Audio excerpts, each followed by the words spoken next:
Absolutely. We are all over this. All right, so And Walter, Mickey Mouse and Minnie Mouse. I hope that you will get a chance to, if not be there in person, tune in. I don't know if we'll get any screen time on TV or not, but we will see. We always listen, and we understand. I wouldn't put us anywhere prominent, if I was running the thing. But yeah, we'll see. Maybe. Yeah, we're looking forward to it. All right, I do have some entertainment stories because we are in the entertainment news portion. And speaking of the Kelceys and all that stuff, Kansas City Chiefs president Mark Neumann has once again shut down rumors that the romance between Travis Kelce and Taylor Swift was a marketing strategy. He was speaking on an interview on CNBC, and he said that it's an authentic relationship, and we're happy to have it. Taylor, we would love you to sleep with Travis Kelce as part of a marketing strategy.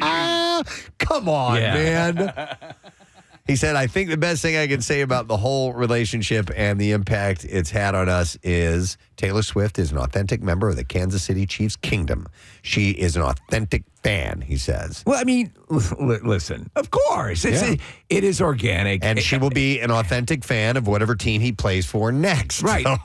As players are authentic fans of the team that hires them to play. Yeah. But he was pursuing her for a while. He was. Yeah. And listen, she just has so much gravity to her, that I mean, it could appear like a that black way. hole. But it could appear that way, that because so much attention and I guess maybe revenue comes as a result of being around her. Sure. I mean, there's really they keep trying to chop this thing down, but it's too stable. In fact, there was a stupid story. I don't even know why I brought it up in the first place. Let's move on to something else. How about this?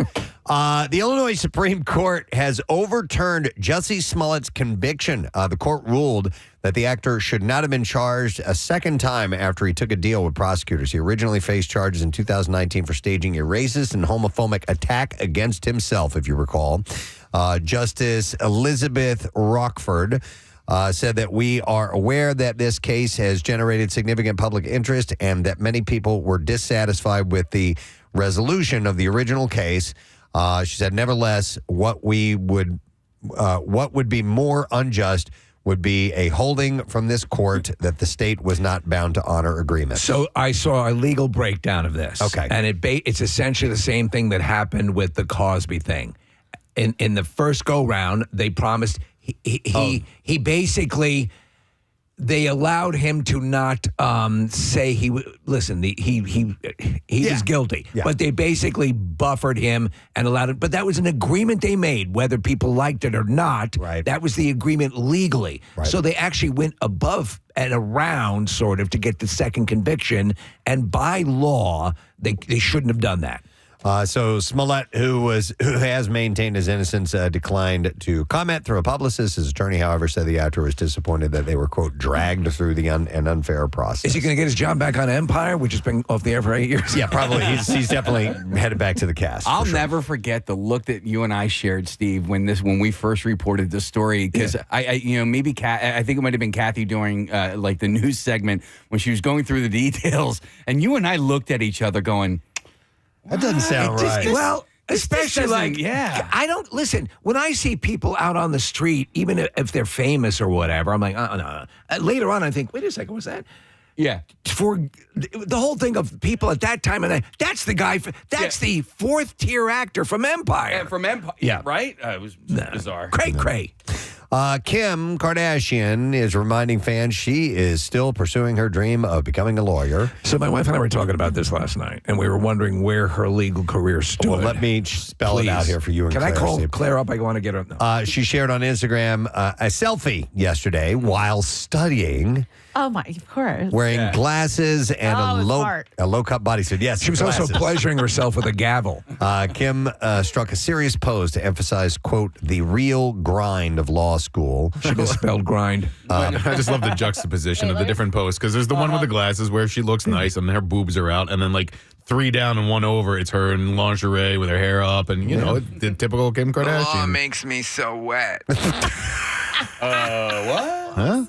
I love these, and even the crying ones. You ever see people making fun of them where they take video of themselves setting up the camera, getting in position, and then they start crying. Turn it on. And then they walk over to the camera and stop the it. ring light all on. the social media things the sitting in the front seat of the car crying videos drive me out of my skull. So she did this to emphasize the real grind of law school, balancing her studies with her busy life as a mom, entrepreneur, and actress.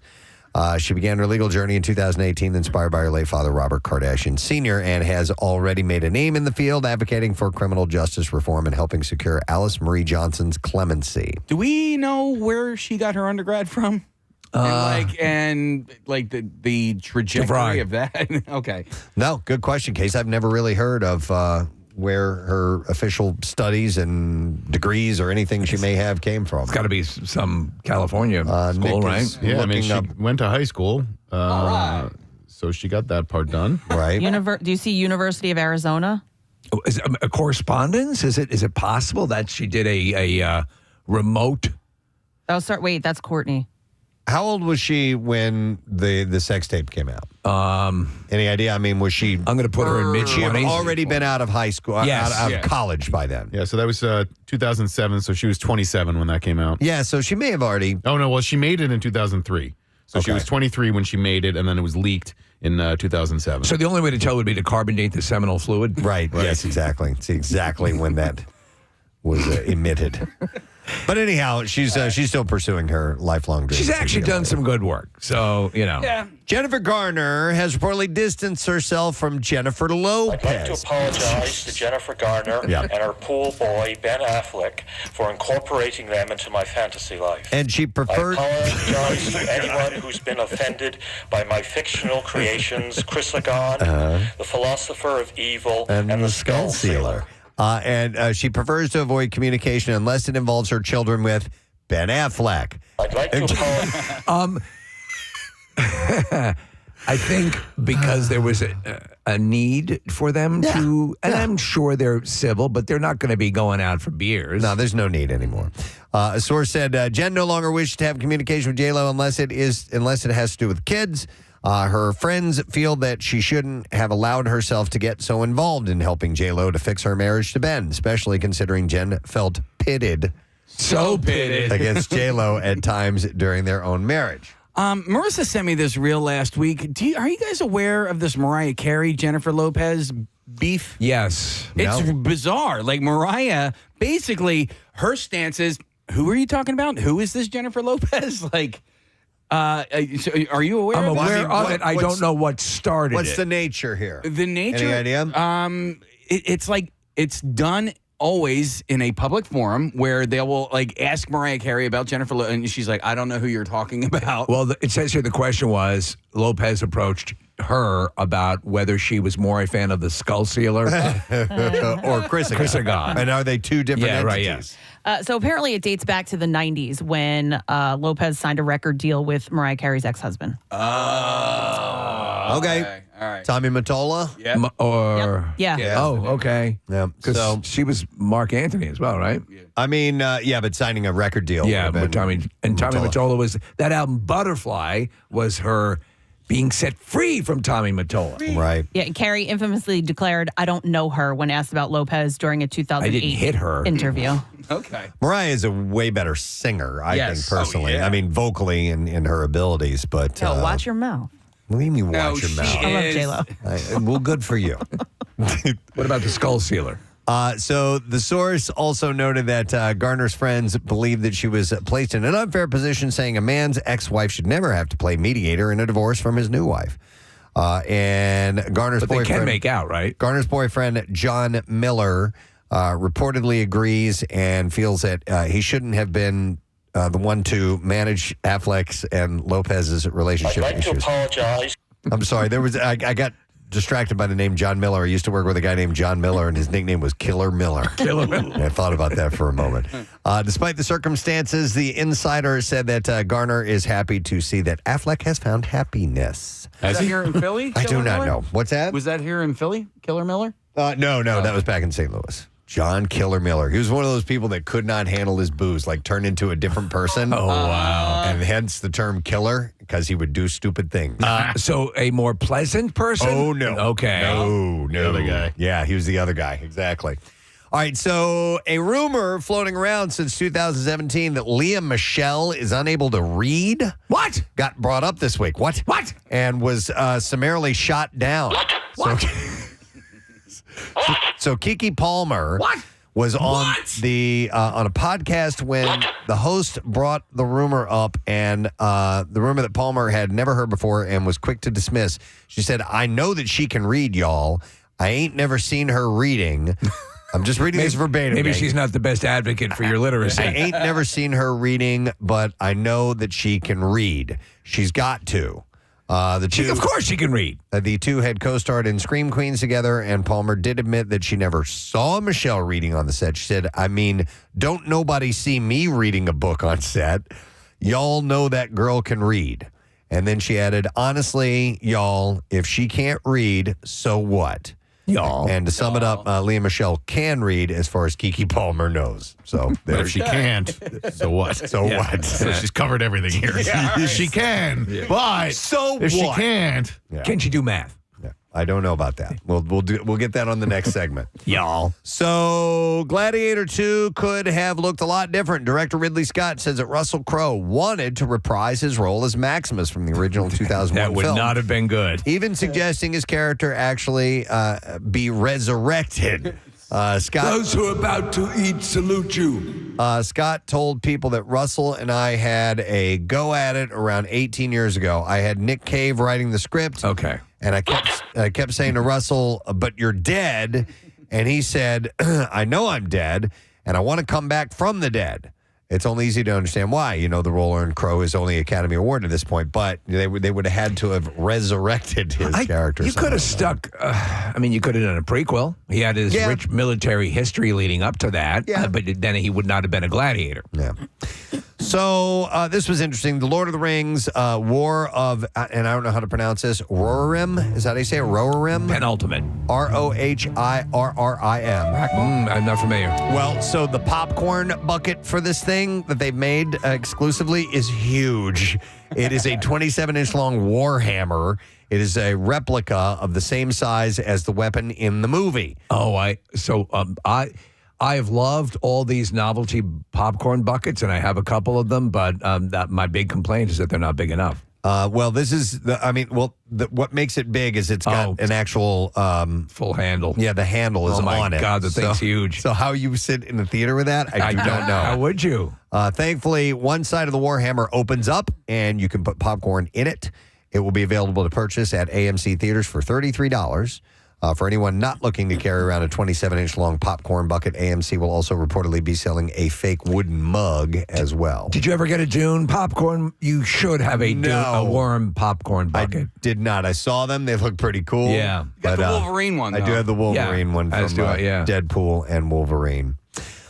So to almost no one's surprise, and Steve, you'll enjoy this and probably already know it. MGM Plus has announced a renewal for a 4th season of the show From. Yes. The sci-fi series is the most viewed series in MGM Plus's history. I friggin' love it. Again, I've recommended it to anyone.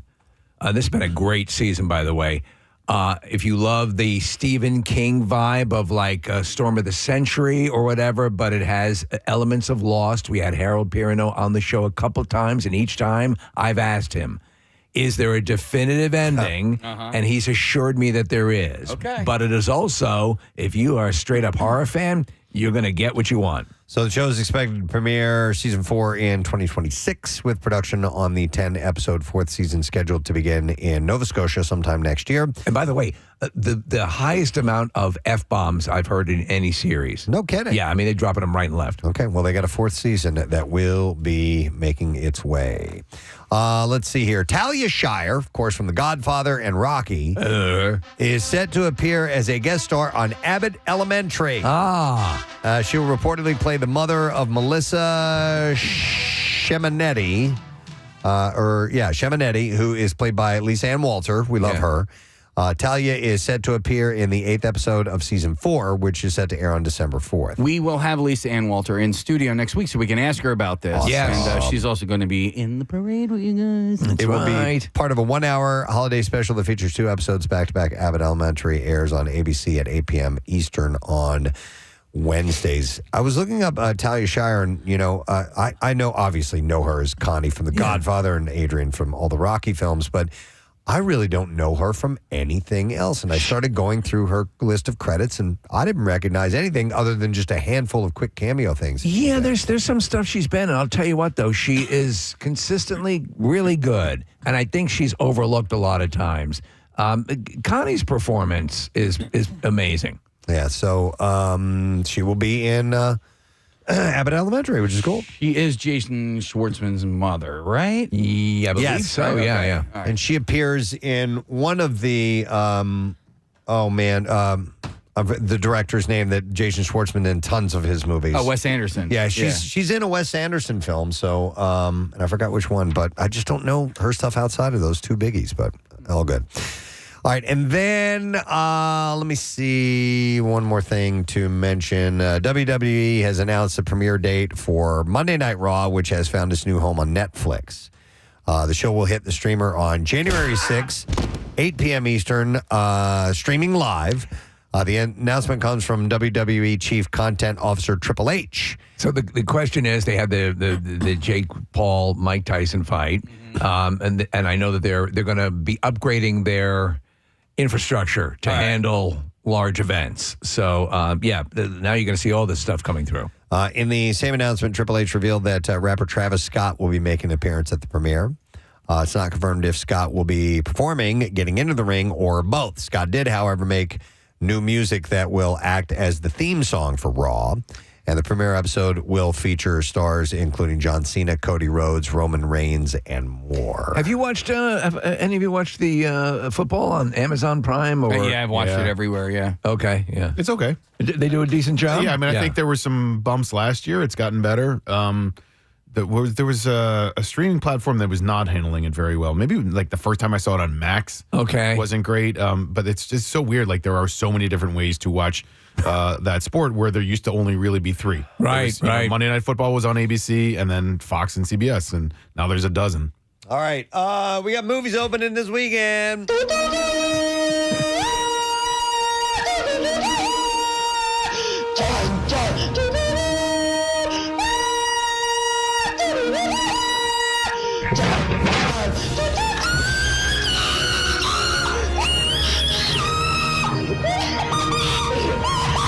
We will start with Gladiator 2. It's history and drama all rolled into one. Stars Paul Mescal, Denzel Washington, and Connie Nielsen. Years after witnessing the death of Maximus at the hands of his uncle, Lucius must enter the Colosseum after the powerful emperors of Rome conquer his home. With rage in his heart and the future of the empire at stake, he looks to the past to find the strength and honor needed to return the glory of Rome to its people. It's 2 hours, 28 minutes long, rated R, wide theater release, and Rotten Tomato score is 71%. Then also opening this weekend, the big one, Wicked. Musical fantasy starring Cynthia Erivo, Ariana Grande, and Michelle Yeoh. Wicked, the untold story of the witches of Oz, including Elphaba. Did I say that right? You did. A young woman misunderstood because of her unusual green skin who has yet to discover her true power, and Glinda, a popular young woman gilded by privilege and ambition who has yet to discover her true heart. Their extraordinary adventure in Oz will ultimately see them fulfill their destinies as Glinda, the good, and the Wicked Witch of the West. Running time, 2 hours, 40 minutes long, rated PG, wide theater release. Rotten Tomato score gives it a 90%. Which one of them is the princess, by the way? Glinda All right. would be the princess, right? I'm going to see it tonight. Hot damn Are you tonight. excited? Yeah. Well, you can go to Target and get your merchandise. It is everywhere. Like, I'm seeing it all over the place. Oreo cookies, like the Oreos that have like pink ones and green Well, ones. they're hoping for a Barbie level reaction. I mean, the preamble to it seems to be like kind of at that level. My cousin who does the balloon displays, she did a huge Wicked balloon display. It's actually gorgeous with like a picture below, the arch of the balloons. For what? What is it for? I don't know. Your bathroom? Are you ready? Welcome to Kathy's bathroom. It looks like it's at. I just took a wicked dump. Oh, it was okay. It was at Penn Cinema in Huntington Valley. It was at a Wow. theater. Okay. Wow. Nice. All right, we're ready to play the clips. Creating a sequel doesn't always have to be the carbon copy of the predecessor. In this clip, Fred Heckinger describes his experience with defining his Gladiator 2 character. The awareness of legacy is something that comes before and after the fact. But in the actual process of making something, the focus and demand is so present that didn't feel like it was especially helpful. Shut the f*** up! Releases in theaters today, Gladiator 2. Here's our next clip. With a heavyweight of successful Broadway musicals ahead of him, director John Chu discusses how he tackled his high order of bringing Wicked to the screen. We went through every line of the original, of the new version, of the old drafts that haven't been made, and we went through and why, what versions were made, what versions were thrown away, and I got an understanding, catch-up download on all their emotions of what they loved and didn't love about Wicked. And that gave me some space to think about things. Yeah! And Wicked is in theaters today. He directed Crazy Rich Asians. Oh, great movie. Excellent. Kathy, this balloon display that your cousin did it really is spectacular. Right? Isn't it pretty? Yeah. I wonder what that the cost Oh, of God. It's gotta be. Yeah. Balloons by Victoria is her name if you want to look at it. Nice. All right, we got some stuff to do, so we'll take a break. We'll get it teed up and ready to go because it's a Friday morning, folks, and we have several things that we have your chance to win. We have some guests on the program and more, so we'll take a break. Come back with it. Stay put. Preston and The Steve. show. We love having him on. He's one of my absolute favorite. Please give some love to Mr. Tom Pop. This morning. Yay. It's early. Hi, Tom. Nice to see you, sir. Tom's joining us via Zoom this morning. You look bright-eyed and bushy-tailed. Thank you. Nice to see you. Yeah, well, it's you have a Cracker Jack staff over there. Casey sent me a reminder that we have the interview today at 4:30 a.m. It's better than nothing. He knows I was sitting there waiting for confirmation in the middle of the night here in LA. I imagine you sitting like in a big lounge chair with a little a glass of scotch and just waiting, just anticipating the moment at which you get to talk to us. Stroking my cat. When will they call? Like Blofeld. I talked to Tom 5 minutes ago in the other room, and I told him that I failed at my job, and then you brought it on air. Well, see, this wouldn't be an issue if you were East Coast. Yeah. But I know. It makes me very angry. I was like, every time I come on, I'm like, well, next time when I come through, I'm coming in the studio for crying out loud. Yeah. And I've got to be in Nashville the night before, so it always blows it. Well, the draw obviously was you love to surf, and that's why you ended up out there. Yeah, I'm big into surfing. I love yoga. I'm doing the 1970s version of California. Yeah, exactly. The endless everybody summer. Everybody else has moved on. I'm walking around with my chest hair out, gold chains just tangled in my spooky cobweb body hair. It's funny you mentioned that because there's a commercial with Mark Spitz on now. It's for some sort of colonoscopy in a box or something like that. But Mark Spitz was like that, exactly what you just the matted chest hair and the medallion. There's a line in the song Macho Man from the classic Village People, right? Where he goes, "You see all this hair on my chest?" I'm like, wow, man, that was really that was it. That's over now. Thing. There was definitely People were turned on by that, I guess. So Tom, you're gonna be at the Keswick on Saturday, and I feel like you're almost exclusively when you come to this area, almost exclusively you play the Keswick Theater, and I'm not sure if that is your choice, management, or but I just I love great that theater. It's a great theater. So good. It's a great little town and everything like that. So town. do you inform your booking manager where you want to play? Yeah, it's kind of like a back and forth conversation, but I do love that place, and they kind of cultivated me coming up, and the real reason I wanted to go back, especially this time, was the Keswick was the last show I did before the pandemic. Oh, wow. I remember I was in the lobby, I was signing books. At the end of my shows, I sign books and meet the people. And I was out there, and people were like, "Should we shake hands? Is this okay?" And everybody was all kind of screwy. And And then I got on the plane the next morning at 6 o'clock in the morning. I'm on the plane, and I'm like, wow, this is getting weird. I wonder if I'm going to be doing stand-up next week. And Paula Poundstone, the great comedian Paula Poundstone, comes onto the plane, and she sees me, and she just leans in and goes, "We're effed."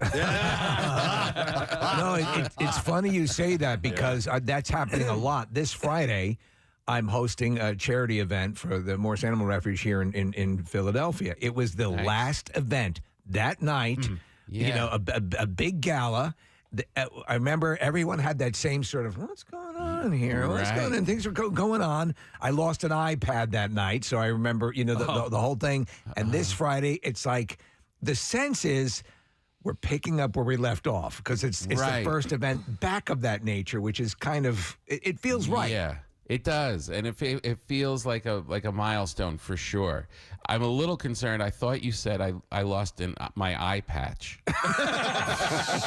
It turned out I realized I have a functional second eye, and why have I been wearing this? People say the pandemic's bad, but I was able to use both eyes for the first time.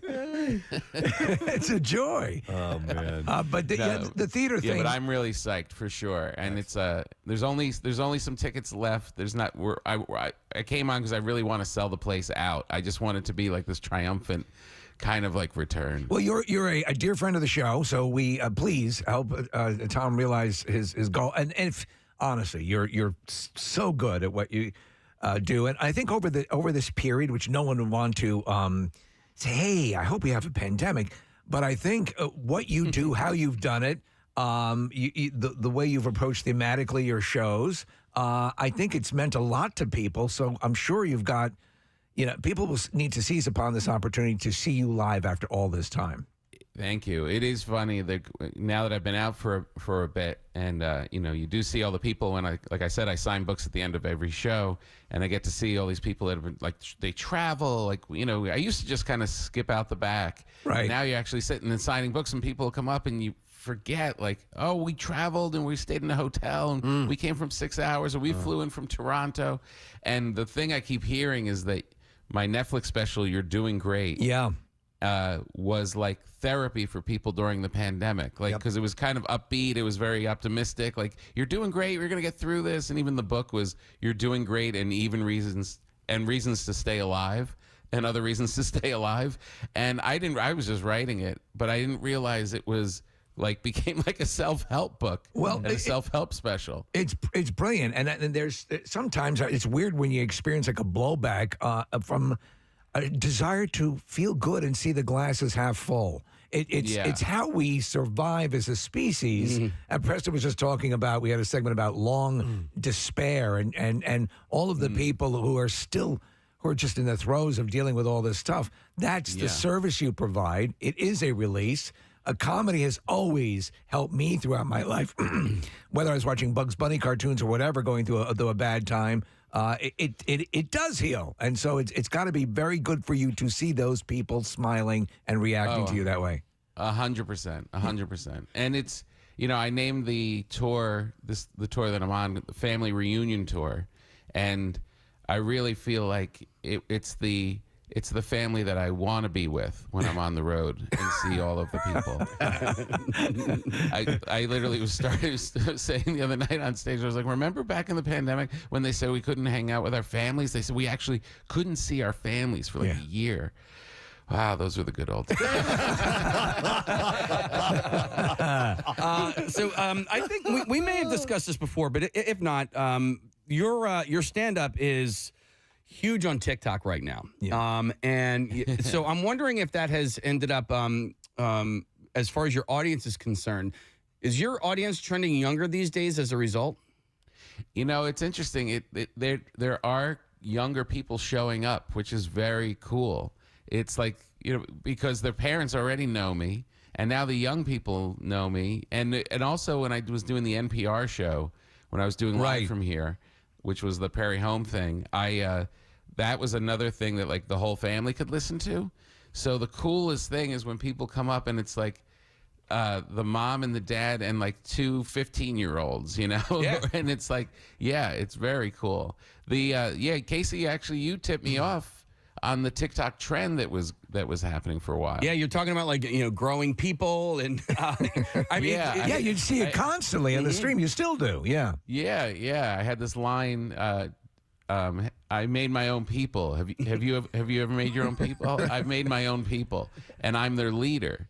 And all of these moms started taking it and lip syncing it, and like showing their kids like doing like picking their nose or scratching their ass. And they're like, have you made your own people? I have. And it became this. I was like, the joy of being able to tell my 16-year-old daughter that I was a trend on TikTok. Top that. Yeah. Tom was so angry. And we're all kind of students of comedy and fans of comedy, and I love, just like everybody else in the room, the Netflix special was therapeutic and funny. But when you watch something at home, you usually like kind of chuckle to yourself a little bit, maybe laugh if you're watching with somebody, but there's not like the double over laughter that you get at a live experience. And so I love going to clubs. I love going to like the Keswick and seeing comedy shows there. I've seen, I saw Saget there. I saw Mike Birbiglia.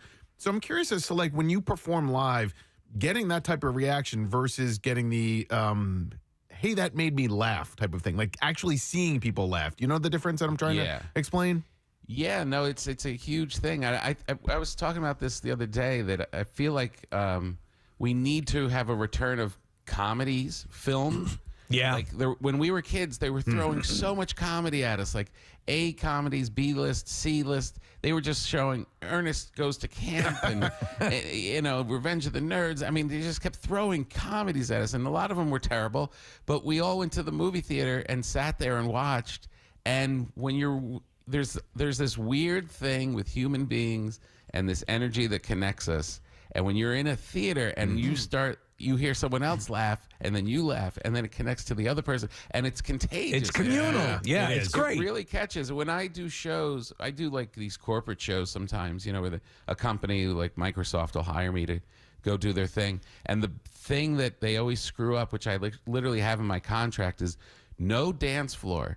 Like, you have to have people starting at the stage. They used to put like a big dance floor, and just that gap between me and the audience. Like, if you take 10 feet, you've killed it. You've killed the electricity chain. Right. So but if you have the people up to the stage, that laugh, my energy will connect to those people, which will spread through the theater. Yeah. Hey, do you pick up on distinct laughers in the crowd? Because some people really stand out with their laugh. And if so, do you kind of target them if you can?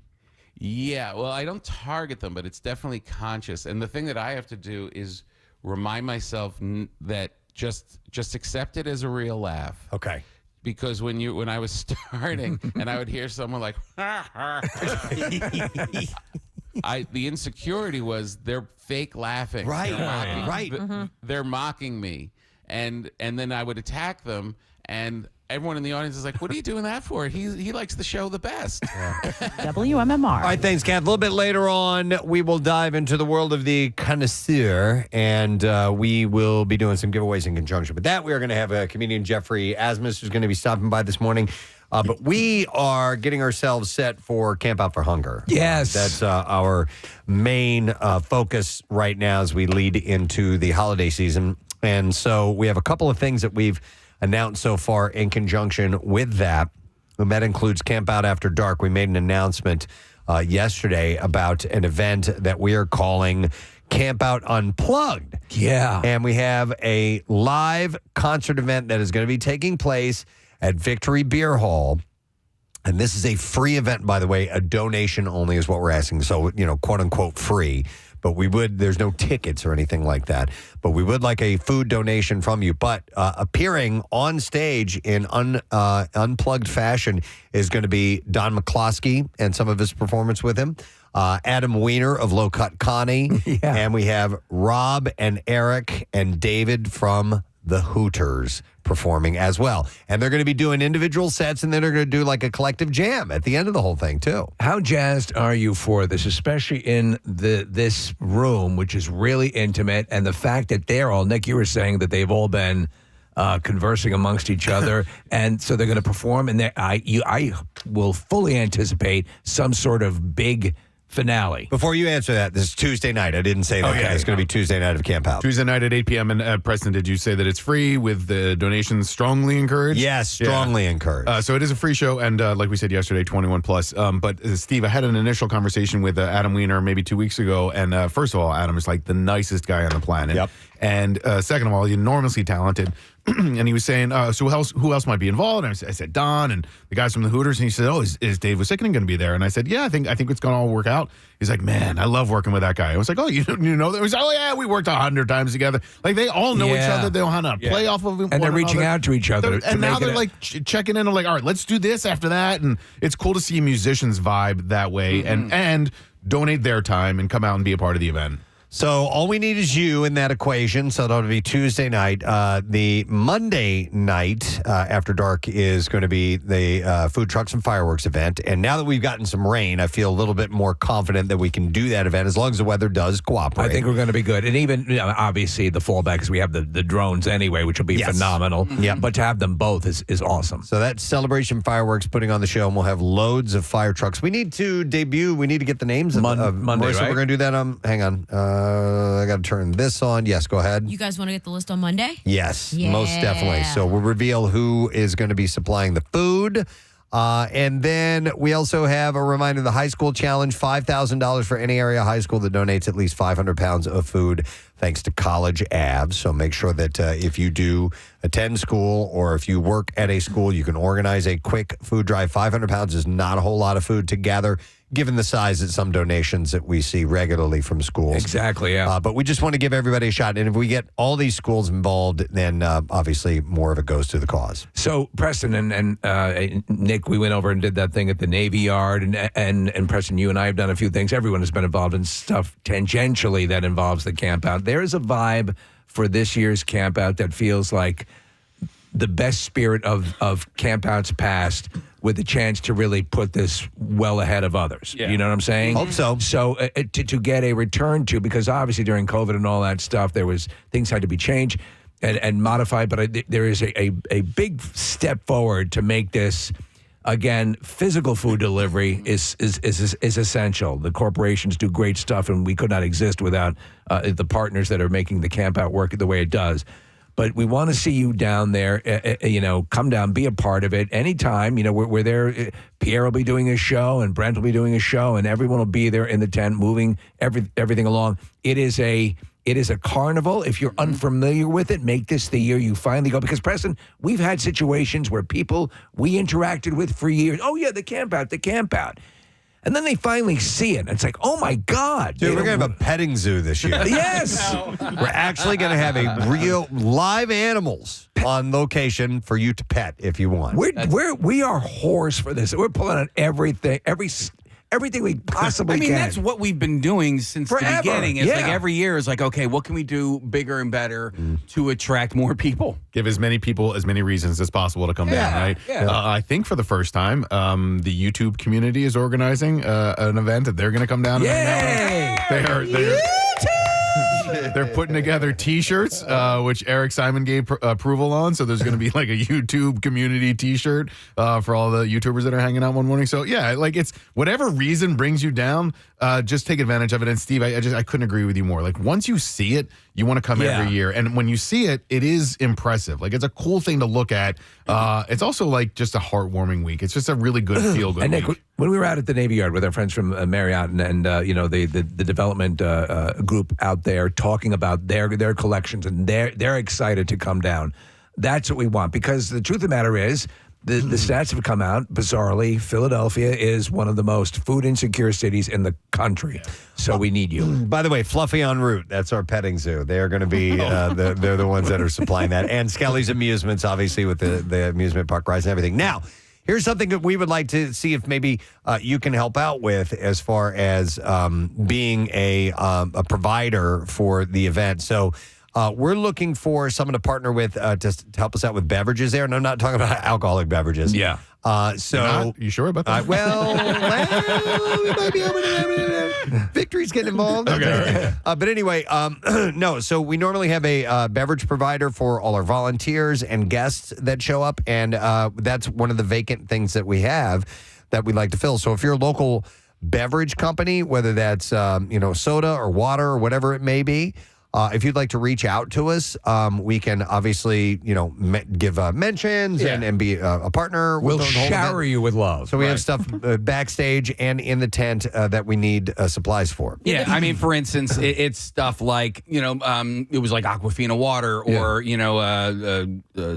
cola or Diet Cola. I didn't want to give like a brand name. Brand name. Cola, Diet Cola, any sort of like energy drinks, stuff like that. Well, most beverage companies carry, a wide range of brands. So, if you're a beverage company, that's what we're looking for. And, refrigerators set up, in our VIP area and stuff like that. Yeah. It does help because everyone's volunteering their time and it does make a difference. And as these things move of this size, sometimes things fall through the cracks, and we're just trying to make sure when we roll, we have everything in place. And Press, you said we'll give you love. There's actually there's a package.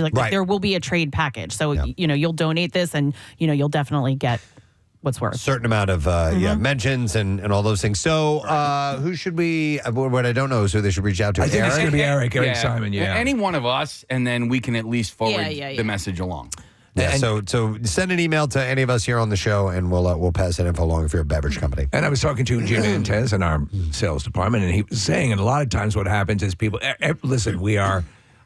Pretty much everything is taken care of, but there are still opportunities if you're a business and you watch this from afar and say, we would like to be a part of it. We'd like to get in on this, because there is such a general sense. It's like when you give blood or something and you're a part of it and you've done something good, there's that glow that takes place. And so people may think, I'm out of the running this year. No, you're not. If you want to reach out, if you're a business or you think you have a way to get involved or something you could provide to the camp out, please contact us. And we also want a good crowd on Monday morning because, Nick, our drone coverage. Yes. Tell us about that. Yeah, Camelot Productions. These guys are awesome. They've done a lot of really cool production with drones in and around Philadelphia. Their clients include the Sixers, the Eagles, Xfinity Live. It's crazy stuff. It's really cool. And I referenced this before, but the one they did recently for the Sixers, they were quite literally flying drones in between Joel Embiid's legs and Tyrese Maxey's legs. And now that I think about it, maybe that's part of the problem with the Sixers this season. But the video looks the drones play. The videos look cool, and they're going to be there all day on Monday. So they're going to be there at like 5 a.m. to start, and then stay through food trucks and fireworks. And they're going to be taking the drones in and around the tent. Yeah, inside. Yeah. And Preston, the idea of you reading the bizarre file on Monday morning with a drone hovering above your face, and then they're going to zoom out of the tent. Yeah. They're going to get some really cool area coverage, and it's a cool spot to do that in, because you have all of the sports stadiums. The entire sports complex is a neat place to film. So they're going to be there, Camelot Productions, all day on Monday. And Monday we're trying to make it a spectacle as well. We're going to be doing this special thing with Rocky Day Monday morning. Yes. We are going to have freaking marching band there. We're going to have Dunkin' coffee every morning for listeners. By the way, we thank Dunkin' for their sponsorship again. But that Monday morning, we want a sideshow. We want it to be out of hand and with this drone coverage and make it really pop. And there's, of course, things going on throughout the week. In case anything come to mind that you want to promote that's coming up the other week, because it's so jammed. I mean, like on the show, are you talking about? During the morning broadcast. I'm excited about. I love the Mini Hoops Madness every year. And last year was great. It was awesome, and so this year it's going. John Clark's going to come in from NBC. 10, and he's going to defend his title. Pat Gallen is going to try and not embarrass himself again in front of his mother. It's hilarious to watch a lot of these sports-related people, and see if they have game. We're scheduled to have Return to Dust, the band, in there, and not only are they coming to perform, but we're going to announce some pretty cool stuff when they're there. A huge announcement on site. On site when they're there. And then, I don't know. You put me on the spot, man. No, it's all good. We're working on it. Yeah, it's a ton of stuff. Yeah, we're working on it. Just come and join us whenever you can for Camp Out for Hunger. Details are available at WMMR.com/campout. Real quick, kind of connected to that, our Christmas Miracle broadcast has been announced. That's going to be Thursday, December 19th in Phoenixville. We're back at the Colonial Theater, and it's presented by Phoenixville First. Now, if you want to get on board, We have these Miller Lite pre-parties that are taking place, and there is one tonight from 7 to 9, and it'll be at Barnaby's in Westchester.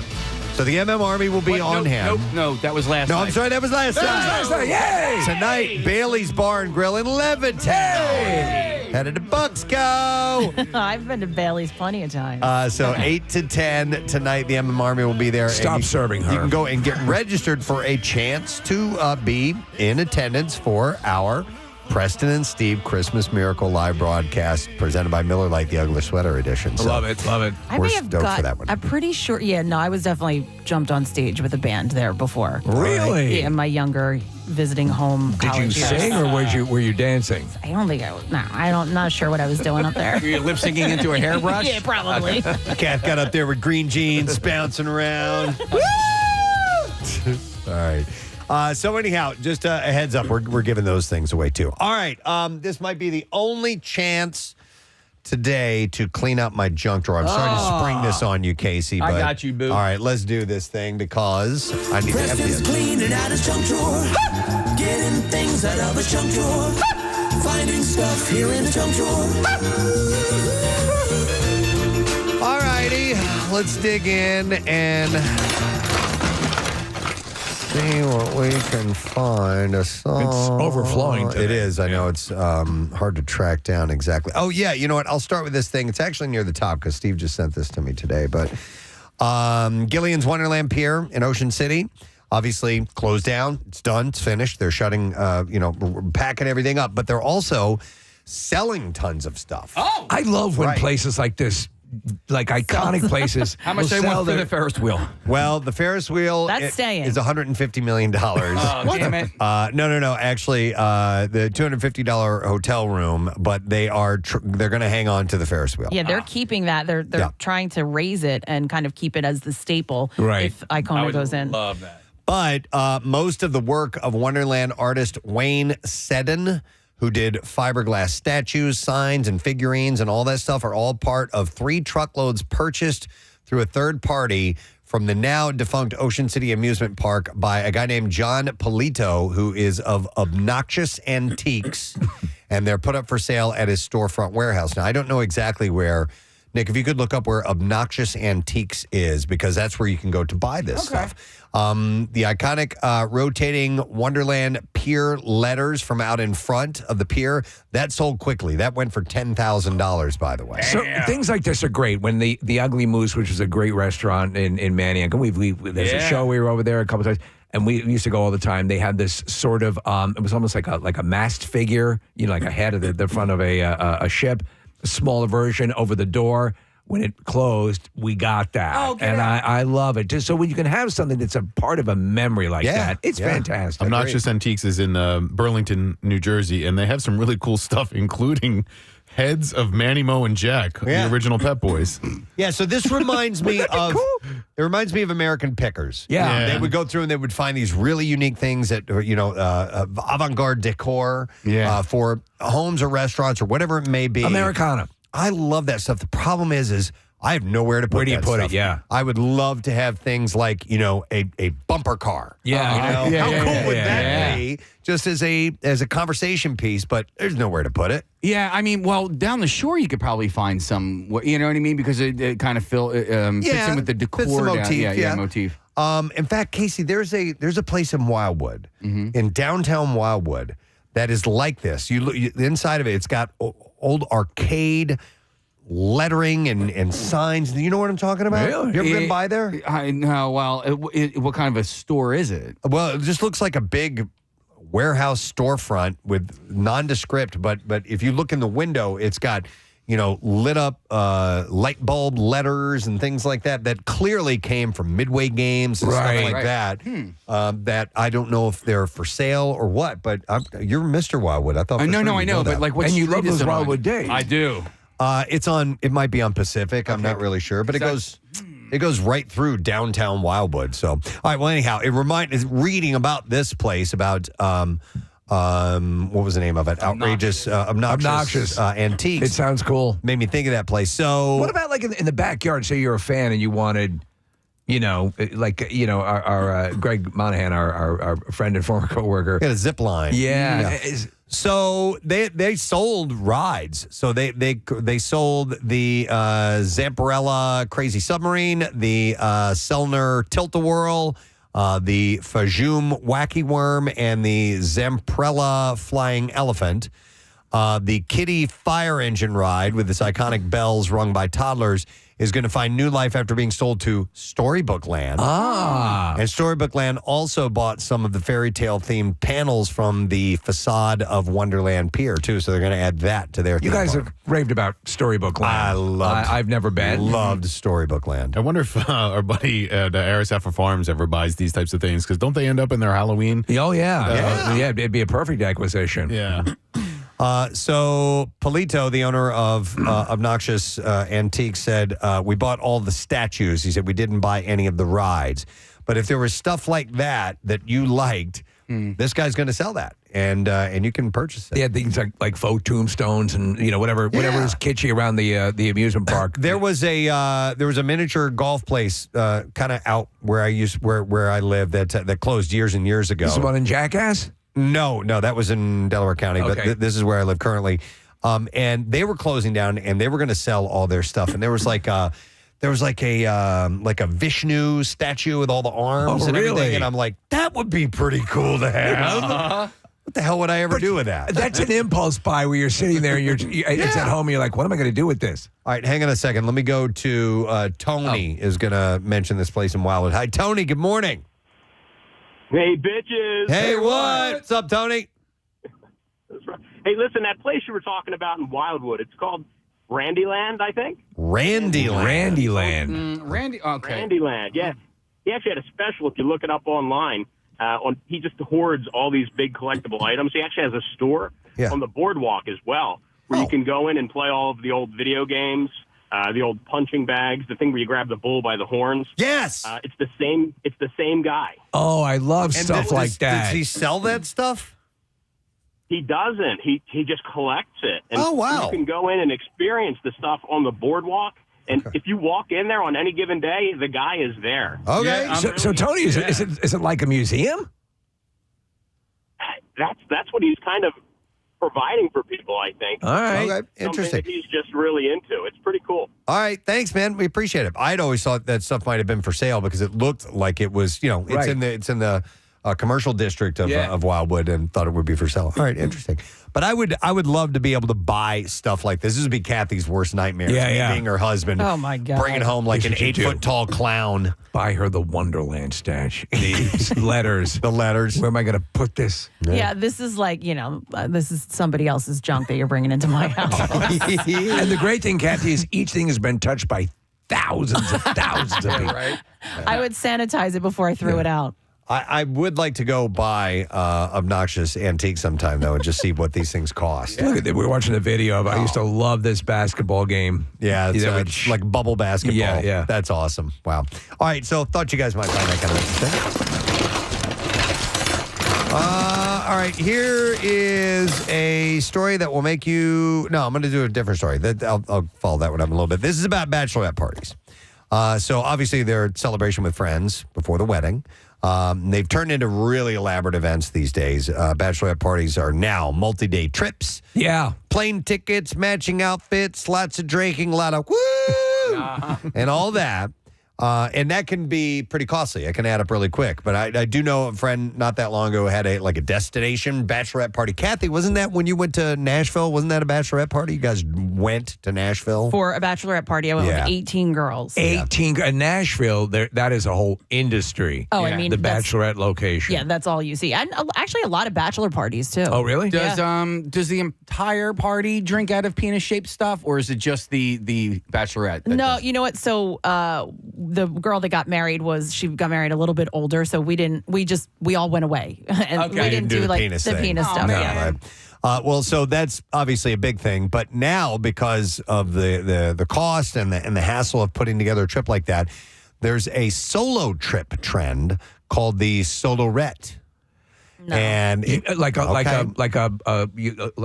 yourself? You go by yourself? This would be what my wife would want to do. Okay. She shies away from parties. She does not like having birthday parties. She would not want to be the center of attention at a bachelorette party. Casey, there would be no penises at this thing. Oh, man. But she would do a solo, what is it called? Soloette? Solorette, yeah. She would do that in a heartbeat. So I know a girl who travels by herself all the time. Now, she's not married. She doesn't have kids, but... Is her name Nell? No, but she travels. She's actually an influencer. And she travels, does all these trips by herself. And she said she enjoys it, like the hassle of having someone else there and their schedule and what they like to do. Right. She'll travel all over into Europe. Like she's, and that's what she does. She goes by herself. Yeah, traveling with other people can be a little bit. You have to, everybody has to agree. What are we doing? You know, that's the big problem. You can do it with two people. With a couple, it's a little easier. But once you add 3 or 4 in the mix, and it's like we all have to sit down and we all have to agree on what we're doing. And then you're waiting in the lobby. And oh my God, we did a group birthday party, 30th birthday party in Vegas, and there was 20 of us, 22 of us, and the dearest friends of my life, people that I love, and I hated every second of that trip because it was just like, where are we gonna go tonight? Where are we gonna go now? And nobody could make a decision, and it was just like eventually we ended up splintering off into smaller groups because you couldn't make a decision with a group of 20 people. That's why they need Kathy Romano travel planning. What I did for the bachelorette party, because it was 18 girls, I put together an itinerary. And if people wanted to come to the events or the restaurants or whatever, it was up to them. I left time for do whatever you want. Okay. And on those do whatever you want times, everybody ended up gravitating towards each other and sort of doing the same thing. There was a couple that went off, but it was like, look, if here's we're all here for this person, and here's the one day and time that we're going to go. We're going to take pictures in front of the Wings in Nashville, and everybody showed up. And then all the other things, it was like, it's those who fail to plan to fail. Yeah, it was like, here's where the bride will be. If you want to join us, great. If not, no big deal. You got to have some sort of structure that you can veer from and totally ignore. So the Solorette has become more popular with brides who find these over-the-top bachelorette party trips to be stressful and overwhelming and would rather unwind and recharge before their big day. While going away with gal pals before saying I do can deepen a connection and make the bride feel supported. Taking a trip alone can give her time for solitude and self-reflection, which is what some women need. I don't see that hitting in the bachelor party realm. A Solorette just going to wander off. Is also a lot easier to organize and planning a weekend with all the desires, demands, and expectations of a group of the bride's loved ones. Plus, she can do exactly what she wants without compromising. While some bridesmaids might miss the adventure of a bachelorette party in Vegas, they'll probably appreciate that it's easier on their budget. Years ago, during my stand-up days, I by the very nature of what I was doing, I was traveling, and I did enjoy traveling by myself and really getting out and doing that walkabout sort of thing. And I'm going to check this out today. Yeah. I mean, but traveling with Claire, my wife, is easy. It's different. Yeah. It's rewarding in a different way. But I traveled by myself a few times, and there's a lot of freedom in it, and I really enjoyed it. I know when I started doing it, I was intimidated. Yeah. I was like, I don't know what I'm going to do, and if I don't speak the language, how much trouble I'm going to run into, and then you just figure it out. And I don't know. I really enjoyed it. Nah, I like traveling alone too. Yeah. I don't necessarily say I prefer it, but it is a cool thing to do and to try. All right, here's another thing in the junk drawer. Let me go find it. Look at that, rooting around in there. All right, I got this one. So a teen from California, her name is Sophia Park. She is 17 years old. She has become the youngest person to pass the state's bar exam. She's a 17-year-old lawyer? Uh-huh. Holy crap, that's better than Kim Kardashian. Ironically, her success comes just 1 year after her older brother, Peter, achieved the same milestone at the same age. But she beat him by a couple of months. Two 17-year-old lawyers. Yeah. Wow, that's incredible. I went into a little bit of a dive on Kim Kardashian because I was interested. She went to Pierce College in California, but she never graduated. So she must have had some sort of where she gets the degree and then can start law school. Yeah, I think if you have a really bulbous ass, they'll put you right through. Yeah, kind of looped into one. So this accomplishment occurred on November 8th when Sophia was 17 years old and 8 months old. Her commitment and dedication were praised by her father, who recently appeared on Good Morning America and explained his daughter's achievement wasn't by luck, but due to her many years of hard work. Yeah, the kid's no dummy. In 2020, Sophia began her journey enrolling in law school at just 13. They enroll in law school while at 13. still in middle school. I had just learned how to tie my shoes. 2 years later, Sophia earned her high school diploma and completed her law degree from Northwestern California University School of Law earlier this year. Currently, she and Peter are both working at the Tulare County District Attorney's Office as law clerks. Imagine you're a hardened convict and you get assigned like a 17-year-old. 17-year-old. Yeah. My 13-year-old left his backpack in the back seat of my car. He couldn't remember to get that. These people were walking. Your Honor, my mommy's coming by with my legal briefs, so... Additionally, the State Bar of California also recognized Sophia's accomplishment, noting that achieving such a major milestone at a young age is remarkable. Did you go to school with anybody who was nobody that super was advanced? Nobody that was young and had advanced up in grades. Now, I certainly remember the super smart people. Yeah. But there wasn't anybody who was, like when we were 17 that they were 13. That was in our class. We had one. Yeah. Heidi Kindler was her name, I remember. And with all of that came the commensurate awkwardness. Like like people weren't aware of how do you help a child like that become centered, because everyone's going, you're phenomenal, and they're pushing them through without. And we could, even as kids, we could tell, wow. Goodbye. Enjoy your accelerated rise up, through the grades. She seemed always uncomfortable. My current neighbor, John, he started college at 16. Wow. Yeah, he was brilliant. Super and really nice and normal. Really super nice guy. I like them when they don't call you stupid. Yeah. Seriously. My friend's son was very smart. When he was like just speaking, and he knew every president. He knew what number they were. Wow. He knew, every single bill and who was on the bill. And, it was pretty incredible. My neighbor, Steve, his son is one of these, and he's a teacher, so he knows how to handle and keep things in perspective. But his son is learning saxophone and piano by ear. He gets with teachers who are like, let him keep going. How old is he?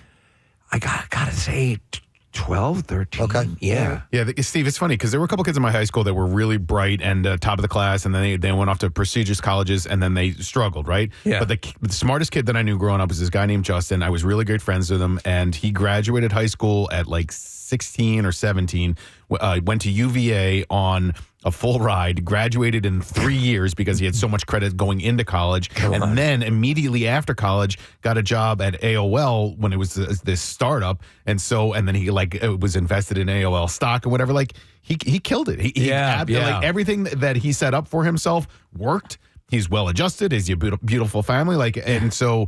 I know the pratfalls that you're talking about, they can certainly happen. Doesn't always happen. No, Justin just he did then and continues to do really, really well. I hate that guy. He's actually been in our studio. He stopped by to visit like 10 years ago. He's a good dude. Nice. He built a city underwater where they can't eat hot dogs. That's a different guy. I don't know what he's up to. Preston, your buddy Jim. I mean, he is he's a surgeon and a lawyer, right? Yes. Like he got both. He was like, what did he have first? Do you know? Surgeon. Then he was like, I think I want to be a lawyer too. Yeah, neurosurgeon, by the way. So a medical lawyer is like, it's like seeing a unicorn. Yeah. They're. But he was bored by the neurosurgery, and he wanted to challenge himself further. And not bored, but just felt like he could do more. I'm not going to close this up. I'm bored.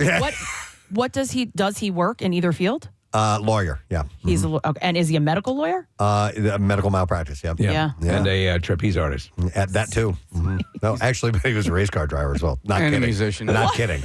Let me go to. I'm going to go to Ed. Hey, Ed. Good morning. I hate that guy. Hey. Good morning. What's going on? Yo, Ed. What's the story with you, my brother?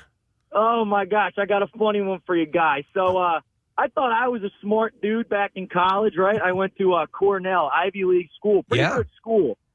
Anyway, I failed the class back in college. I had to take it again. And when I went to retake the class, there was a 12-year-old in my class. Now, his name was Jeremy. He was a very smart kid. He would always come up to the board and answer questions without being asked, but he's 12 years old. So he was scooting around on the little wheelchairs in the class and making all these cat noises and stuff. And so he was probably bored. So he carried himself as a 12-year-old, but he was incredibly smart, is what you're saying. Oh, he was a genius. I think both of his parents were some kind of rocket or aerospace engineers, so they got him into it at a very young age, I guess, to be Ivy League at 12 years old. That's some kind of rocket surgeon. Yeah. Ed, did you, out of curiosity, did you ever try to track down and find out whatever happened with him? I don't know what he's up to now. And I graduated in 2019, so I think he's still probably not an adult. He might be 17 now. Listen, I think if you were in a class with that, I think just for your own peace of mind, you would have had to have beaten him up once. Yeah. I'm trying to think. I can still do this. I'm trying to think if when I went to Harvard, Thanks, if Ed. there was Appreciate it, an bud. underage kid there. Didn't you go there twice? I went there twice, and I'm wondering if both times when I went there, if there was an underage student there. There was early on in elementary school, believe it or not, this moron that I am, they were my mother just said, right. I know my son's a moron. keep him back, and I'm glad they did because again, Heidi Kindler was an example of someone who just shot because she was legitimately smart. But Nick, did you ever watch Real Genius? Yes. You did end up watching. I watched it on a plane. Okay, all right, good. It's a great movie. I did. I was admittedly like 3 cocktails in when I watched it, but I really enjoyed it, and so thank you for giving that to me. But I loved Real Genius. I loved Doogie Howser when I was a kid. Those were like the boy genius or the girl genius stuff like that. I'm entertained by that. Are you? I'm fascinated because we had somebody in here who was super a young intelligent. lady who was a Mensa, super intelligent, very relatable, very down to earth, and I'm fascinated by them. A lot of times when you hear people who are possessed of that intellect speak, they're not. They're not Sheldon from Big Bang Theory. Right. They're very approachable. Yeah, and then sometimes their mind is more analytical and They have big skulls with pulsing veins. Yeah, you know them when you see them for sure. But this gal is now a lawyer. She passed the bar. She's 17 years old, and her brother's 17 as well. And they've got another younger sibling. So who knows what that one's going to do? A lot of people go to college for 7 years. We got to close up the junk drawer, folks. That was the junk drawer. Preston's closing up his junk drawer. There's nothing left here in the junk drawer. Until next time, that was the junk drawer. All righty, we will take a break. When we get back, the Bizarre File stories are indeed on the way. We'll get to Connoisseur this morning. We also have comedian Geoffrey Asmus stopping by, so stay for a bit. We'll be right back. Preston and Steve. He's not real. There are some people that have that ha ha ha like cartoon, like it's written out ha ha ha, like the laughter. Frankenstein monster has learned to laugh. Exactly, but that's how they laugh. Yeah. I mean, I'll have to say something just to get it off my chest. Like, something like I don't know. Thanks for bringing you Thanks for bringing your pet seal or whatever. I wonder what percentage of your audience now too, because you've got. You've built obviously the podcast and your various shows and all the things you're involved with. Have you ever done sort of a casual breakdown of who's there and what they're there? What was their entree to getting into Tom Papa? I know. I'm always so curious about it, but it's weird to just stop in the middle of a comedy show and be like, okay, we're going to take a little survey now. Who here drove more than 2 hours? More than 2 hours? Where did you? Because it really is it is a mystery, and I kind of like that it is a mystery. Right. But there's times when I'll go play a performing arts center, and I know these people are like parents, they've got families and stuff, and I know they're not on TikTok. I know they're not even on Twitter. Right. And I'm like, and I've been tweeting about my show all week. I'm like, how did you find out that I was here if you're not on Twitter? Right. You know what I mean? You guys don't use Instagram? Where did you come from? I don't know. I think it's just a combination of everything, I guess, over the years. Well, it's almost like we've been digital, but we re-embraced some analog technology. We remember that, yes, the word used to get out, regardless of social media. Yes. And so that is something that is every bit as important. I mean, we here with terrestrial radio, which is still, the big mofo, it's still... Yeah. It still has something that connects in a very soundtrack of your life kind of way, and your podcast and your shows, they all have a regular radio feel to it. You don't want to get it's that sense of community, right? It's that thing of we belong to something. Everybody wants that. Everybody wants to know that we belong to something, and I think that's what's lost in some markets when they don't have really strong local radio. it's such a shame because you look forward to like, oh, the band is coming to our town. Yeah. Oh, we're celebrating this thing this week. We're getting together and looking for his eye patch. Why was I even wearing that? But you're right. And then when a band would come to town and they were playing your city and they would mention the last town, I was like, oh, them. Like an old girlfriend, you know? Right. Boo. Only him, boo. Do you remember a time when? I mean, I know we've mentioned the George Carlin picture behind you, and I know he's very important, to you. Do you remember a time as an audience member where you had that gasping, doubled over moment where you were responding to a comedian on stage? You mean in the past? Like Yeah, for your entire life. Yeah, I'll give you a good broad time frame. It's such a comedy's such a funny thing that like you could just be watching a bunch of people, especially like on YouTube now. Yeah, like I'll watch different people at different times, and you're just like you said, like, oh, that's funny, you just kind of chuckle. And I watched John Panette a couple weeks ago. Right? You remember John Panette? Yeah. Man, he just hooked me. And I'm alone in my room, just literally, he got me. He and every line was making me laugh harder, and I was trying not to laugh so I could hear the next line. And I was like, oh man, this is such a beautiful thing. This guy just up there yelling about corn dogs. But I always tend to, I like stuff like Carlin, and I love like stuff that has a little meaning to it, but I also love, that was the thing I liked about Carlin, was that he also combined it with being very silly. Yeah. Like in Carnegie Hall, like he would be talking about something heavy and political, and all of a sudden he's pretending he's a crab walking across the stage. That's great. I'm always attracted to silly because I have a very low IQ. Robert Klein was I remember seeing Robert Klein when I was in college, and that was it. What you just described. There was, he didn't dismiss that part of the audience that would respond well to that, as because I'm sure you designed your act in a way to hit different group. You want to hit the largest group, but you also want to have people go, that was for me.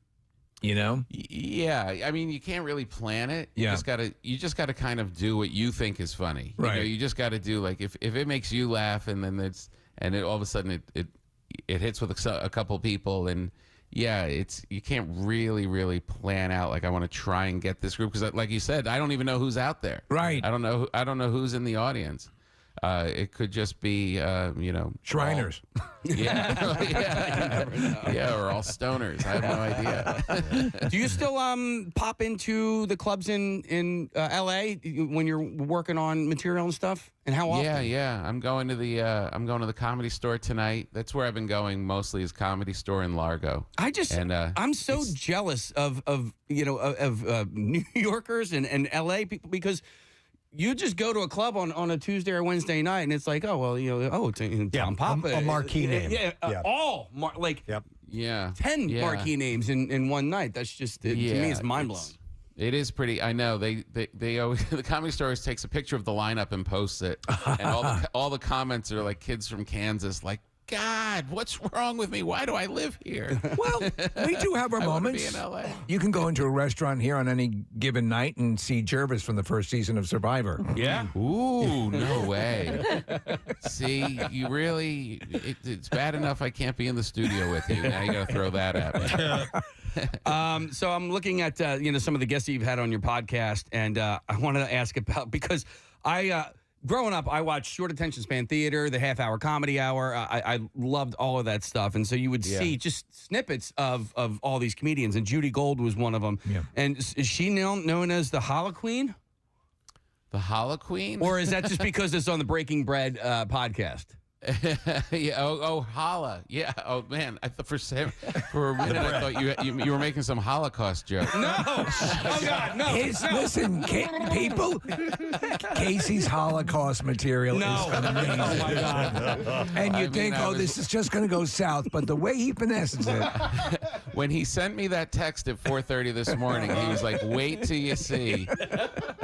The Holocaust joke I've got for you today. No, yes, challah, the bread challah. Yeah. Yes, Judy Gold is amazing making challah bread. I had no idea. I love Judy to death. She's one of my favorites. She's such a force. I put her in my live shows in New York, and I came on. She came on to the Breaking Bread podcast, and her background that she put for Zoom was one giant piece of challah that she had made. So talking about that time in my life when I watched a lot of short attention span theaters, she had a punchline that, like, I mean, what was this, like 1989? How many years later, 32 years later, I still remember the punchline. It was silly.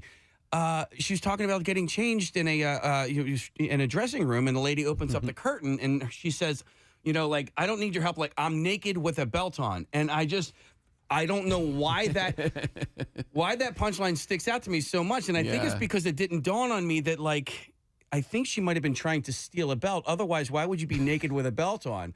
And I don't know, but I loved that time in my life when I was just discovering these comedians. The Judy Gold age. It was Judy. But listen, I mean, it was Norm Macdonald. Yeah, you know, he had a big thing about wiener dogs back then. You know, like I remember that because it sounds like you were going through puberty. Yeah, it does. It sounds like between Judy Gold naked in a dressing room and Norm Macdonald going wiener with his wiener. It sounds to me, Casey, like you were becoming a man. I was. You were becoming a man. I'm still working on it, Tom. And now he gets in touch with you at 4:30 in the morning. It's all good. So is this an extended tour that you're going to be doing, or? I'm on tour pretty heavily through September, and then in September I shoot my next Netflix specials. Wow. Yeah, so it's all building up to that.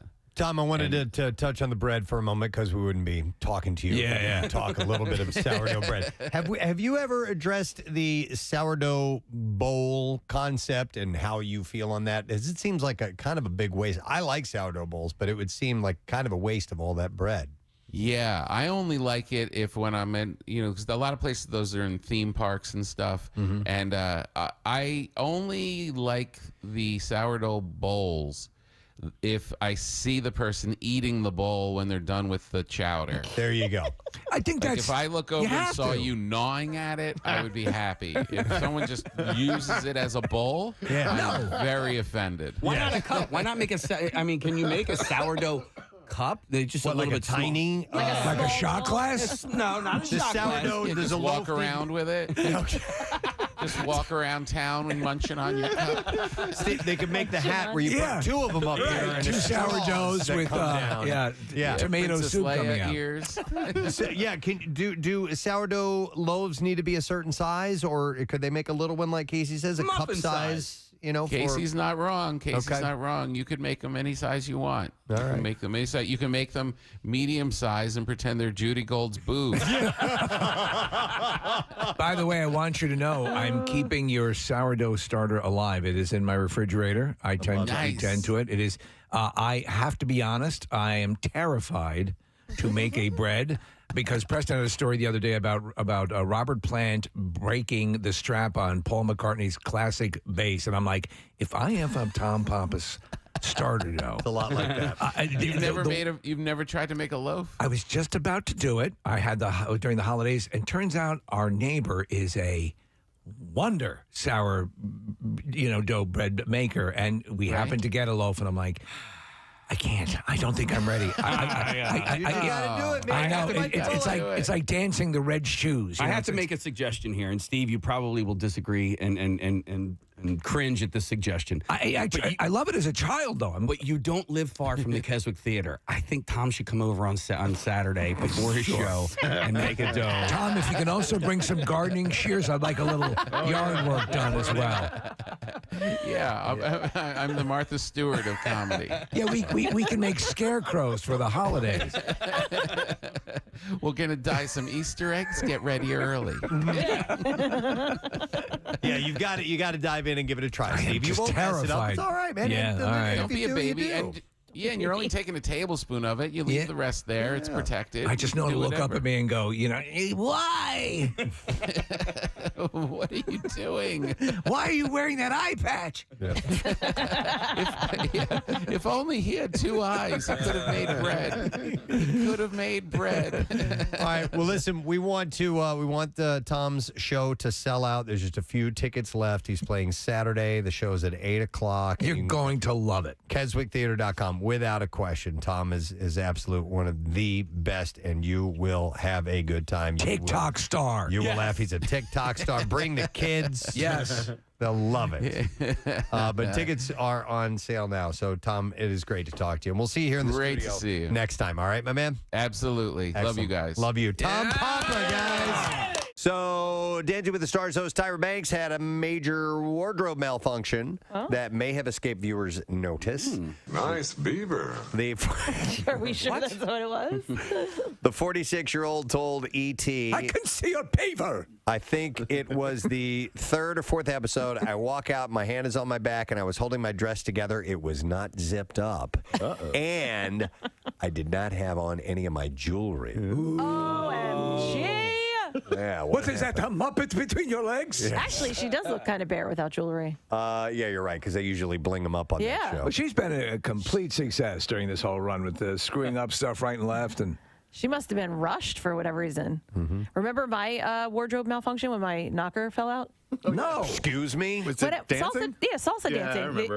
It was a halter top, so it clipped behind my neck. Yeah. And I was in the middle of a performance, and it snapped off, and it literally just fell down.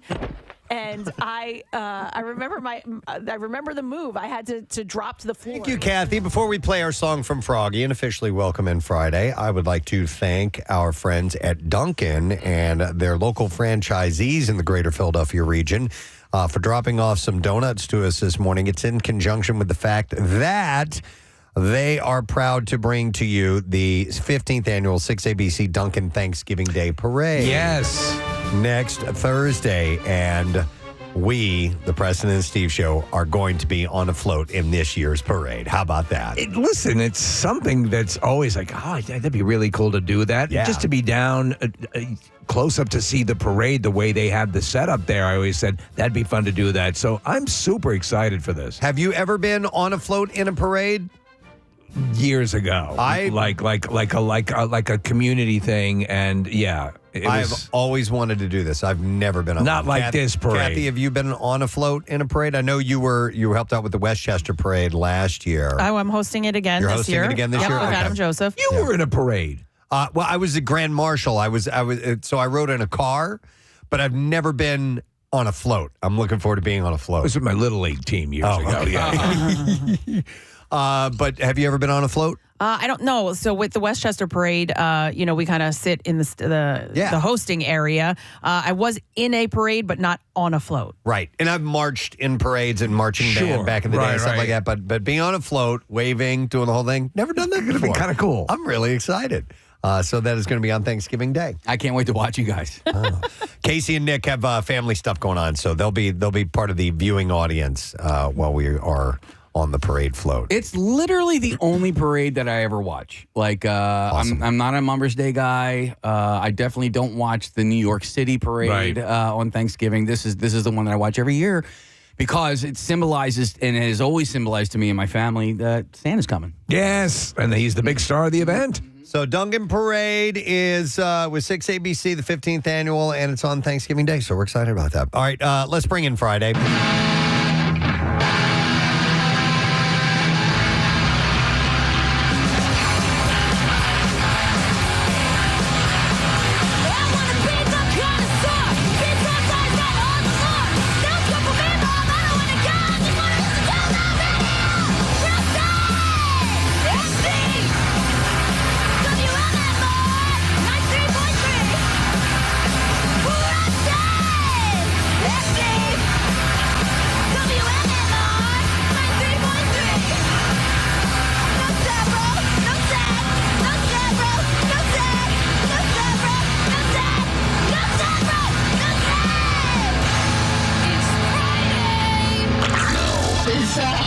WMMR presents Preston and Steve's Bizarre File. Brought to you by the iconic Lorenzo and Sons Pizza, Philadelphia staple with locations in Westchester, in Xfinity Live, and in Live Casino and Hotel Philadelphia. Visit lorenzoswestchester.com. We begin with this story about a South Korean man who was arrested at Lima Airport after attempting to smuggle 300 tarantulas, 100 centipedes, and 9 bullet ants, all strapped to his body in small plastic bags. Man, playing with fire. Authorities grew suspicious of the man due to his swollen stomach.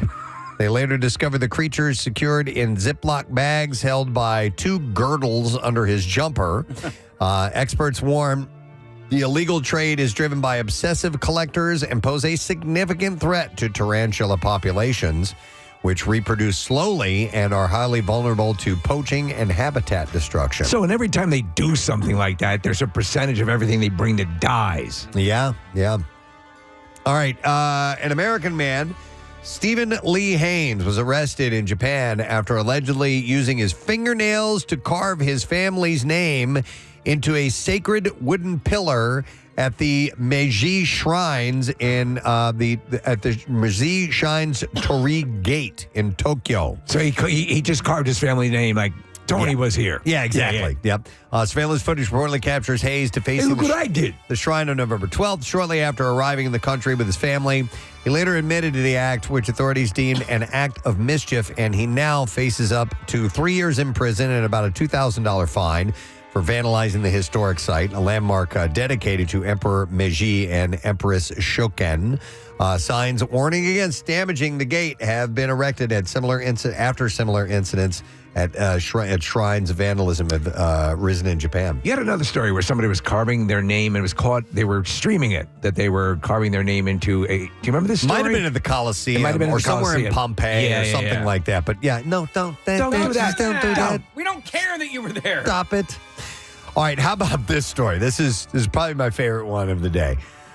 In Thailand, a 27-year-old named Ofas Chenjit has been arrested after being accused of stealing 67 pieces of underwear from washing lines. But there's more. Chenjit then allegedly took those pilfered undies, and he would use them to pleasure himself, and he would hang them on his rub-out tree. Oh, my God. Listen, you keep your rub-out tree inside. Yeah. A driver passing by saw the unusual tree and alerted police. Kunjit had reportedly told cops that he would, quote, help himself to the underwear when he was drunk. This looks like a good one. Residents had been complaining about missing underwear, but had no clue that this is where they had gone or what was being done with it. So the guy would spank it on these things, and they would hang them up in this tree. So around the holidays, when does your rub-out tree go up? Wow, look at this. Never Usually before Thanksgiving. After Thanksgiving, yes.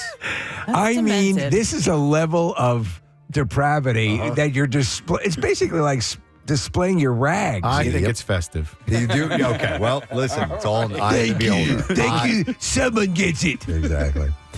A church in Lucerne, Switzerland has introduced an AI-powered Jesus hologram for confessions, which is sparking curiosity and debate.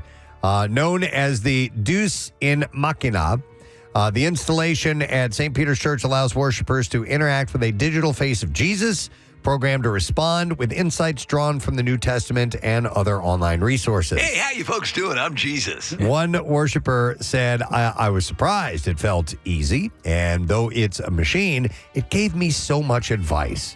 Hey, you hear that story about the rub-out tree? Crazy, right? The AI Jesus, fluent in over 100 languages, answered a variety of questions, including moral dilemmas, offering advice like, your task is not to judge, but to accompany with love. Well, to be honest, I think Chrysagon and the Skull Sealer are two separate things. While many visitors are impressed with the confessional experience, some dismiss it as a gimmick and criticize the responses as generic. Yeah. The project, developed by computer scientists and theologians from the Lucerne University of Applied Science and Arts, was intended as a temporary experiment to explore the role of AI in religion. Well, we had already cornered that market with PopeBot. The installation, active this month, raises questions about whether AI can offer 24/7 pastoral care though some critics argue that machines lack the moral compass for such I would think so. Yeah. I don't turn to my toaster for moral dilemmas. All right, and then one more story in Nova Scotia. Amanda LeBlanc was on the lookout for someone to come over to her house and watch her dogs while she was away. But what she didn't expect was to find parts of her home exposed to the world in an OnlyFans video. Oh, wow. LeBlanc says that she and her husband hired the dog sitter multiple times while they were away for a day without any knowledge that the person that they let into their home had an adult content side hustle. Not long ago, LeBlanc stumbled onto an ad on social media featuring her dog sitter and the distinct design of the floor the girl was in the ad standing on looked eerily familiar. So she shelled out $7.99 for a subscription. I was saving that cucumber for lunch. And found her dog sitter had been having solo diddling sessions in their bathroom and posing by their pool as well. Oh man. LeBlanc says that she feels violated at the least, but makes it clear that she has no issue with people living their lives their own way, just not in her home. Right. You guys have friends who have gone to like adult websites and stuff? Yeah, I've heard of them. Have they ever come across a video where the subjects of the video were clearly from our area? The only reason I asked is because I have a friend that saw a woman performing an act while wearing an Eagles shirt, and I was like, I saw one time of someone, and I'm not going to pretend that somebody told me about it. I actually saw it, of someone who was in downtown Philly in a hotel, and you could see City Hall out the window. No, wow. Absolutely. Wow. And I was like, whoa, it just got real for a moment when I saw that. But there are Philly-based porn, of course, channels and things like that for sure. There's lots of porn going on. Support your local porn industry. Please do. All right, that's it in the Bizarre File. We're going to take a break. We'll come back in a moment. The Connoisseur is where we are headed to next. Lots of great stories, lots of stuff to give away. So we'll do that when we return. Stay with us.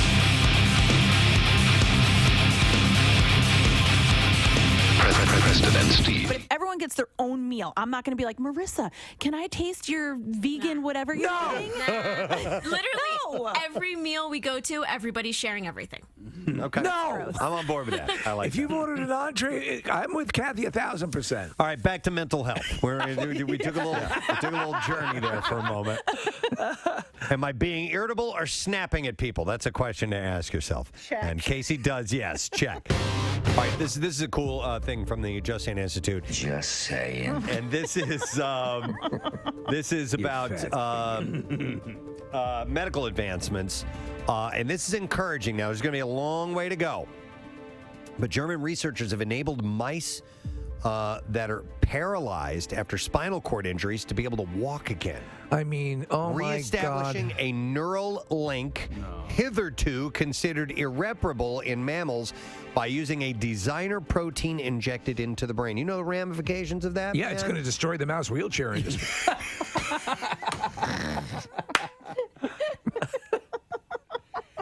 People may lose their job. Right. Listen, people are going to be able to walk. It's going to be cataclysmic. Mice are going to be able to walk again. Let's keep our eye on the ball here. Listen to this. Spinal cord injuries in humans, often caused by sports or traffic accidents, leave them paralyzed because not all the nerve fibers that carry information between muscles and the brain are able to grow back. But the researchers from Ruhr University Bochum managed to stimulate the paralyzed mice nerve cells to regenerate using a designer protein. Dr. Turdballs is very encouraged. Right. Which is pretty wild. So when I thought I had ALS, I was having these muscle spasms, are called fasciculations, and it really scared me. And so I went to a couple of neurologists, and one of them explained to me the way nerve cells work. And I may be a little bit off base on this, but for the most part, the nerve is a single cell. It's one thing. Yeah. And once you lose that, there's no way to regrow those. That's the thing. You can't regrow nerves. And so that therein why those, when you have nerve problems, that's why how final it is usually. This has been the holy grail. This has been the thing. Now we have things that are prophylactic, or I should say, a separate like exoskeletons, mobile exoskeletons that could allow people to walk with these like a war machine. Yeah. To at least have some ability. Yeah. But if you could regain, and if you can regain that ability to walk, then as you get older, or people who have just natural deterioration, I assume you'd be able to refresh that ability as well. So people have balance issues. The main doctor, Dr. Turdball, was it? Said with a relatively small intervention, we stimulate a very large number of nerves to regenerate, and that is ultimately the reason why the mice can walk again. The paralyzed rodents that received the treatment started walking after 2 to 3 weeks. That's amazing. The treatment involves injecting carriers of genetic information into the brain to produce the protein called hyperinterleukin. Mouse-walkatosis. They're gonna have to change that when they get the humans, though, right? Hyperinterleukin globin. Interleukin gluten galban 6. Yes. The team is investigating if the treatment can be improved, and he said that we also have to see if our methods work on larger mammals. Right. We would think of Like pigs, whales. pigs, dogs, or primates, for example. And then if it works, we would have to make sure that the therapy is safe for humans too. But that will take many, many years. So probably not in our lifetime. But never say never. Yeah. That's what James Bond taught us. And I think that this is a lot of times people will, everything starts a geometric progression. I mean, knowledge fires off additional knowledge. Everything goes out in waves. So I think this can increase exponentially. I wouldn't be surprised if we're looking at something. These things come and people say, I never thought we'd get there. I'm always amazed, like when they said, travel at the speed of light. Yeah. Never be achieved. And it still seems like impossible. However, they're starting to do things where they're sending particles at the speed of light. So, we'll see. You never know. Yeah. We're also going to have a bunch of really, athletic mice. Right. I thought that was pretty great news. That is good news. So, every baby steps or mouse steps. Mouse steps, if you will. Speaking of challenges, of online challenges, there was one, Steve. It's called the Skull Breaker Challenge. This dumb thing. Yeah, I saw this a few weeks ago. There was a video somebody had posted a clip of these two girls doing it to. It's all over TikTok. Yeah, yeah. But this was a couple of weeks ago. That Right. supposedly, and the story was the girl was like special needs, and they were bullying her, and but anyway, so that turned me off to it immediately. But yeah, anything that talks about breaking your skull and a challenge, I may want to pass on. But you've seen what this is? No, I only saw the that there's like a big up in arms about this. Yeah, so it's 3 people. 2 people are in on it, 1 person isn't. So you stand side by side, you're facing a camera, and the idea is the 2 people on the outside jump up in the air, and then after they jump, the person in the middle jumps by themselves up. And I guess they tell them, they give them some kind of setup to make them do it. And as the person in the middle jumps up, the other 2 knock their feet out from underneath the person in the middle. And I mean, like why? Face plant. I mean, we're talking. That's not cool. Broken neck, broken, nose, whatever. Really nasty falls that can happen. And that's apparently a thing right now. Oh man, a local kid got injured having this happen. Well, and skulls have been cracked. Yeah. So that's part of the deal. And I mean, you're doing it on concrete and stuff like that. Yeah. I'm honestly sick of these goddamn things with eating Tide and all this stuff. And it's like. Come on. Yeah. Well, I mean, have you guys seen the invisible string trick? That one?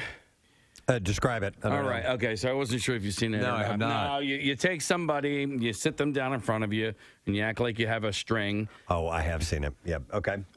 It's a little bit funny, right? It's kind of funny, yeah. All right. So go ahead and finish describing how this works. So you walk up and you say, all right, I'm holding the string, and you act like you're putting the string into their ear and then pulling it out the other side, and then you ask them to hold one side of the string. It's a joke. They don't think there's really a string Right, there. of course, It's just play along, Yeah. follow me, do this for me. All right, so you're holding one side of the string. I'm holding the other side of the string. Okay, now yank that side of the string really hard. And so when they yank it really hard, your hand slaps them across the face because it's holding onto the other side of the string. Yeah.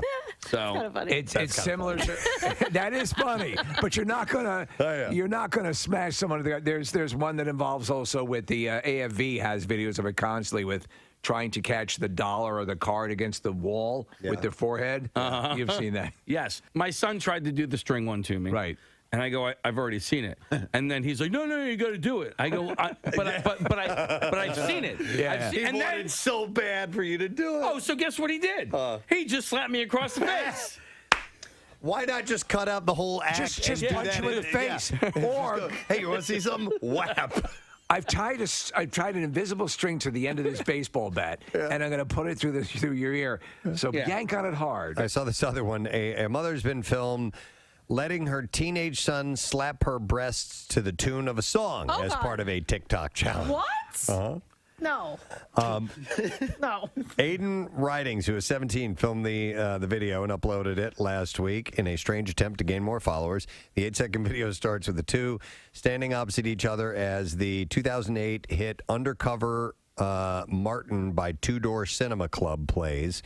The teenager dances to the tune before hitting one breast after the other in quick succession in time with the beat. This is his mom, mind His you. mom? Yeah. No, Yeah. this isn't okay. No. You This is not okay. You wouldn't let Jace do that, Kathy? And the mom let him do that. Yeah. Let Jace do it to the baby shark. So let's see here. What does it say? He said both he and his mother were happy with the video and they found it amusing. So is this a challenge? Slapping the boobs? It is now. I don't know.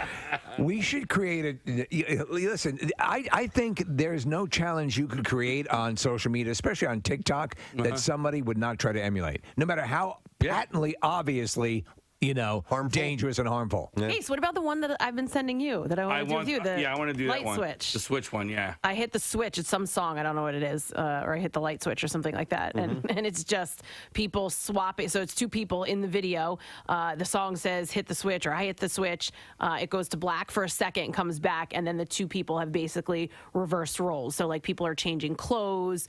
One is like a father and a son. It's kind of cute. All right, it's a little video. Yeah. Finagling. When do you get to hit someone's breasts? All right. Yeah, when do I get to hit somebody's boobs?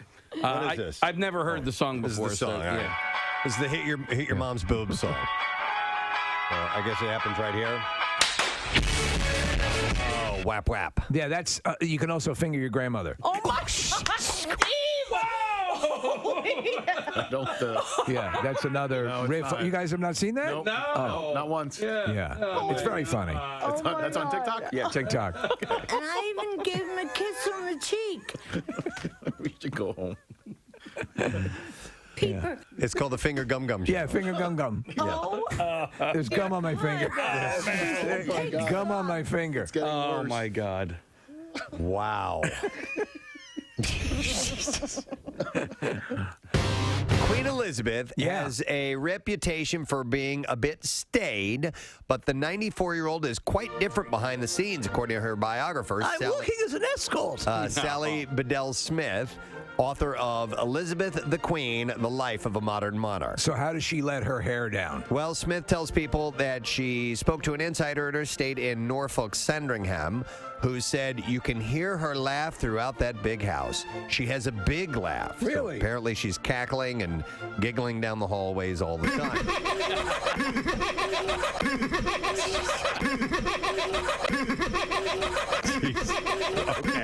WMMR. All right, thank you very much, Kathy. I think that, yes, without further ado, we should do our Friday morning thing, and that is the Connoisseur.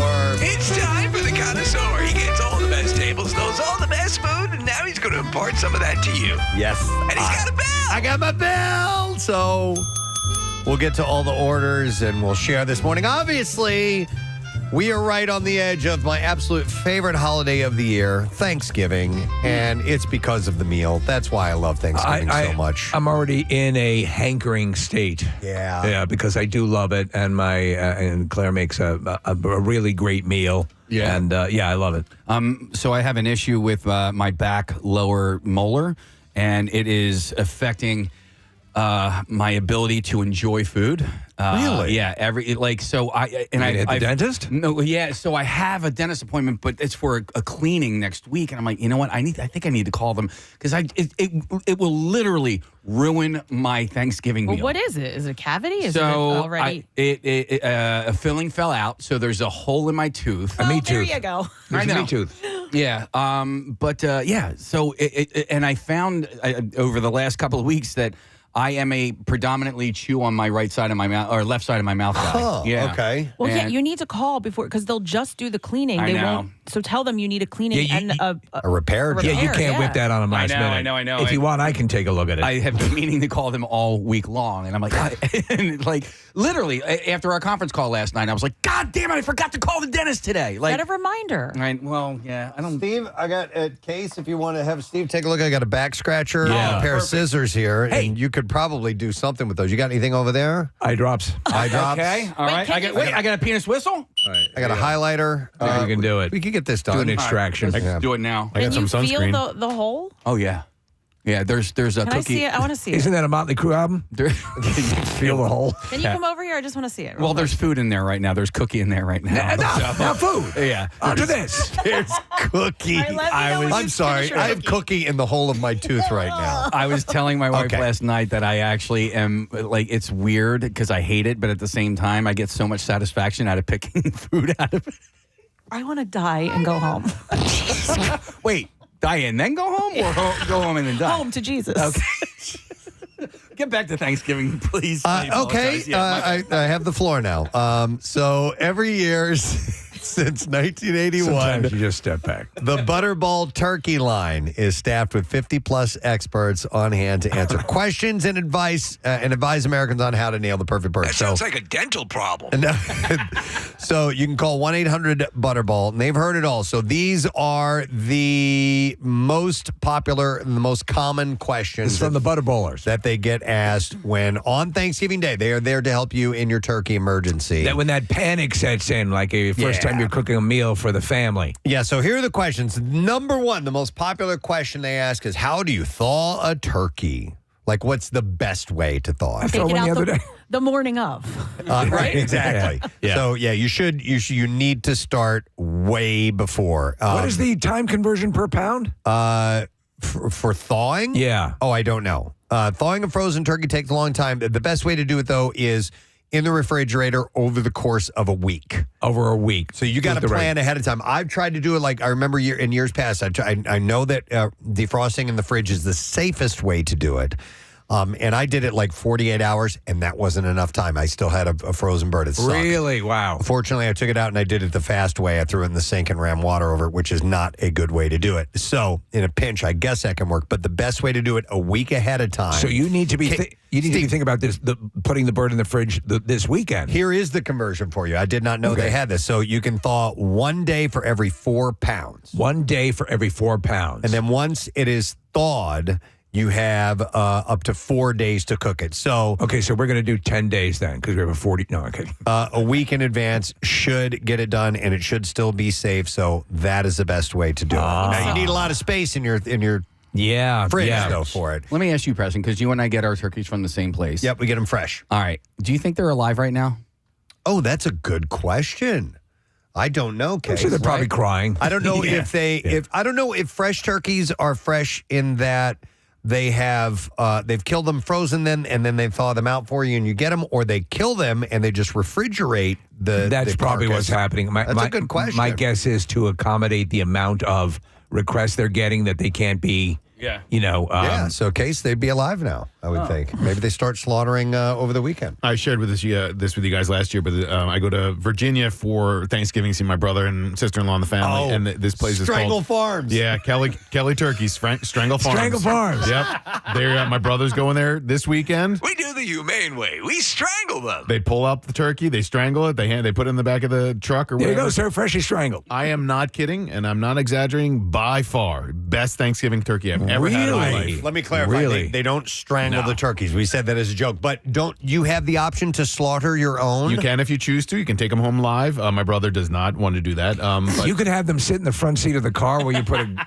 garrote around their neck. I was They offer them up to be frozen if you want, but we got ours fresh. Okay, I thought when you said, I didn't know you take them home and then kill them, and then you have to pluck and everything. I thought maybe they just did a ceremonial thing where they stretch the bird out, and here, you swing the axe, and then they clean it up and send it off with All right. You ever been to? I'm going to put a clip in this, and you can. You ever been to rural Virginia? Because that option exists. Wow. Yeah. So, we allow the good folk at Kelly Brown's Farms to kill the bird for us. Yeah, and let the then we experts. take it home. Yeah. But man, was it delicious. Okay. Oh So my God. friggin' good. I'm trying to search when they do this, and I'm finding all other terrible information, and I know why Marissa doesn't eat meat. Okay. All right. Yes, I'm sure. Sometimes you don't want to know how it's prepared. Yeah. You can also do it in cold water, just not warm water. The method is for You're people talking about the bird, not you. who call in a panic, yes, because they forget to start thawing their turkey, and Thanksgiving is a few days away. Butterball advises letting the turkey sit in cold water for around 30 minutes per pound and changing the water every half hour, making sure that it's cold enough so that the turkey stays below 40 degrees. We've had every turkey mishap, that can possibly happen. And when I say we, I mean my mom. Yeah. She, forgot to thaw it out, didn't take it out of the freezer in time. One year forgot to turn the oven on. She forgot to kill it. Forgot to get it.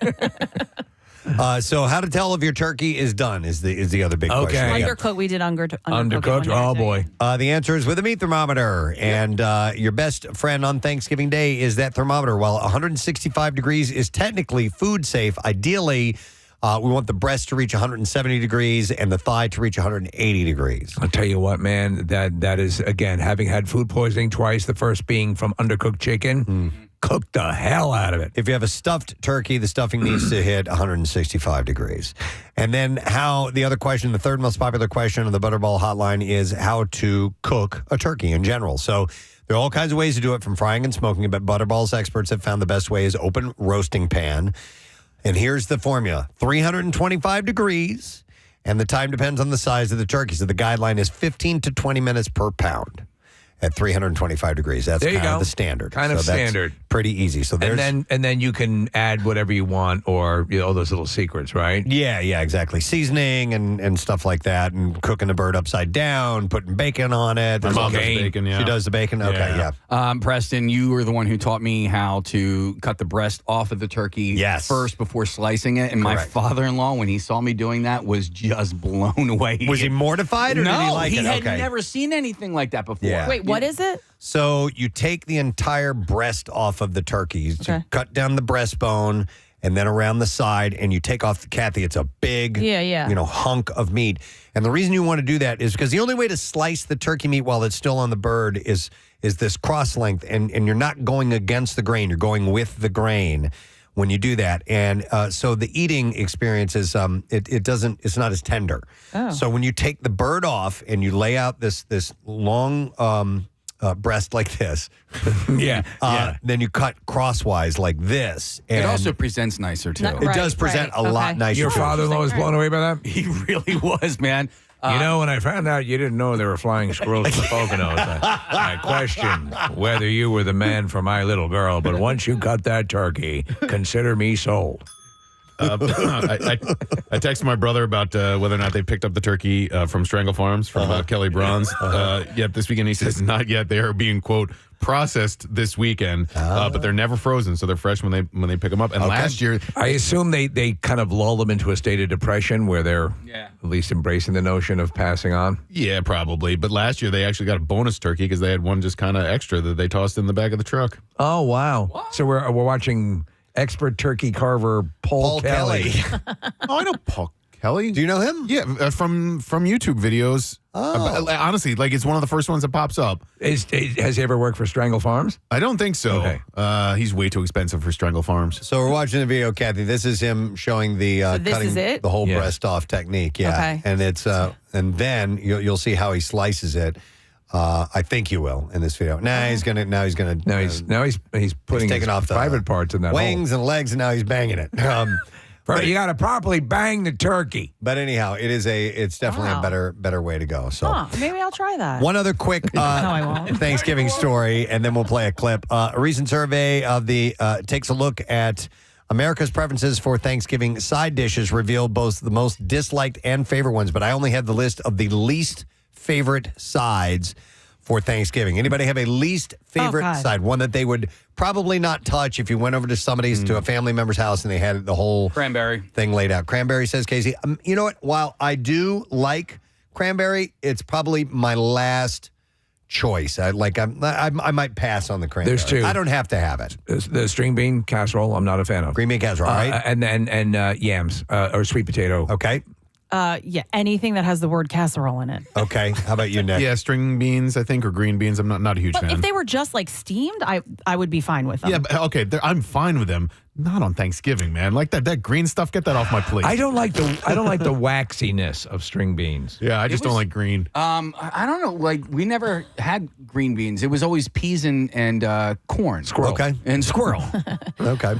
Thanksgiving Day, I know you love it, Preston, but like not much on that plate do I love. Wow. Oh my God. I the like turkey, the mashed potatoes, the stuffing, the cranberry, and asparagus is my Thanksgiving vegetable. Yeah, so like I enjoy the turkey and I enjoy some stuffing. Like my aunt makes a great homemade one and I love hers, but like typically I don't really love stuffing. I don't often eat corn. I do like the green beans. I don't eat Thanksgiving, mushrooms. I like corn. And I don't like mashed potatoes. Really? Wow. I know. So I don't Do you like baked potatoes? No. Okay. I don't like baked potatoes though. I don't. Do you like any kind of potatoes Like besides French fries? Like roasted little baby roasted, potatoes? Yes. Okay. Roasted, yes. You can boil them. You can mash them. You can stick those in a stew. Yeah. Even Kathy knows that. Yeah. All right. So here are the least favorite, by the way, of sides for Thanksgiving Day. Least favorite is cranberry sauce, followed by green bean casserole. There we go. Wow. Roasted vegetables. And I'm fine with roasted vegetables. Wow. Depends on what they are, though. Pecan pie or pecan pie. I like me some pecan pie. Me too. That's not a side. That's a dessert. I know. agree. It's stupid. And sweet potatoes. So that's all. Here's the funny thing, though. So much of the good stuff. Preston, I love sweet potato fries. I just don't like mashed sweet potatoes. Yeah, my sister makes this amazing. It's basically sweet potato, like mashed sweet potatoes, but it's she puts like pecan in there, Maple and it's syrup sweet. and stuff yeah, like yeah, that. it's Yeah. really, really good. Possible. I'm listening. Northeasterners love their apple pie. Yes. Apparently, this is there are a lot of geography, regional things in here. Southerners and Midwesterners are all about the green bean casserole. That's me. I love it. Gen Z digs mac and cheese. Mac and cheese was never a part of my Thanksgiving meal, but though I know a lot of people. Me either, Steve. Yeah. But baby boomers are most likely to list cheesy classic mac and cheese as their least favorite. As Potatoes au gratin, I think, would be. Yeah. That would right? Yeah. Hell yes.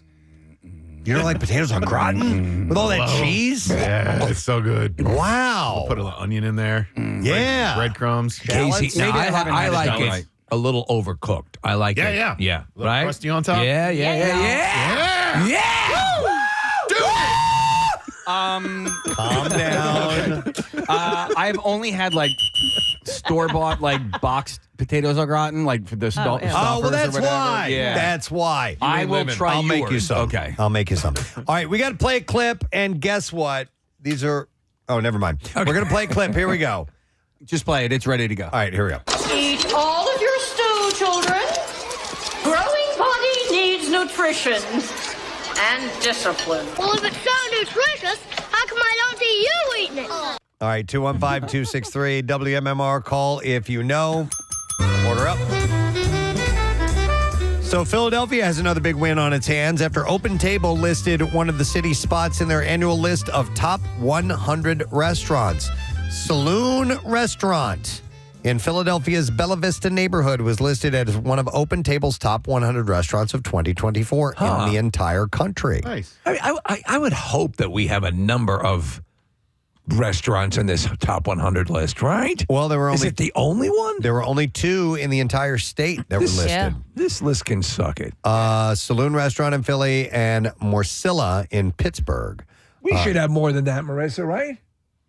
She's quasi-nodding. So she's working on something. Wait, I missed the very beginning All right, of what the list was. Open Table listed the top 100 restaurants, and Philadelphia has one saloon restaurant in Bella Vista. Okay. I wonder how they do it, if it's just like the most Well, the most reserved. reservations. It's also very big, so a lot of people can do reservations. Well, maybe that's it. All right. Thank you. You've saved me from weeping. But yes, Steve, we have a lot of great restaurants. Talking about saloon, of the restaurant's many great qualities, a description listed on Open Table says saloon steaks and veal chops are legendary. Many prefer a plate of fried long hot peppers to complement the steaks. All desserts and gelatos are made on premises daily. Do you use Open Table? I do. Yeah. Quite a bit. The Saloon is a Philadelphia neighborhood bar and restaurant with a national reputation, and parking is free there, too, by the way. So that's a bonus. So congratulations. I to use an app Saloon. called Uncomfortable Table near the bathroom. Oh, Yeah. not very popular. Yeah.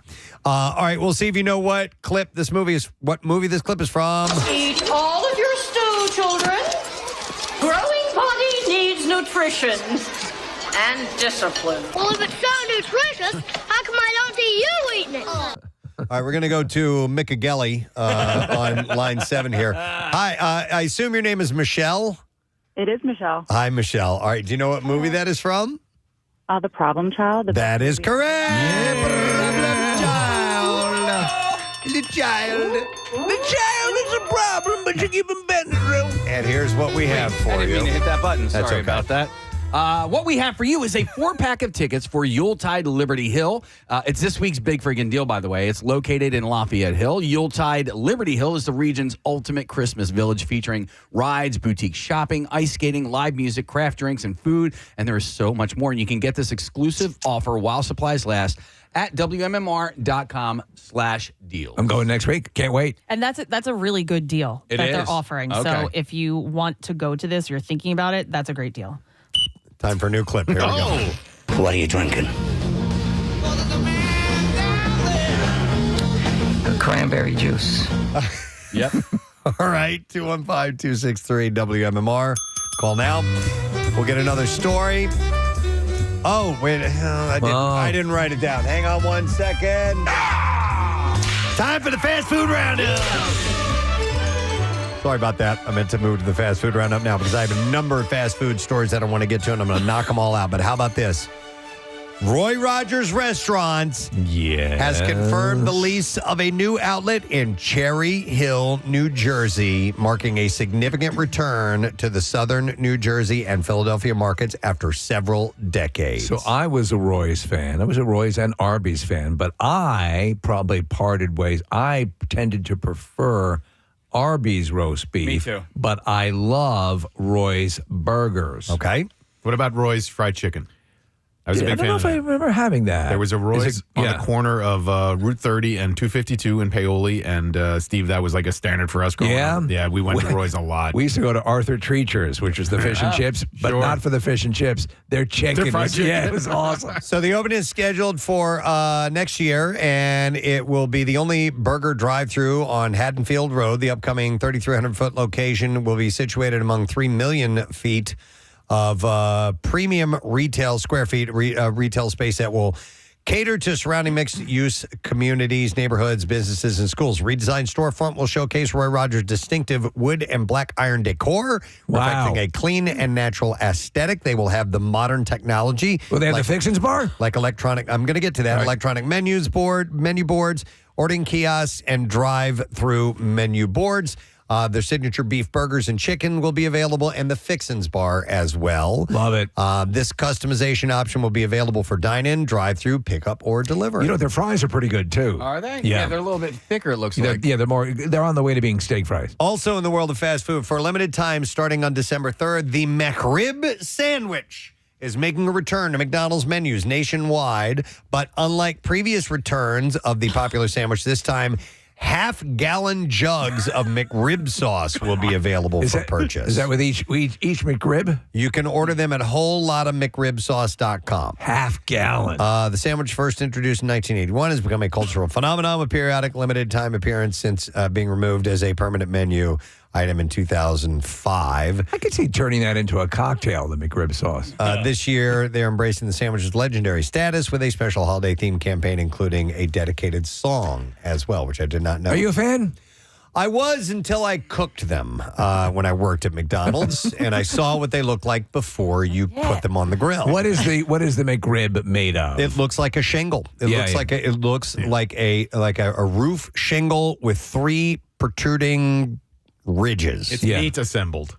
What's that? It's meat assembled. Yeah, exactly. Yeah, I mean, like there at one point, some of that meat was probably attached to ribs. I liked it. It's people okay. love it. Yeah, it's pretty good. You know what I hate about the McRib is that I don't really like it, and yet it still makes my mouth water. You know, I like it's Pavlovian. I like the pickles and onions that come on it too. They're raw onions. Yeah, they're raw onions. I know. There's something about that I like. So, all right, how about this for fast food roundup? Starting December 1st on flights departing from Boston, Delta Airlines will start offering Shake Shack cheeseburgers as part of its first class in-flight dining experience. I may fly to Boston just to do this on first class.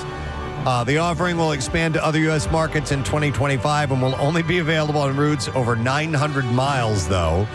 Eligible passengers can pre-select the cheeseburger made with 100% Angus beef and served with all the usual toppings. That's your jam, man. The airline's app. Now, listen, there's no way they're going to be able to fully replicate this on an airplane because these are essentially their smash burgers. Right. Mm-hmm. And you need a grill. You need to be making that. Well, they probably have an open grill on the flight. Yeah. Makes sense. But I am color me intrigued by this. Well, we have a photograph of what they're saying the airline meal will look like. It looks a little smashed. It comes with a chips, Caesar salad, and dark chocolate brownie, but sadly no Shake Shack fries or milkshakes. So, what's the booze? Is that champagne? I don't know what that is in this particular photo. Because you can get alcohol at Shake Shack, right?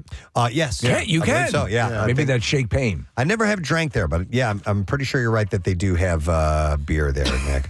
All right, and then one last thing. Homesick Candles and KFC are collaborating for unique candles. Their first offering is Bucket of Chicken that smells like the Colonel's 11 herbs and spices recipe. And they also have the Buttery Biscuit Candle that has golden honey, caramel, and buttermilk notes. And you can also get the Bucket of Chicken car freshener, too. And they're all sold out right now on the KFC website, but hopefully they will be restocked. So KFC biscuits were my favorite. Now I think the biscuit. Oh, the biscuit lady. I've never had Head and Shoulders. biscuit, Yeah, it's but the best biscuit you're gonna find. All right, let's see if you know what clip this movie. What? God, I did it again. What movie to clip it from? God damn it! What are you drinking? Cranberry juice. All right, let's go to Sean. Hey, Sean. Good morning. Hi, everyone. Hey, buddy. All right, what movie is that clip from, please? The Departed. That is correct. Yes, The Departed. Hang on one second, bud. Hey, Sean, we got a 4-pack of tickets for Yuletide Liberty Hill. It's this week's big friggin' deal, and Kathy says it's an amazing deal. It's located in Lafayette Hill. Yuletide Liberty Hill is the region's ultimate Christmas village, featuring rides, boutique shopping, ice skating, live music, craft drinks, and food, and there is so much more, and you can get this exclusive offer while supplies last at WMMR.com/deals. All right, we have another clip to play for you. See if you can identify what movie this is from. It's a nanite explosive. It's the size of a rice grain, but it's powerful as a hand grenade. A rice grain. All right, so that's technically that's food. All right, That is food. 215-263 WMMR. Call if you know the answer. Next order up. Rice grenade. Mozzarella sticks. I got this from Steve Morrison, by the way. This is a cool story. Whether from your grocer's freezer or your local bowling alley, they're pretty much the same. Low moisture, part skim cheese, coated in breadcrumbs, toss them in a fryer, they're done. Then there are the ones made by Mike Hawk. His Moz sticks is what he calls them. Mad Mutts is what they are known as. They're made from fresh mozzarella. So it contains fewer ingredients than most commercial counterparts. No filler or oils within the cheese. And since the whole milk cheese and the coatings are flavored, they taste like something, not just a bland tube of molten cheese. And we got this from the Philadelphia Inquirer. Well, you'd said, Case, that you'd sort of fallen out of love. with the Yeah, mozzarella I'm not a stick. mozzarella. Like all I'll do like I like begins with an M. There's one by Maggiano's. Okay. I like their because they're like mozzarella patties. Right. And it has like sauce on top of it, but like regular mozzarella sticks, I don't do them anymore. Yeah, me either. They seem like kind of a waste for me, but I'm definitely interested in trying this out. So fresh mozzarella, it's different than mozzarella sticks. It's fresher. So this guy has tried to. It's not a good candidate to put in the deep fryer. So this guy had to figure out a way to do it. Yep. So for 15 years, he's made hand-pulled mozzarella at Tony Baloney's, his Atlantic City-based sub and pizzeria chain. He shreds it onto pizzas, layers it inside his sandwiches, and he also makes flavored mozzarellas like a Calabrian chili, pesto, smoked, and truffle. Like all these different kinds of fresh mozzarella mixes that he does. The truffle sounds real good. So this is where you might like this, Casey. He puts flavor into it. So he first tried making sticks from his fresh mozzarella. He said it turned into crap in the fryer. He said the real simple answer is alchemy. Fresh mozzarella is too moist. Customers were complaining it's droopy, and I'm saying, yeah, it's fresh mozzarella. That's why. So he worked on it in his home kitchen. He balanced the enzymes, cultures, pH levels, the heat, and all this stuff, and then he finally figured out how to make a full-flavored stick made with fresh mozzarella. And now the product name Mad Mutts is on the verge of wide distribution throughout the Jersey Shore and beyond, with the sticks expected to reach grocery stores in Philadelphia and the suburbs soon. Sounds really good. Direct shipping to customers will begin this week, while restaurants can order them through Restaurant Depot. Hawk is hoping to take the brand national. Mad Mutts will cost more than other sticks, about $9 or $10 for a box of 5 in stores, or roughly $2 a stick. But he said, but they're massive. 3 sticks really are comparable to a normal order of 5. The sticks come in 12 flavors. So here we go. The Gaucho is chimichurri flavored. That sounds good. Garlic and herb crust. The Lucifer, whose mozzarella is made with 10 kinds of hot peppers and whose charcoal crust supposedly ranked at 2.9 million on the Scoville. Jesus. He says it'll burn your face off. The Truffler has truffles in its cheese, the batter, and the panko crust. The Unicorn comes in various colors and has a crust that includes edible glitter as well. So he's really going over the top for this stuff, and I don't have the list of all 12 of the flavors, but looks pretty good. Yeah, and if you look at the mozzarella sticks, they're the size of like large plumped hot dogs. Yeah. Or dildos. Could be a game changer. So we'll see about that. So keep an eye out for Mad Mutts. Do you guys see the meme that was going around the other day? This person that got a mozzarella stick on the bend of their arm, and when they open up their arm, it looks like the mozzarella stick has been broken open. Oh, that's awesome. Yeah, it's pretty genius. That is a great idea. It's a commitment to the love of a mozzarella stick. Most definitely. All right, well, let's see if we can identify what movie this clip is from. It's a nanite explosive. It's the size of a rice grain, but it's powerful as a hand grenade. All right, we're going to go to Brent. Hey, Brent. Morning, bud. Hey, guys, I figured I'd call you and let you know what clip that movie's from. Why don't you just go ahead and do that, Brent? What is it? That's from Suicide Squad. Yeah, absolutely. Hang on, my man. Here's what we have for you. Brent, we are going to hook you up with a 4-pack of tickets for Yuletide Liberty Hill. It is this week's big freaking deal. It's located in Lafayette Hill. Yuletide Liberty Hill is the region's ultimate Christmas village, featuring rides, boutique shopping, ice skating, live music, craft drinks, and food, and so much more. And you can get this exclusive offer while supplies last at WMMR.com/deals. Another food clip. Let's see if we can identify the movie. Here we go. My kitchen. That was my refrigerator. It was my apartment, and it was the best peanut butter and jelly sandwich I have had in my entire life. All right, 215-263-WMMR. Name the movie. Order up. A potato cartel is being accused of colluding to keep the price of frozen French fries inflated, and it will not stand. 2 class action suits have been proposed in U.S. District Court, alleging that 4 companies currently dominating a multi-billion-dollar market in the United States have been sharing detailed, sensitive information with each other to raise the price of their goods, French fries. They weren't happy with just fentanyl. And make more money off of customers. In the proposed suits, it is alleged that McCain Foods, Cavendish Farms, Lamb Weston, and J.R. Simplot. I don't like you muscling in on my territory. Have privately swapped intel to inflate the price. I need you to stop talking. To inflate the price. Say hello to my little friend. Has anyone heard from him? No. Yes, he texted me. He was in the neighborhood and was. I wasn't able to see him because he and his wife Connie were having a meal right up the street. I'm like, damn it, because I want to get together with him. Santa's got to go. He had to go. He was working at the North Pole. I wonder if Santa will come to the camp out. I hope so. So these groups have privately swapped intel. They're inflating prices. So it's on goods like fries, hash browns, and tater tots. All the things we love. Over the last several years. What about hash browns? McCain Foods has denied the allegations and vows to vigorously defend themselves. We vigorously deny these charges until they're proven factual. So far, neither of the lawsuits have been certified as class actions, but no allegations have been proven in court. I just get the Signature brand. I think the Signature brand, they have so many different varieties of fries at Acme. I'm like, I'll just who go with makes that those, one. though? Like, That's a good question. I don't There's know. probably some. Might be one of parents these cartel company above. members. Yeah, it might be Weston or whatever. Let me ask you, if you were relegated outside of a baked potato to one version of a potato, what would you go with? What would you choose? And if I had to stick to one version, one type of potato dish? Yes. Or potato iteration. Think long and hard. I would probably, and I know this flies against everything that Casey stands for, but potatoes au gratin. I mean, you've got cheese and all that flavor, a little garlic, a little onion. That's goddamn mother. I know. I'm sorry, man. I know I've let you down. I knew son. you. I thought I knew you. I was going to say mashed potatoes, but that would get really boring after a while, I think.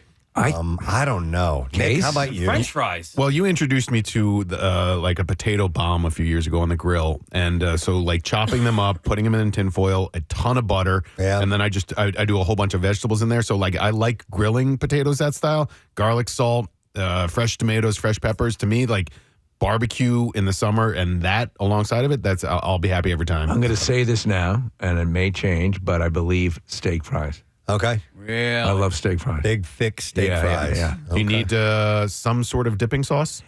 Not necessarily. Okay. I would. Yeah, me too. They're too much. That's too much potato without when it comes a to liquid. When it comes to fries, I drown in ketchup. See, I raw dog it. Yeah. Okay. What is your favorite French fry out there? Okay. And I'm talking like whether it's something you get at the supermarket. You're talking about what about crinkle string? No. Or just from where? From where? Do you know it's?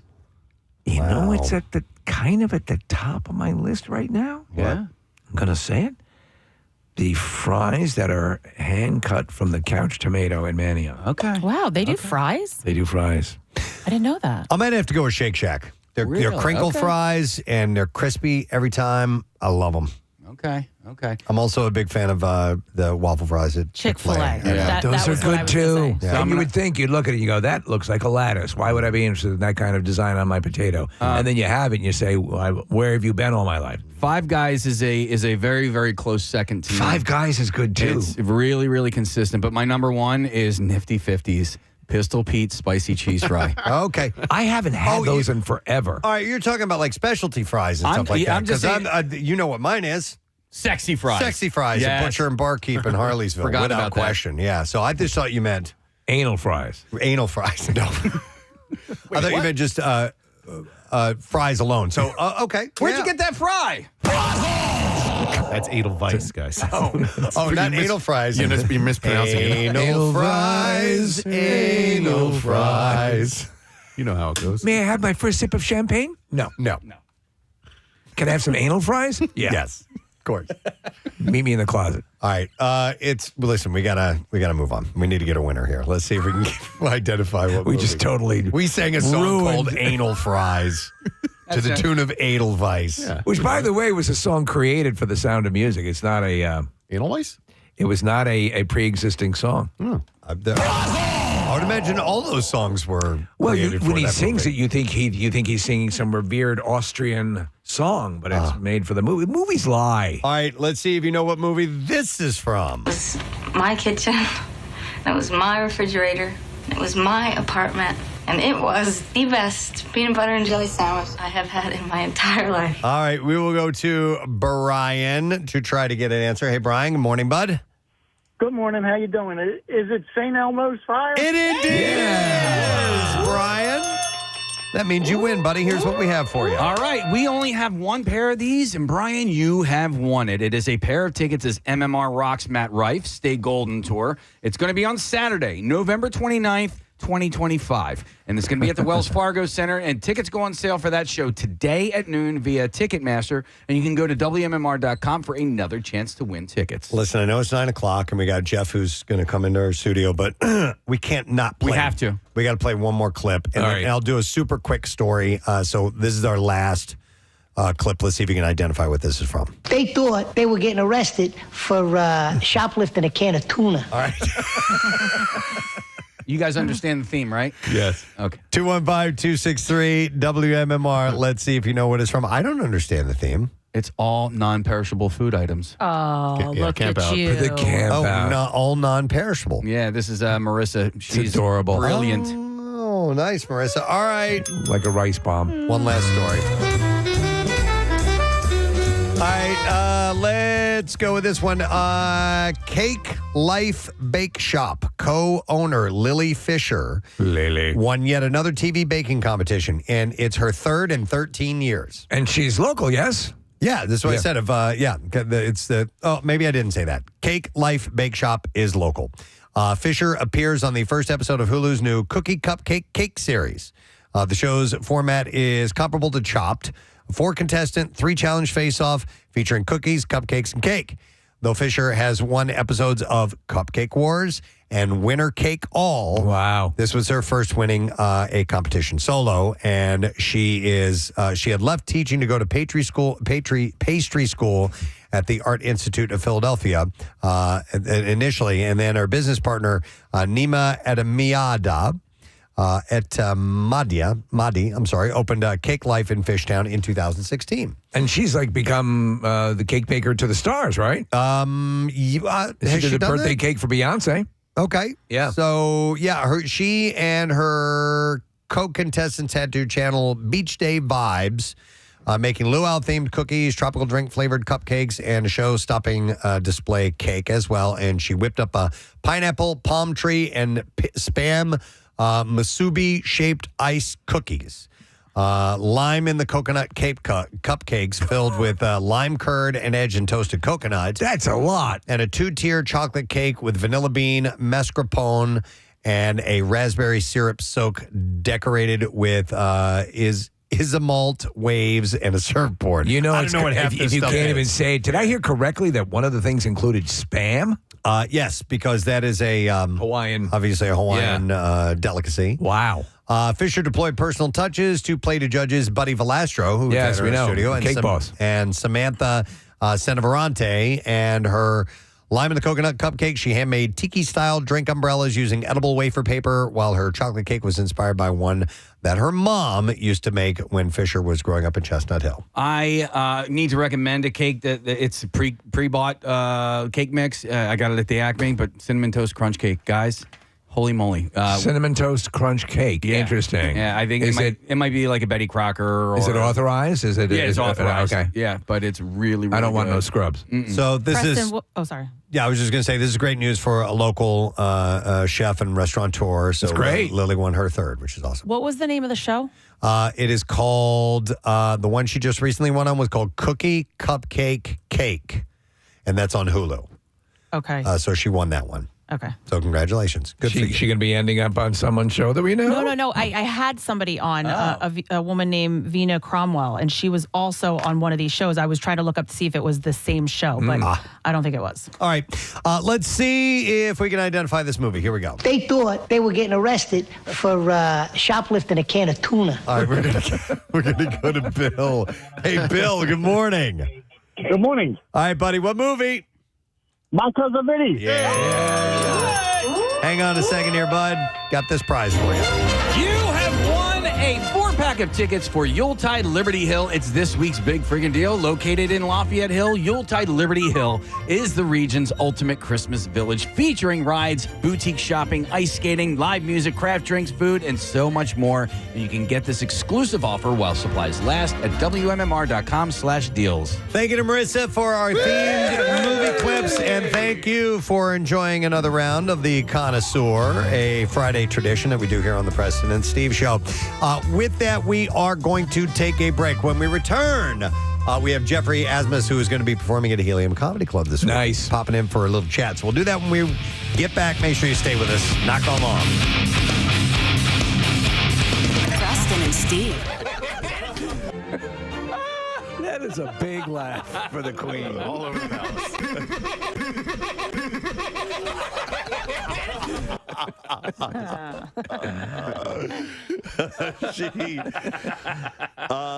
Apparently, while watching a rerun of Prince Charles' 1981 wedding to Princess Diana, she said, "Oh, there's my Miss Piggy face." She has the ability to laugh at herself, according to this person. Smith told people that during a shoot celebrating her Diamond Jubilee in 2012, she told the photographer, Barry Geoffrey, to just keep the camera rolling as she broke from the norm. And the Queen proceeded to strike a series of poses, slipping her hands in and out of her pockets, placing them onto her hips, mimicking the stances of a professional model. Tongue between her fingers? Her dressmaker and close confidant, Angela Kelly, had said that, yeah, she was having fun in that photo shoot. I'd love to see that. They said they stood in disbelief. The Queen was a natural, Kelly marveled. Barry and I felt like we were experiencing something really special, a moment never to be repeated. There's great footage of her on the set of Over the Top, where she is. Was she the final battle? She was the final battle. She put a crown on backwards. I need to go back and read the cast from that movie because I've forgotten how many people were in cameos. that. Yeah, well. I did see it was like a Reddit thread recently, and someone was talking about which way you face during the shower when you take a shower. Oh, okay. And so they were saying that when not All I washing, did was get out of the shower.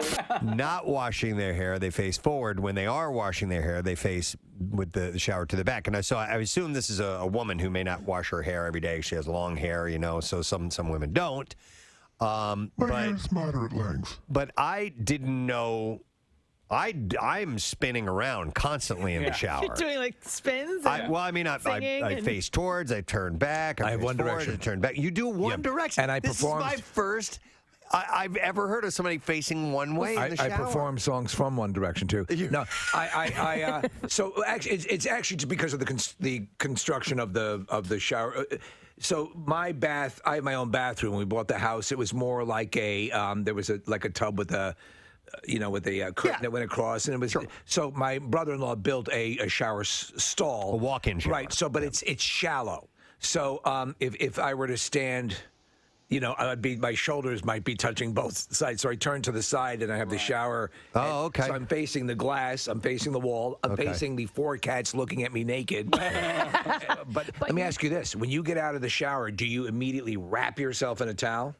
I do not. Oh my God! I dry off in the shower. Oh, me too. I do. We can shower together. I don't wrap in a towel. When I lived at home with my mommy, and I had no concept. Mommy, come dry me. I had no concept of what people did around the house. I used to use 2 towels every single time. Like now I use 1 towel and I use like a week. For like a week. Yeah. Because I'm like, oh God, laundry sucks, right? I know. Dude, my mom had like 2 towels every single time. One around my waist, one around my torso. I have a completely separate question because Kathy said with drying the hair and getting too hot and sweaty. After a workout. Oh, yes, the worst. And then you shower and you get out and I'm sweating? like, I'm sweating. I have to shower again. I gotta take a shower. So here's what I do in the summer. I hate that. I have my clothes laid out back in my room and the AC. I'll put the AC on the ceiling fan. I come out of. You stand in front of it? Yeah, I go out. Yes, I would. It's a good idea. Just to dry off. Sure. I didn't go through all this to re-sweat. When I was in high school on the swim team, our practices were 5 a.m. I had no idea that. Dude, listen, you're swimming like 2 miles in practice. That's a workout. That is a workout. Sweating? I was sweating, but you don't know you're sweating because you're in the pool. Yeah. You don't know that you're sweating until you go to put your school uniform on, and everything is just sticking to you. Yeah, I had no clue. Somebody wants to vouch for the towel warmer. I'm going to go to Tom. Hi, Tom. Good morning. Good morning, guys. Good morning, Ed. What's up, bud? Should I just say that every time now? Okay. All right, Tom, what's up? We were getting right now. Oh, my God, he's possessed.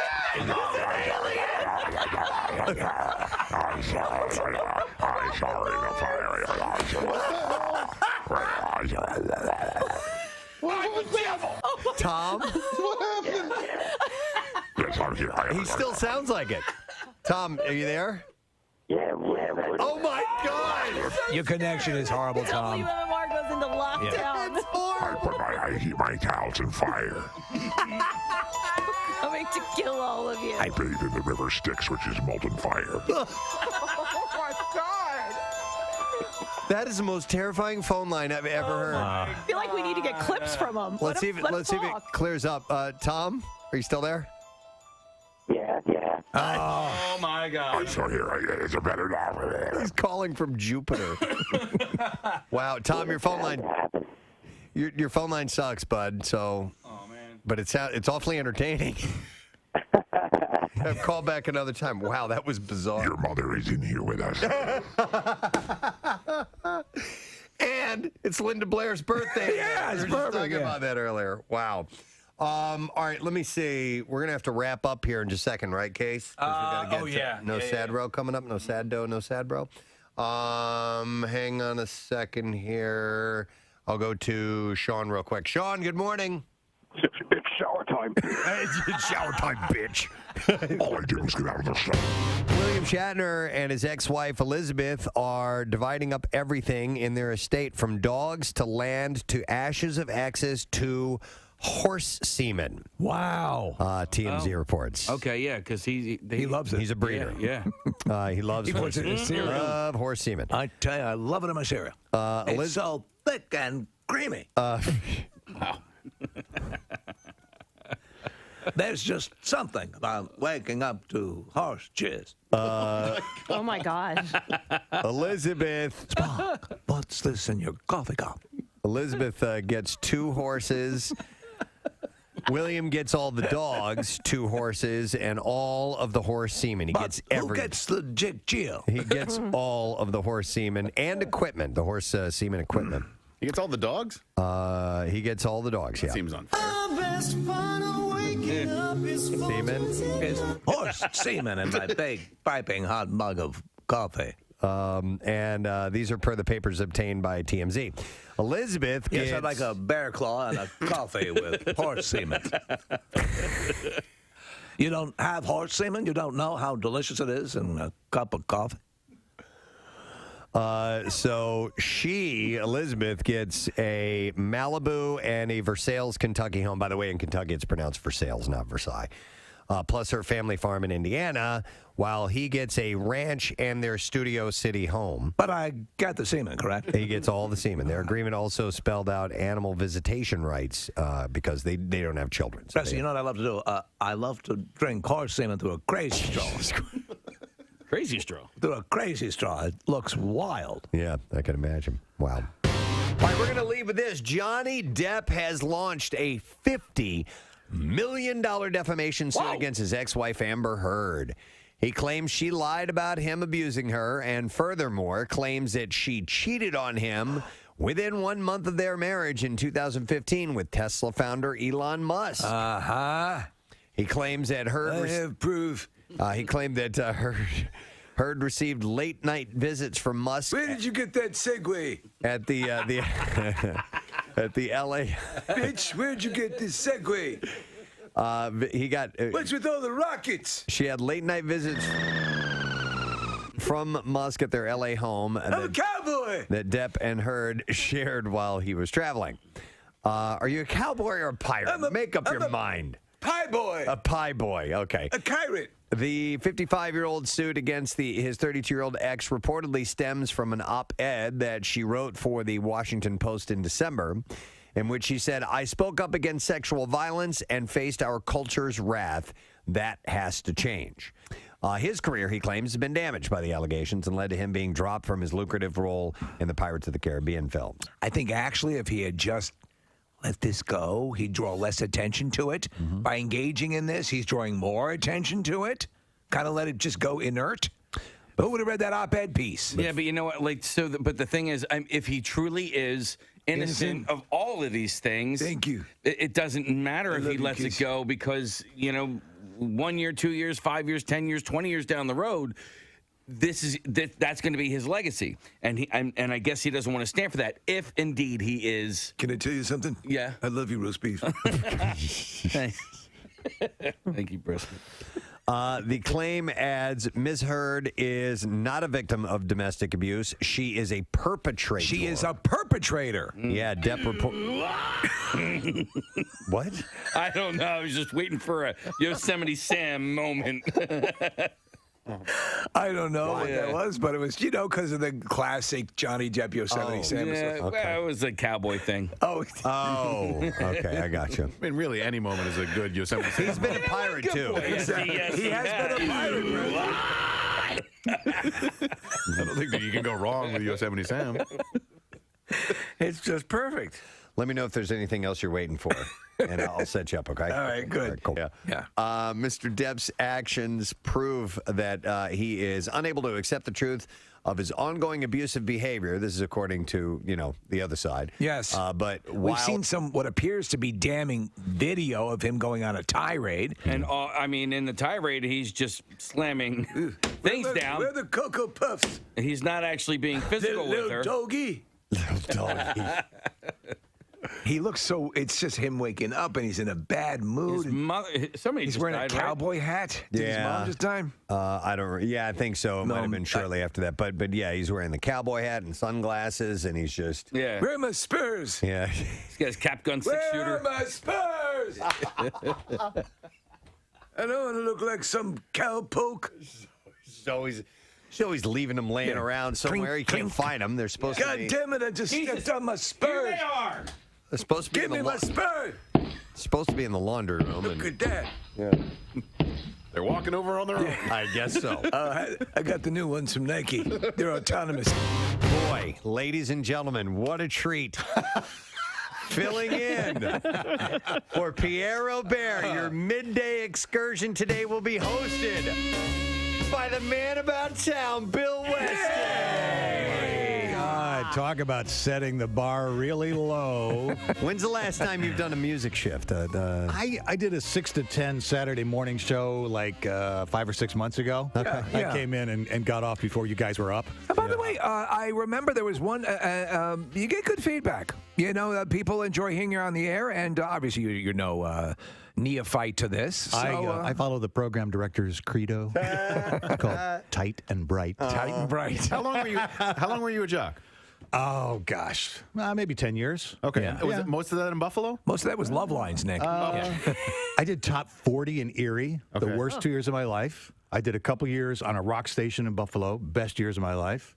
And then started getting into programming because I realized I was an okay jock, but I was probably a better programmer. Okay. Yeah, you're a great programmer. I have a question about, we have this thing, it's called the Zeta system, which is the software system that has all the music and commercials and all this stuff. You know how to run it pretty well? Yeah. Yeah, pretty much. There's the amount of dead air that Pierre manages to eke out of that system?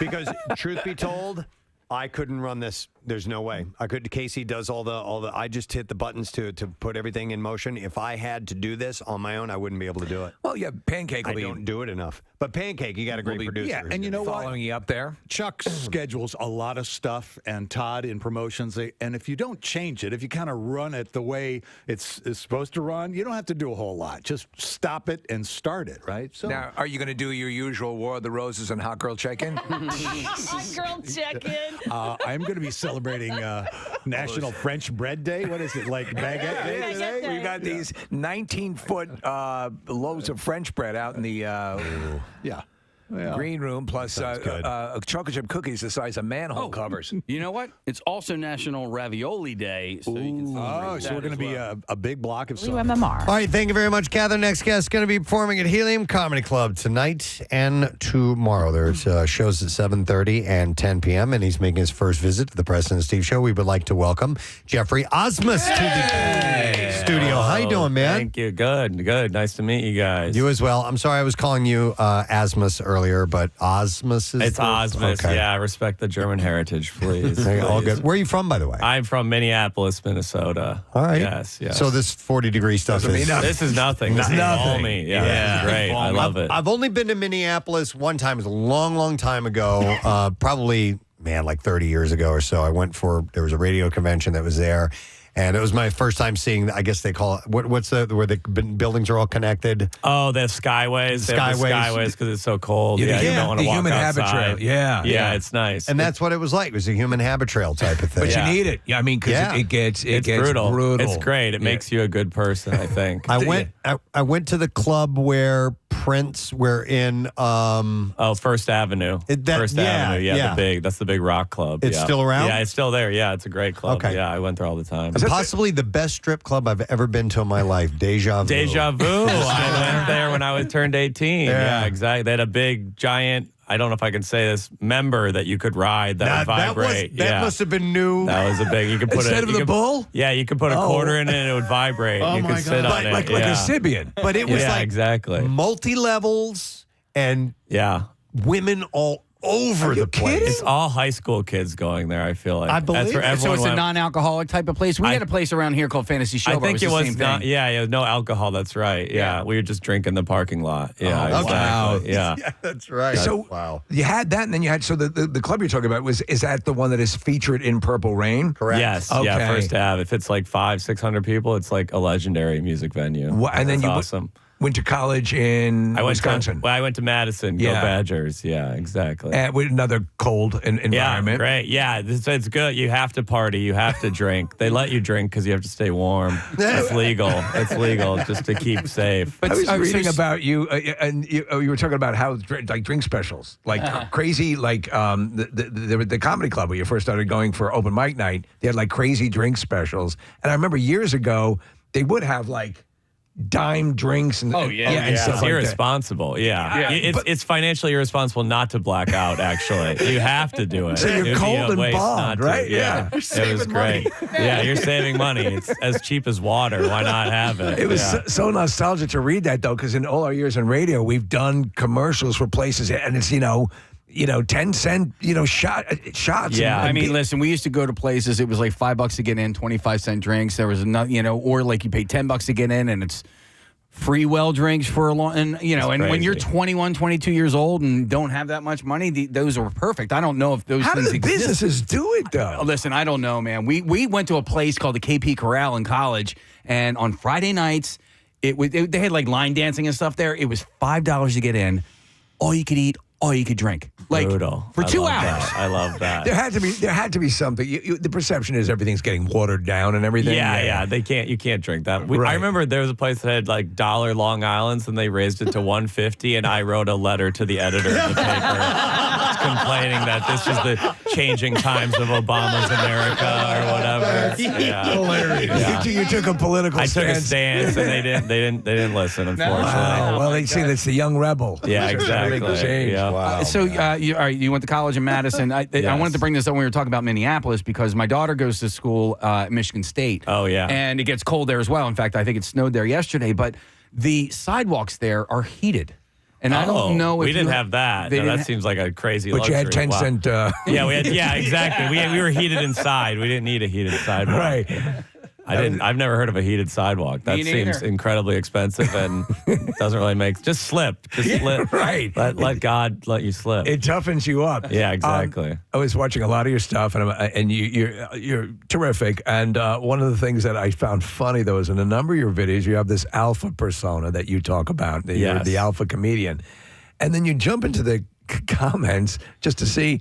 And it was kind of funny how many people didn't get that you're being ironic. Yes, because if you look at me, clearly I'm one of the weakest humans to ever live. So it's very clear I'm not an alpha male. But yeah, people can't. Sarcasm is lost over the internet, unfortunately, and that's a bad thing in our society. Yeah, It was I get a lot of mean comments. To position yourself as that. I have not seen the alpha version of you. I just get really loud and yell. It's great. I feel like I'm stunting on the bullies from high school. I feel like I'm becoming the bully on stage, and that's kind of fun. All right. But of course, I'm a meek, mild-mannered loser deep down. It's fun to be someone else. Were you picked on, or you seem to be like the cool guy? I was a cool nerd. I was a cool nerd. Yeah. We made it Quiz Bowl Nationals back in senior year of high school. Come on. You did Quiz Bowl? You know all about it. I went to Bucknell, and man, one day we showed up completely hungover, and I thought like we're gonna blow it. This is gonna be awful. We killed it. So the next time we tried going in hungover again, and really shouldn't have done it. Oh, you guys were drinking alcohol. We were not. We were like, we stayed up all night drinking Mountain Dew and Pepsi. It was a crazy night. Had some Funyuns last night. Yeah. We were losers. It was fun though, man. It was fun. In it a was very, fun. very nerdy way. I enjoyed every second of it. Yeah, I'm glad someone else. Do you ever try agrees. out for like Jeopardy or quiz shows? All the time. Every 6 months I do it. Do every you? 6 months, and I never make it. You know, the funny thing is that you'll sit there and we watch it all the time. We love it. And you get your categories and you run it. And you finish off an episode and you go, that's great. And then we do kind of a local version of like Classroom. It's a Fox has it here locally, and I fold under pressure so quickly. On those things. I know. I may even if I know the answer, I cannot work in that. Or you buzz in too quickly and then you have no idea what the question was. Yeah. Have you gotten any traction on Jeopardy or any? No, I never quite get. No, you have to get like 40 out of 50 questions right. I always get like 35 or something. Yeah, it's very hard because they have like opera, and I'm like, I don't know anything about opera. Dude, the online test is really hard. It's really hard. It's much harder than the TV show. It's harder than the TV show. I think they weed you out to get into the show. Exactly. So it was my understanding that they hit sort of a dearth of potential contestants, and then they were trying to modify it. But I think if they compromise too much, no one's going to watch the show. Yeah, or I think they might just watch my stand-up and they're like, we can't have this guy on. He's going to swear or say something terrible on air. There's a book by this woman named Claire McNear, and she wrote, it's all about Jeopardy, and you might find this interesting or not, Jeffrey, but there's a whole process of people trying to get on Jeopardy, and they apply that process to other game shows too, but like you have to study this thing for this amount of time. Steve, you have to study like buzzer technology. Yes. Like when to ring in, all that kind of stuff. There's these conventions. It's really a fascinating process. But Jeffrey, like to your point, it's really hard to get on that show. It's so hard. I'm gonna have to read that book because it's my dream. Once I do that, I can die. I don't care. That's all I ever wanted. Yeah. Mike Barinholtz won the whole thing. Oh yeah. I mean He had it. He was nailing it right and left, and won the $1 million celebrity. Of course, you have to give it to charity, but yeah.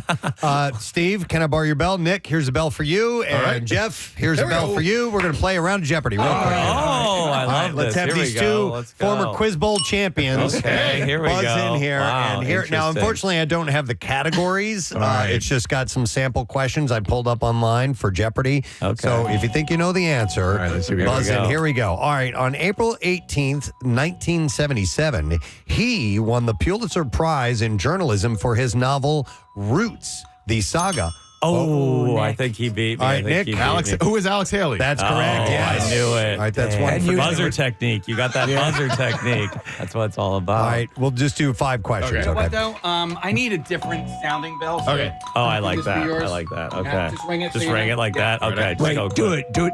Yeah. Okay. I The guess F not as note. responsive. There we go. Okay. All right, here we go. Due to policy irregularities, this man's Arizona conviction was overturned by the U.S. Supreme Court in 1966.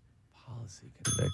Nick? Who is Miranda? That is correct, yes. Oh, Miranda rights. Oh, Yeah. wow. Miranda. Nick, you're making me look like a fool. Sorry, I'll stop. No. Keep going. I need this. My ego needs to be burst. All right, it's going to be best of 5. So if Nick gets this one, he wins. Here we go. In 1839, the first of several wars broke out over the trade. Okay, we'll go to Jeffrey. What is opium wars? Be more specific. To finish the question over a certain type of plant or flower. What is poppy? That is Okay, there we go. Thank God. All right, 2. Tried it a few times in my day. See, when we Sample. Had started to sample move it. towards narcotics. Yeah, that's when I'm good. Yeah, do another cocaine-related question. Yeah. All right. This is geographical. Nick might have an edge on you here. It's the only island whose territory makes up parts of 3 different independent nations. Oh, That was tied. That was a tie. Who do you want to go It's to? your choice. Flip a coin. I'm an out-of-towner. Okay, yeah. Flip a coin. You're out of Yeah, town. we'll let You're the Jeffrey- guy. Okay, okay. Jeffrey? What is Borneo? That is We're back. Makes it more exciting. We got a tie. Yeah. All right, last question. If you don't get this one right, we'll go to a different tiebreaker. And it's a daily double. After giving birth in Paris, American Marjorie Carmel wrote thank you to him and co-founded an organization now named for him. Nick. Who is Ernest Hemingway? That is incorrect. Jeffrey, would you like to take a shot at it? I guess I might as well just do it. Who is... I have no Toys for Tots. I have no idea. No. I have no idea. Obviously not. It Right. was Dr. Ferdinand Lamaze. the Lamaze thing. There we That go. just shows that I'm not married and don't have kids. Yeah. I don't know that. I'm going one. to call this a tie. All right, well, we'll do it. No, we'll do We a have to tiebreaker. win. This Yeah, is somebody's got America. to. We got to have a We have to winner. win. All right, the last time there was no living former presidents was when this man was president. Ooh. All right, Nick. Who is George Washington? That is incorrect. Oh. Who is Jeffrey? FDR? Because he's No. so long. Oh, The dang. answer was Richard Nixon. Richard Nixon. No living. All right, this is All right. it's getting really tense now. All right. But I think Nick's answer is right. Like, No former living. There were Oh, there no were no former living presidents. Oh, because he died He like was- yeah. pretty On a soon after his technicality. last one. Yeah. But there were no former presidents. President. Right. Anyway, Right. Yeah. Okay. That's all right. Let's go to this next one. It's the only continent with no active volcanoes. Nick. What is Australia? That is our winner of Jeopardy Heartbreaker. this Wow. morning. That was fun. I came all the way to Philly, looked like a fool. No. You were a contender. We did quite quite well. contended. We You should contended. do that alpha male thing to me and make me feel like a Yeah, bitch. you're a dumb idiot. Yeah. Oh, you're a loser. Women hate you, Nick. Oh, man. has there ever been a tie in Jeopardy? Yeah. Yes, they have. I've seen them. What happens? I don't know. They will do a basically their sudden death. Okay. Yeah, So they changed it, actually. It used to be they would bring both contestants back the next day, and now Steve's right. they do it right in the moment. They do a sudden death, and then only one person can return. Okay. Yeah. But we talk about opera. You as being one of the categories. You went to school for theology. Yeah, religion and history. Yeah. I studied Islam and Christianity. Yeah, I'm trying to figure out a piece between them. Yeah, I figured it out. I think You figured it out. I think I figured it out. Can We you let the world just know? all eat pork. We should all eat pork again. That's what I decided. Yeah, it's too much. Yeah. Did you decide to study that because you are a spiritual person or because you're interested in? I went religions? to Catholic school. I think I'm fascinated by religion. Yeah, we had to go to church twice a week, so I thought might as well make my mom happy. It is fascinating. She loved that. Yeah, right. I got to read the Bible like twice for school. That was fun. I guess. Good book. Could have used an editor, but a little long in the teeth sometimes. So I went to Catholic school, and sometimes when you go to a certain, I think it's, the Palm Sunday Mass, I'm like, oh my God, this is just way too long. You're always making like figures, twisting them together and stuff. There is the one gospel where they go through all of the lineage. Yeah, I think it's Matthew. I think right at the beginning. Yeah, and when you get to Mass and you see that this is the reading, you're like, oh my God, we're gonna be here forever. Abimelech, son of a Bose, or whatever. Yeah, it's great stuff. You see, there's a Baptist church in I think it's in Manayunk, and you'll drive by in the morning and you'll drive by close to dinner. They're still going, Yeah. But they would be excruciating. I think years ago when they introduced the priest brought in a guitar or whatever, and they started to sing. There was stuff. riots. You're It's right. like when Dylan went electric. Yeah, you can't have that. It just kept padding the mass, and you're like, oh man. Yeah, there was that one song they'd say. Were you guys raised Catholic? That was that song called "The Litany of the Saints," where they'd go like, "Saint Bartholomew, pray for us." They do like 2,500 of those. It went like 20 minutes long. It's too much. Beautiful too. Yeah. It was like Inagata Davida for the church mass. It was great. It's funny because when you do have the call and response, even the congregation's like not into it. Like the Lord hear our prayer is just like, pray for us. Lord, hear our prayer. Yeah. Lord, hear our prayer. Because we can't hit any. We're not good singers. We get one note. That's all The we have. singing, yeah. It's brutal. What does one do with that degree? They become a comedian, I think. I don't think, or I You could have finally been a see the humor. priest. I could have been a priest, I guess, or I was a barista briefly. That's what you do, Do you ever, I think. Yeah. like visit holy sites abroad? Like ever go to Israel? Or? I did actually study abroad in Israel for a summer. What was that like?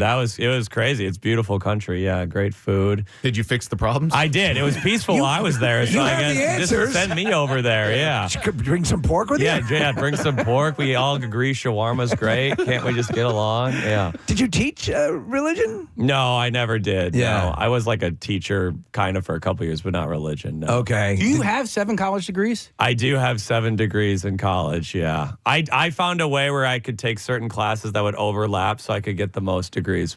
3 majors, 4 minors. We rattle those off. What are Okay, they? majors are religious studies, history, languages and cultures of Asia.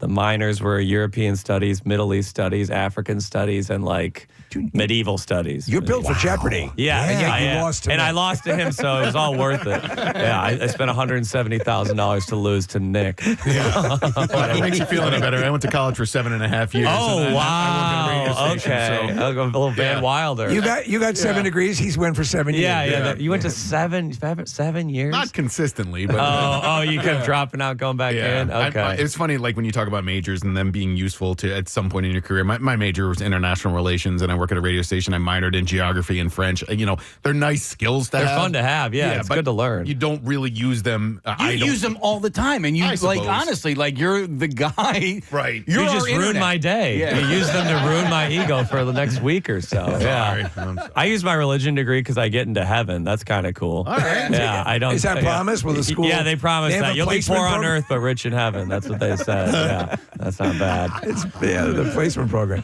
And so you would go to a local comedy club, and you started In Madison, Wisconsin. open Yeah, mic it's called night? Comedy on State. Yeah, shout out, best club in the country. And they would, except for Helium, where I'm at this weekend, of course. But yeah, they had like an open mic night for college kids, and we used to go all the time and get hammered because it was like $1 whiskey or something. There you go. And then Yeah. they convinced me to do it after like my senior year, and then I was hooked right away. So with all those with all that time and school and all that money spent, were your parents like, were they furious, or were they supportive of this switch? They were not supportive. They're supportive like in the last year now that I make a little money, but no, they were hinting, man, when you go into grad school every time I came Wow, home. yeah, But yeah. so mom and dad, I made it now though. I think I'm on the Preston and Steve show. Preston Lacey, Preston and Steve. Preston Lacey I from messed up Jackass? the name. Oh no. Well, I'm gone. I'm banned from Philly. No, you're always welcome. If you're just tuning in, Geoffrey Asmus is joining us. He's going to be at Helium Comedy Club. Speaking of your first time on that stage in Madison, do you remember a joke from that night? I do remember my first joke. I'm trying to think. Can I mention a name of a drug on sure. air? Okay, I'll do the joke. I don't. It's long, but I think it's funny. I went on stage. And I was like shaking. I was like, sorry guys, I'm a little nervous. I haven't smoked weed in a couple weeks because I work with kids, and apparently you can't smoke weed around kids, and it's tough not smoking weed, but I'll do anything to get close to children. That was my first joke. I remember that one. I thought that was pretty When you good. got your first laugh. Yeah, that was a good laugh. And then I was hooked from there for sure. I remember when I did stand up for a period. You know? Hell yeah. Yeah, and the first time up I killed, and then the second time I was so aware that I'm just going to nail this, and I bombed. Oh, yeah. Oh, I bombed the next 30 sets. The first set I did very well, but then it was complete silence for a long time. Yeah. That's how it goes. You learn that the silence is good. Yes. That's what I tell myself, at least. Yeah, that means they're just listening and paying attention. They like you. Yes. I've been to Madison a couple times. It's a great town. Great college town. And where do you live now, and do you miss that part of the world? I live in Brooklyn now. I do miss the Midwest. I love Midwest crowds. I think they're better in a way than some of the New York crowds. They're less in their little bubble and everything. I love them, and they're just drunk. I think that's That a huge helps. thing for comedy. Philly's pretty drunk too, so that's good. Did I read something? Is that part of the United States considered one of the most alcoholic. Wisconsin is. Yes. If you look up like the drunkest counties, I think like 20 of the top 25 are Wisconsin, and then the others are Iowa and Minnesota. It's crazy. Wisconsin. It's like a part of growing up. You can drink if you're 12 years old if your parents bring you to a bar. Wow. They can buy a beer. Wow. Maybe it's like 13, but it's young. They can buy you a beer. You know, it was a weird. It's not good. You know, it's not a we're good not thing. recommending Yeah. it. Yeah. We talk about regional musicians that like Sammy Hagar, like in the middle of the country, has a whole other catalog that people are aware of. I was surprised to learn that there are, and we get a lot of comedians, a ton of them through here, but that are really kind of regional. Sure, We never. Absolutely. Well, because they have the Bob and Tom show, which is in Indianapolis, and that has its own roster of comedians. Like Larry the Cable Guy started on that back in the day. Right. And there's many Midwest. I was a Midwest comedian for a long time, just doing VFWs in Fargo and Rockford and having a great life.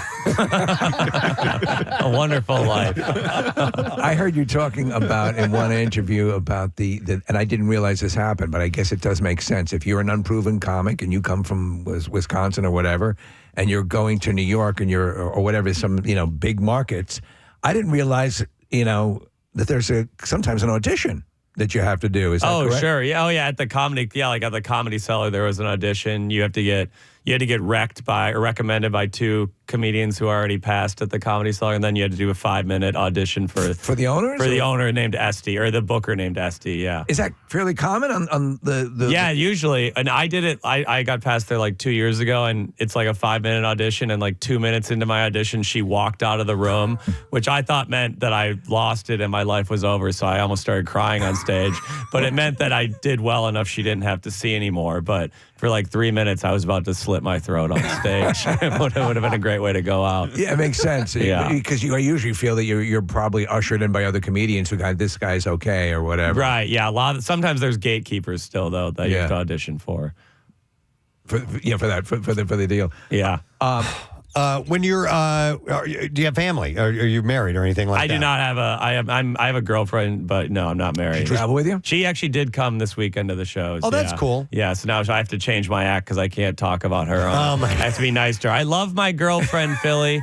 She's the greatest. We never fight. And have you spent time here before? I have been to Philly many times. Yeah, Okay. I like Philly. Yeah. All right, cool. I'm trying to get what's the best cheesesteak, because I've had a few, and I'll be honest, they've been kind of mid. So What's the word be- right now is Angelo's in South Philly. Is that the one? That's the Where, one. where have you gone? I went to Ishkabibble. I went to Joe's. Is that a place? Yeah. Jim's. I went to Jim's and Pat's. Ishkabibble. Those, and might have been at Pat's too when I was a kid. I'm Yeah. a Jim's fan. That's me personally. But but Casey's saying Angelo's. That's what I've been hearing. Yeah, but the thing is, you kind of have to get there early. I think they open at like 11 a.m. Yeah. and you're going to wait for an hour. You know, Okay, that's just how it is. Yeah. Okay. Yep. That's worth it, and though. apparently their pizza's really, really good as well. I heard. Okay, we'll get some pizza. So it's gonna be diarrhea day tomorrow. Okay, there we go.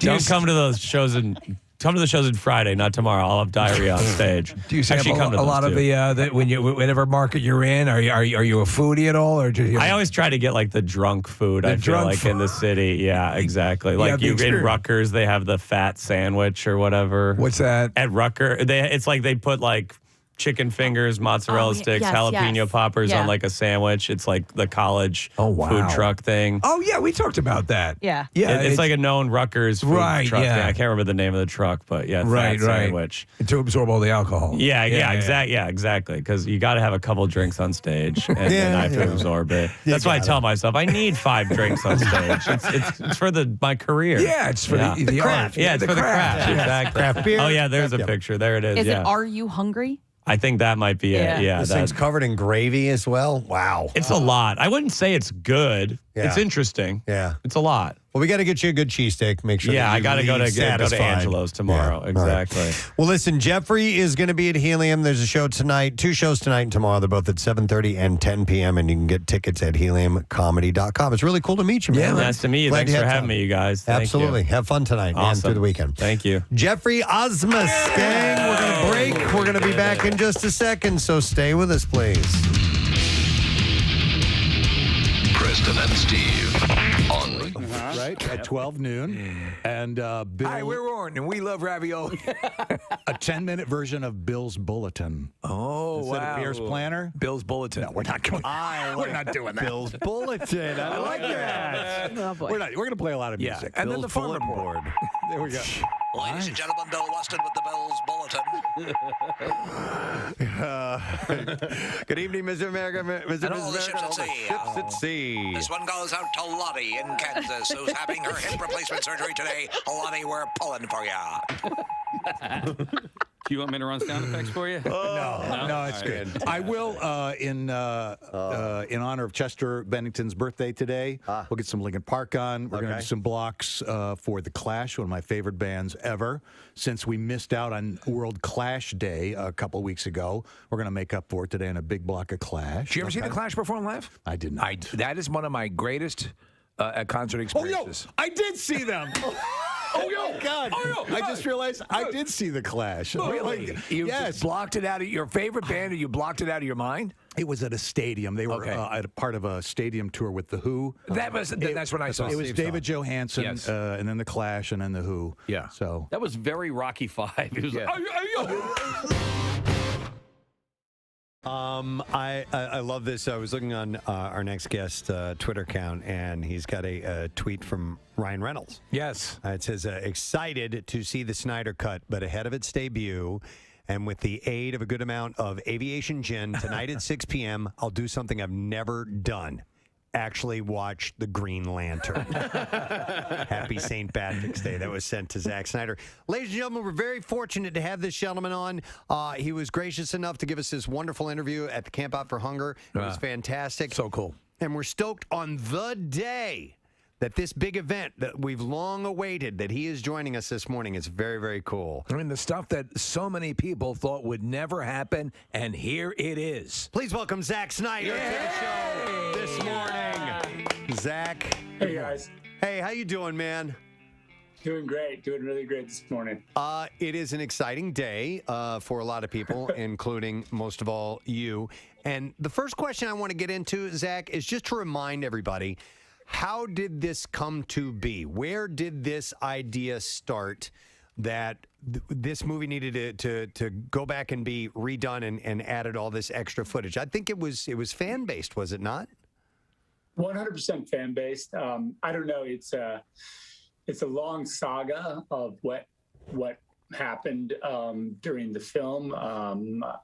People might not know that the original Justice League that was released in theaters, that I've never seen the movie. I left the project due to a family tragedy that we had, and so I never completed the film. They brought in another guy to finish it, and they made a couple of changes in my absence, and so I guess there was a hashtag that circulated called "Release the Snyder Cut." And that hashtag started on November 17th, 2017, which is the day the movie was originally released. Wow. There was a guy who walked out of the theater and just went like, nope, and tweeted that. And since, it's been tweeted millions of times. The studio finally was like, okay, well, I guess we have to do this. It's miraculous. Yeah. It is a miraculous thing when you stop and think about it. So the actual release itself, Zack, the actual movie, that it's in existence the way you originally envisioned it, but now the story of it has become Hollywood legend as well, how this actually was executed. So something that I'm sure would have to frustrate any artist and any guy, and I consider you a visionary. Preston and I, we all love your work. I mean, we're massive fans. And to think, okay, I guess I have to cast that one into the dustbin of, that's it. And then to be able to go back, and then you're getting things like IGN saying Zack Snyder's Justice League is a vindication for the director and the fans that believed in his vision. That's got to be awesome on this day to hear stuff like that. Yeah, it's really cool. And just the fans have been so amazing. Our big cause is suicide prevention and mental health awareness. And, the fans have raised now $600,000 just, in the little fan community because every time they did an activation, like if they bought a billboard, half the money would go to AFSP and the other half of the money would be like a billboard, or like whatever they do, half of the money goes to, you know, AFSP and, you know, for suicide prevention and mental health awareness. And it's just an incredible, you know, I've said 100 times, like, well, if there was no movie, what the fans have done is incredible, you know, especially during this pandemic where, like, you know, there's a lot of people suffering, you know, through some hard times, you know, on top of the, you know, this virus, there's also just the impact on all of us as people. And I think that they've really been just amazing and you know, tip of the spear in that way. And I'm just proud of the community. Well, you participated in our Camp Out for Hunger, and just to put into you know, perspective what happened, that ended up, when we thought we were fighting, you know, the Battle of Sisyphus there, pushing the boulder up the hill, it ended up being by far, by leaps and bounds, our most productive camp out ever, you know, and again, thanks in part to you and the other people who did it. So the generosity is not gone, and for anyone who's going to enjoy you know, and has been excited for this event, that we'll put the link up. I'm sure Nick probably already has, to direct money for people who want to make donations to this charity, which has touched your life and is sadly touching so many lives right now, and then you know, turn a negative into a positive. But I have to ask you, so there is so much that initially I was unaware, after having seen the movie in the theater and having loved the way you had progressed this story.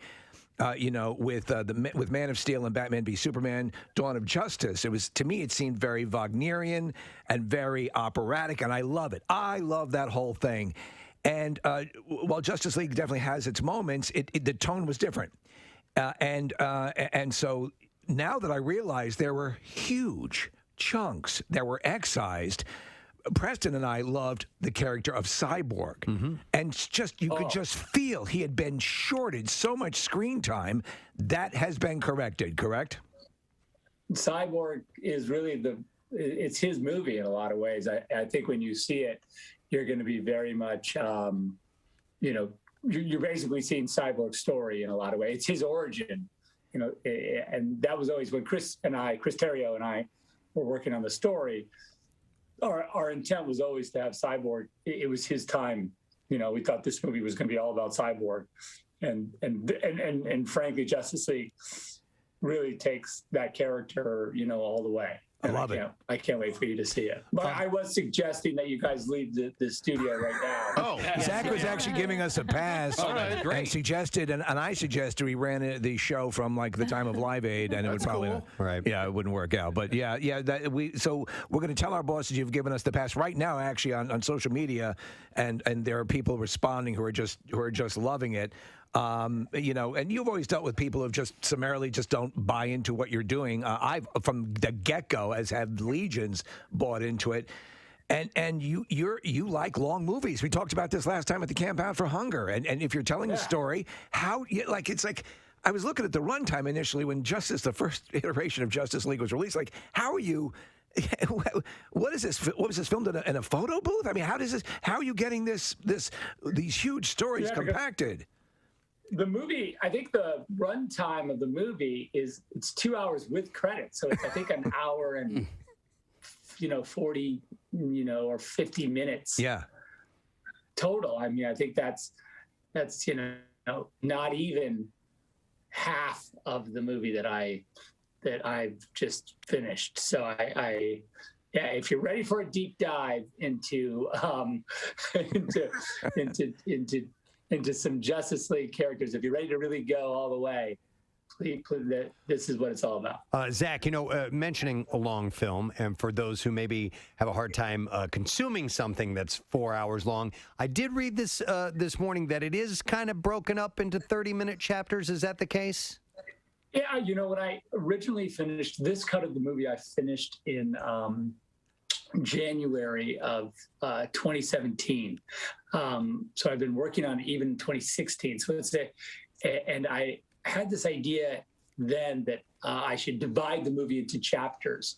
And so it's really easy to, I think as a stream, when you're streaming it, and this is a great HBO Max thing that's happening, in that when you sit on your sofa, if you sort of think about it psychologically, like you're about to binge basically 7 half-hour episodes of a giant, some are 40 minutes and whatever, but I think you really, in that sense, it's really easy to watch, and you can always pause it at the chapters and go get your chips or go to the bathroom, or you can come back the next day. But it's really, I think in that way, it's the right sort of platform for it. We did finish an IMAX version of the movie as well, which hopefully when the theaters kind of open up more, we can put it up in IMAX for you guys, because we want to do that for charity, in the fall. Oh, we'll be there. We'll promote it. Yeah, we'll absolutely do that. And just to let people know, and it's my understanding that they might be thrown off as you watch it, as everyone will watch it today, and then donate to Zach's charity as well. That the aspect ratio that you'll see at home is a little bit different, correct? Yeah, it's like the opposite of letterbox. So everyone took a while to get used to letterbox format, which is when you have black bars on the top and bottom, the kind of widescreen look. This is the opposite. It's in Academy, or it's in full app. So it is shot in the sort of IMAX format, which is like a big square. So you'll have some bars on the sides of the screen. So don't worry about that. That's part of it. I was seeing side-by-side comparisons, and I love from you see more stuff going on. You need to see the bat signal. Yeah. Obviously, I have my Batman here with me. But I mean, the fact that all of that is going on, and just the color changes that you've done. Steppenwolf got a badass makeover. And I mean, with what you did, and HBO Max gave you some money, but what you've been able to do, and I've just seen stills, so I'm very excited. But everything looks fantastic. Cheers. Yeah, you're going to get to see Darkseid. I don't know if you know anything about DC. Darkseid he's the King Daddy bad guy of the DC universe, and he's not messing around. He doesn't play nice. He's just here to mess everything up. Yeah, and mess every single thing up. All right, let's hope that Justice League gets it together. Don't give it away. So with that, I'm saying I hope. Okay. Are there other actors who were initially on the cutting room floor that are now getting their treatment in this film? Listen, I don't know 100% because, as I sauld, I haven't seen the theatrical cut. I might have to do that analysis. But I do know that Ryan Choi, the character of Ryan Choi, who would eventually become the Atom, his character was cut. And Kiersey Clemons, who plays Iris, she was cut. So anyway, she's in a sequence. Mom. She's in a sequence with the Flashes. Gets a lot more time on the screen. Ezra Miller. We know there's a new Flash movie that is in the works. We get to see a bit of what the Speed Force concept looks like, which is very cool. Sure. Cyborg's dad, Silas Joe Morton, we see a little bit more of him. WMMR. All right, still a few more stories to stare. Stories, not stories to stare. Stories. I did it in Spoonerism. Spoonerism. Frogan Yozert. Yeah. Let's do the Bizarre File. WMMR presents Preston and Steve's Bizarre File. Brought to you by Worldwide Stereo, rocking your holiday since 1979. You can shop now and take advantage of up to 36 months no interest financing and grab Black Friday pricing on Sony, Samsung, and LG 4K TVs. WorldwideStereo.com. What? I just love you, man. He's staring at me. All right, so we're going to start with a horrible story out of Thailand. A woman has been sentenced to death in the first of a string of cases in which she is accused of murdering 14 friends with cyanide. What the hell? Yeah, the court in Bangkok. It's not the way to make friends. Found that Sararat Rengzawathapurn guilty of putting poison in a friend's food and drink while they were on a trip last year. By any chance were the friends making fun of her name? No, because they've got a funny name too. Okay. Relatives of the friend refused to accept that she died of natural causes, and an autopsy found traces of cyanide in her body. Police arrested Sararat and uncovered other similar deaths going back to 2015. One person she allegedly targeted survived. So she's been doing this over years. Yeah, police say Sarah Rat, dubbed Am Cyanide by Time Media, had a gambling addiction and targeted friends that she owed money to and then stole their jewelry and valuables. Wow. She traveled with her friend Siraporn Kanwong, where they took part in a Buddhist protection ritual at a river. Siraporn collapsed and died after a meal with Sararat, who had made no effort to help. Traces of cyanide were found in Siraporn's body, and her phone, money, and bags were missing when she was found. I mean, that's completely evil. Yeah, this is serial killing. Yeah. Sararat pleaded not guilty to the charges against her former husband, an ex-police officer, and her lawyer, as they were handed prison terms of 1 year and 4 months and 2 years, respectively, for hiding evidence to help her evade prosecution. The ex-husband gave himself up last year. Police said he most likely helped her poison an ex-boyfriend as well. But 14 people that you call friends. Damn. Wow. What does she do to the enemies? That's a good question. Scientists teaching rats to drive have discovered that not only are the rodents capable of operating their tiny cars, but they actually enjoy it and even get a kick out of revving their engines up. Okay, so they're tiny cars. Yeah, actually teaching them, these rats, how to drive cars. University of Richmond professor and neuroscientist Kelly Lambert has been leading the research since 2019. And in that Come on, goddammit, make the turn. In that time, she and her team have found that Your signal's on! the whiskered critters really like driving their miniature vehicles. She said, unexpectedly, we found that the rats had an intense motivation for their driving training, often jumping into the car and revving the lever engine before the vehicle hit the road.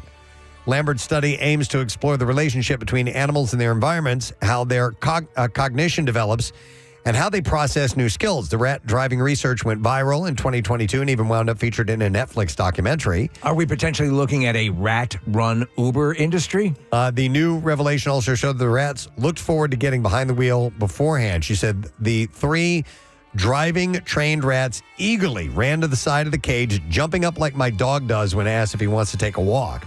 Her team concluded that the rats' excitement could come from a combination of their Pavlovian response, knowing that they'd be rewarded with a treat for the drive, on top of their positive experiences operating the tiny vehicle. Yeah, watching some video, it's pretty fascinating. So they're actually pretty good drivers. And they liked it. I like the parallel parking. That's great.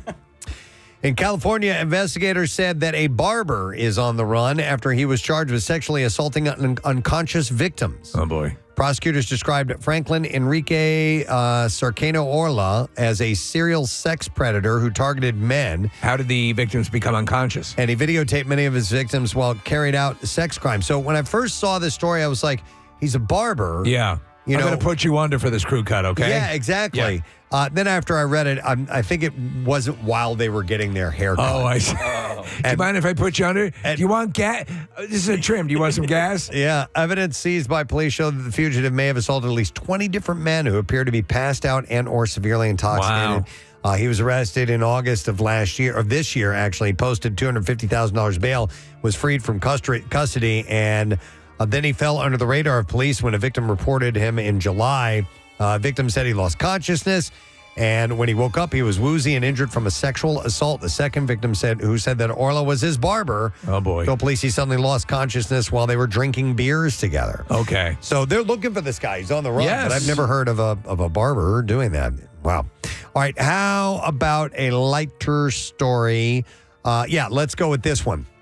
The other day, a Reddit user zeroed in on satellite imagery that exposed the unmistakable shape of male genitalia, complete with crudely rendered testicles that would make a 4th grade graffiti artist proud, etched into a sizable but isolated patch of sand in Bill Baggs Cape Florida State Park on Key Biscayne. It's huge. I'm liking all this. It's a giant penis. It first popped up on Google Earth Finds. The top comment from Monty Python fan, no doubt, said, made by the biggest dickus tribe.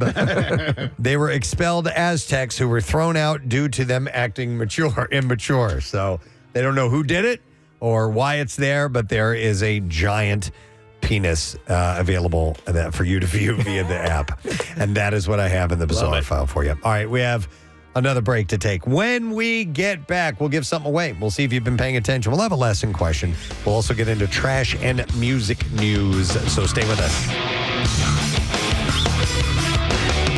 Preston and Steve. What I love is that Steppenwolf has a really amazing arc. Yeah, sorry. No problem. Steppenwolf, like in that version, didn't it was like what? Why are you so pissed off? What is this about? With Darkseid in the mix, you I guess from what I understand and what I've read is that Steppenwolf comes off more as a he's just trying to please his boss, and he's is that correct? There's a family issue. Yeah, he has a lot of. I mean, Kieran Hines, who voices him, is amazing, and I think brings this amazing gravitas, and I would say, frankly, he brings a lot of sympathy to the character. I mean, I know it's hard to believe that you might feel sympathetic toward this big spiky monster from space who's into world domination and has a giant axe and it's just basically chopping everybody in half. But he's got his own problems. But that's what you need. To me, I've always hated a villain, and I've said this countless times on the show. A mustache-twirling, one-dimensional villain does nothing for me. A villain that you can slightly understand the impetus for is far more interesting. Oh yeah, 100%. So I wanted to ask and double back to Ray Fisher because I was reading something about him. For those who don't know, he's the one who plays Cyborg. Actually, he's from the area. Yeah, he is. We spoke to him years ago. He apparently has had a great reaction to the Snyder Cut. I read this morning that he absolutely loved it. Now, he had his issues with the replacement and its controversies, and we won't get into that here. But how does that feel to you to know that he's happy with what he's seen? Well, Ray's a buddy, and I just when I hired him and when we started this process, it was really, to me, it was all about honoring the character as best I could, and anytime an actor sees the movie and is moved by it and enjoys it, that's for me the ultimate in vindication, and it makes me super happy. So I'm glad that Ray got to enjoy it. Cool. And I saw that video of him where he was just going nuts. So he watched it in a hotel room too. Apparently, it was yeah. Yeah, not the best viewing experience, but you can see that if it plays in a hotel room, it'll play anywhere. Hey, Zach, I wanted to ask, first of all, I wanted to thank you for joining us today because I know today's a huge day, and I'm sure everybody wanted a piece of you. And so the fact that you woke up early, it's like 5 o'clock in your time right now, that you woke up early, that you're spending some time with us, I want to thank you for that. But I also want to ask, why did you get up at 5 o'clock in the morning to call in to Philadelphia Radio? I would like to think that you like our show, but is it because you have family in the area? Look, I'm a friend of the show, and I really do. I love you guys. Whenever I get a chance, if you guys, when I see the text arrive on my phone, we're doing a show, you want to jump on? I'm like, let's go. Hey, I have a question. Since we're doing this via Zoom and we can see into your domicile there, do you play piano? My kids do. Okay. My kids play. There's a piano book behind you and a piano. I was going to have you tickle the ivories there for us a little bit if that was the case. By the way, if I could, I would jump on. I would play a little, I don't know what, but I'd be, and sing, of course. Speaking of music, though, just to bring up this point, everyone's raving about the new music for the film, and explain what happened. Junkie did this again when I left. Junkie XL, who does the score, they replaced him as well. And then when I came back to finish the movie, Junkie, I called him and I said, "We're doing the movie. We're going to finish it." And he was like, "What?" And I said, "Do you have any music left over?" And he goes, "You know what? I'm going to do it all from scratch. I want to start over."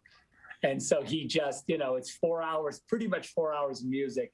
And it's unbelievable. He just destroyed it. And we are doing it's coming out. I don't know exactly when it comes out. We'll have to check out, but we're doing a vinyl box. So if you're into vinyl, oh wow, they're gonna do a full release of the soundtrack on vinyl, and that's pretty cool. As well as, of course, at Apple Music, you can check it out. Well, Zach, I'd like to ask a follow-up question about that topic because I loved the soundtrack for Man of Steel. As Hans Zimmer did that. Do you have favorite composers that you like working with, and how do you end up choosing one? Because there are a lot of great ones out there, and Hans is legendary.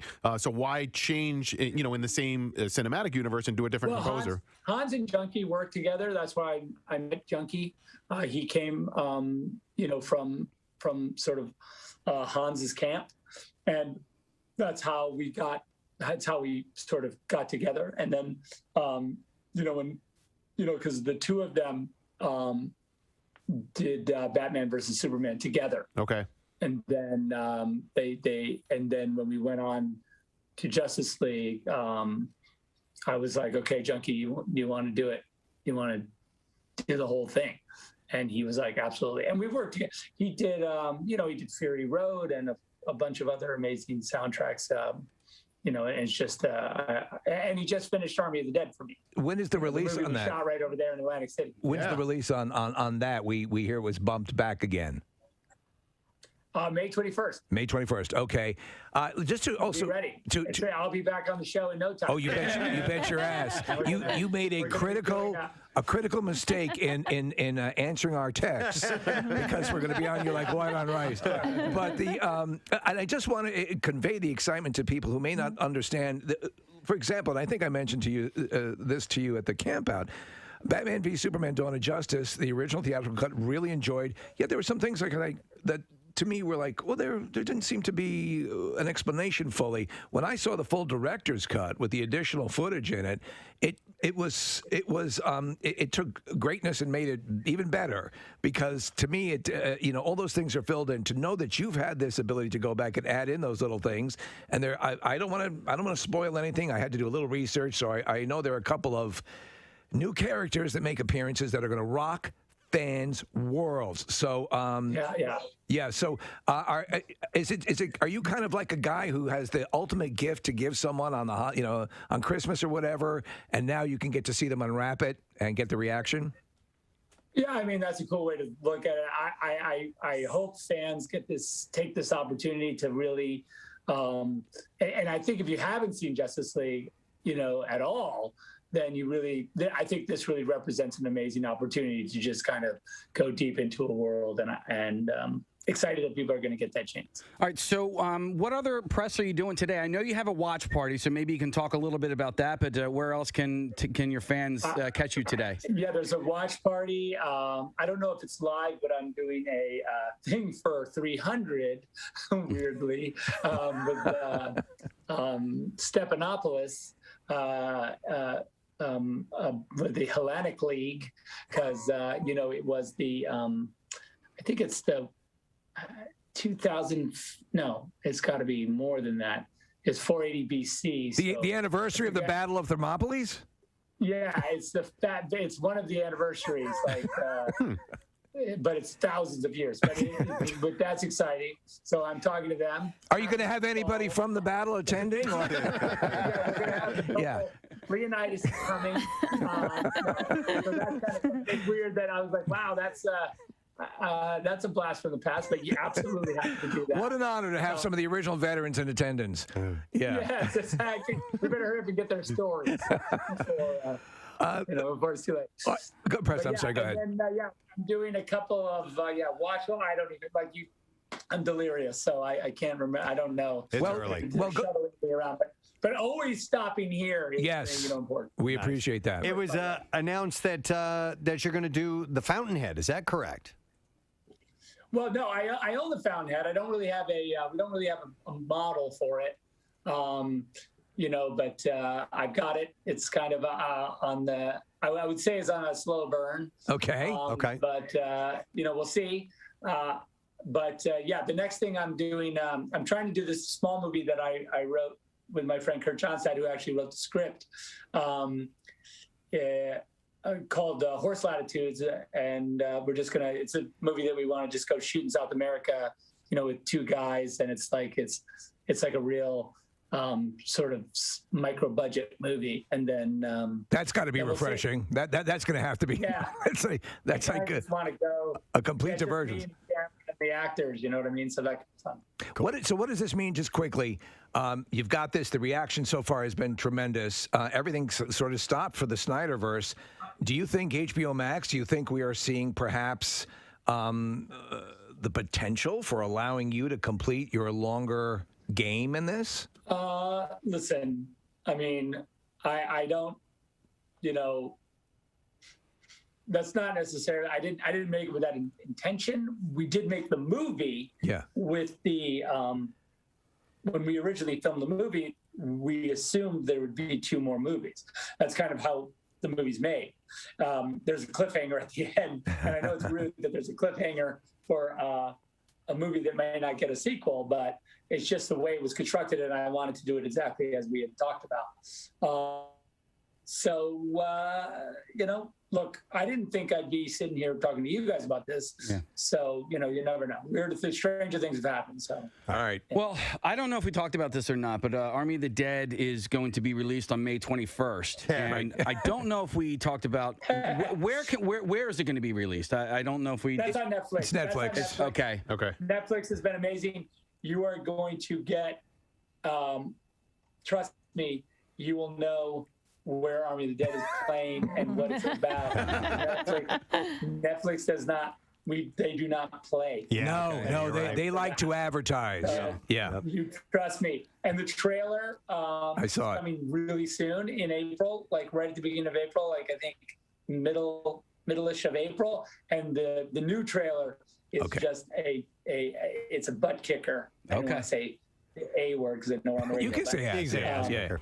Yeah, and I would say ass kicker. Well, then it is a ass kicker. I do want to thank you again for joining us this morning, and then also I want to thank you because when I was texting with you the other day, my son was next to me, and I go, "Hey, I just got a text from Zack Snyder," and he was like, "No way!" And so I looked really, really cool, and he was like, "Tell him I said hi. I'm a huge fan." So I did, and then you texted back, and then I promised him I would say this.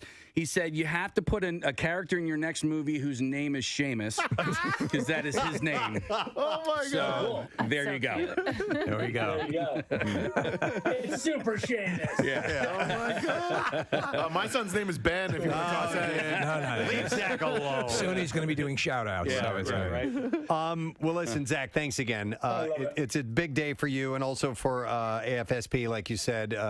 People bringing awareness to that and suicide prevention and getting therapy and for people who need it. So we appreciate the time. Yes, Casey? Yeah, we do have information about that on our website. Okay, yep. It's located. That's if awesome. you'd Thanks, like to guys. donate, you Thanks can. for Our pleasure. that up. Great to talk to you, Zach. Good luck with everything and congratulations. All right. You can go check out Justice League on HBO Max, and I will talk to you guys later. Outstanding. Awesome. Zack Snyder, guys. Wow. Huge. Stoked for tonight. Yes. Or as soon as are you gonna watch it today? I want to watch it straight through, and it's a tough thing on a school night. So I'm going to try. If not, it'll be tomorrow because I want to live and go into this world. I'm so damn excited. All right, we're going to get right into this with a story. I love this one. It's about the band Korn. So when it came time to choose a name for the band, Man in the Box, Allison James, 93.3 WMMR. Good day to you, friend. It is 17 minutes after the hour, 10 o'clock on a Friday morning. Preston and Steve show. We have a Christmas Miracle Christmas Miracle Miller Lite pre-party tonight. And we have a chance to win tickets to come and join us for our live broadcast Thursday, December 19th in Phoenixville at the lovely and historic Colonial Theater, presented by Phoenixville First. So if you stop by Bailey's Bar and Grill in Levittown from tonight between 8 and 10, you have a chance to win. Let's look for the Kathy Romano plaque. Yep. And from her days as a youth in Levittown. I got to tell my cousins to come over. So we'll have a chance to win tonight, and we're giving away a seat winner every 15 minutes. And there's Miller Lite specials as well. So that is tonight. You can get full details, WMMR.com if you need that. But we're going to be doing those from here until that's awesome. We get the broadcast underway, which is exciting stuff. Today's lesson question, we are going to give away a pair of tickets to MMR Rocks Mr. Rod Stewart One Last Time tour with Cheap Trick, Saturday, July 12th at the Man. Tickets go on sale Oh, they went on sale about 15 minutes ago, actually. Here's the question for you. What new hit song is sung to the tune of Edelweiss? 215-263 WMMR. We were singing it around 9 o'clock this morning. What new hit song is sung to the tune of Edelweiss? 215-263 WMMR. Call if you know the answer. The trash business is a gold mine. 93.3 WMMR with Preston and Steve's Hollywood Trash. Brought to you this morning by Horizon Services. Don't worry about a faulty heating system this season. Relax and schedule a visit from Horizon Services today and get a new heating and cooling system with no payments and 0% interest until 2025. What's happening this morning, Steve? Well, notorious killer mom Susan Smith was unanimously denied parole during a video hearing from her South Carolina prison yesterday. Smith attempted to make a case for her release, saying that as a mother, she definitely sees some areas for improvement. Hey! Jay Cutler announcing that he and his girlfriend Samantha Robertson are engaged. Robertson says Cutler asked her to marry him during his drunk driving arrest, and she responded, "Do I do?" Oh my God. And finally, Netflix reporting that a final tally puts the global audience for the Jake Paul-Mike Tyson fight at 108 million people. Streaming giant took the opportunity to announce Jake Paul's next fight with former Facts of Life star Jerry Jewell. Oh my God. We're going to see if you know the answer to this question. What new hit song is sung to the tune of Edelweiss? 215-263 WMMR. We go to Kevin, our caller. Hi, Kevin. Good morning, bud. Hey, how you doing? Awesome, my man. All right, so do you know what the new hit song is sung to the tune of Edelweiss?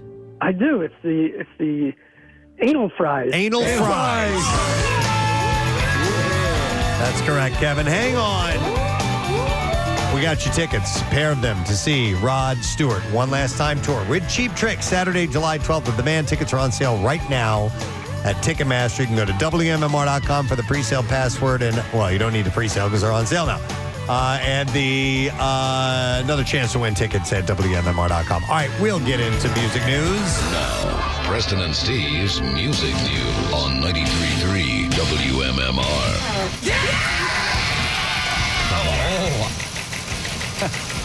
Brought to you by Dietz & Watson. Whether you're craving smoky, spicy, or sweet, Dietz & Watson is what you need to create the perfect holiday meal. Dietz & Watson, it's a family thing. Premium meats and artisan cheeses since 1939.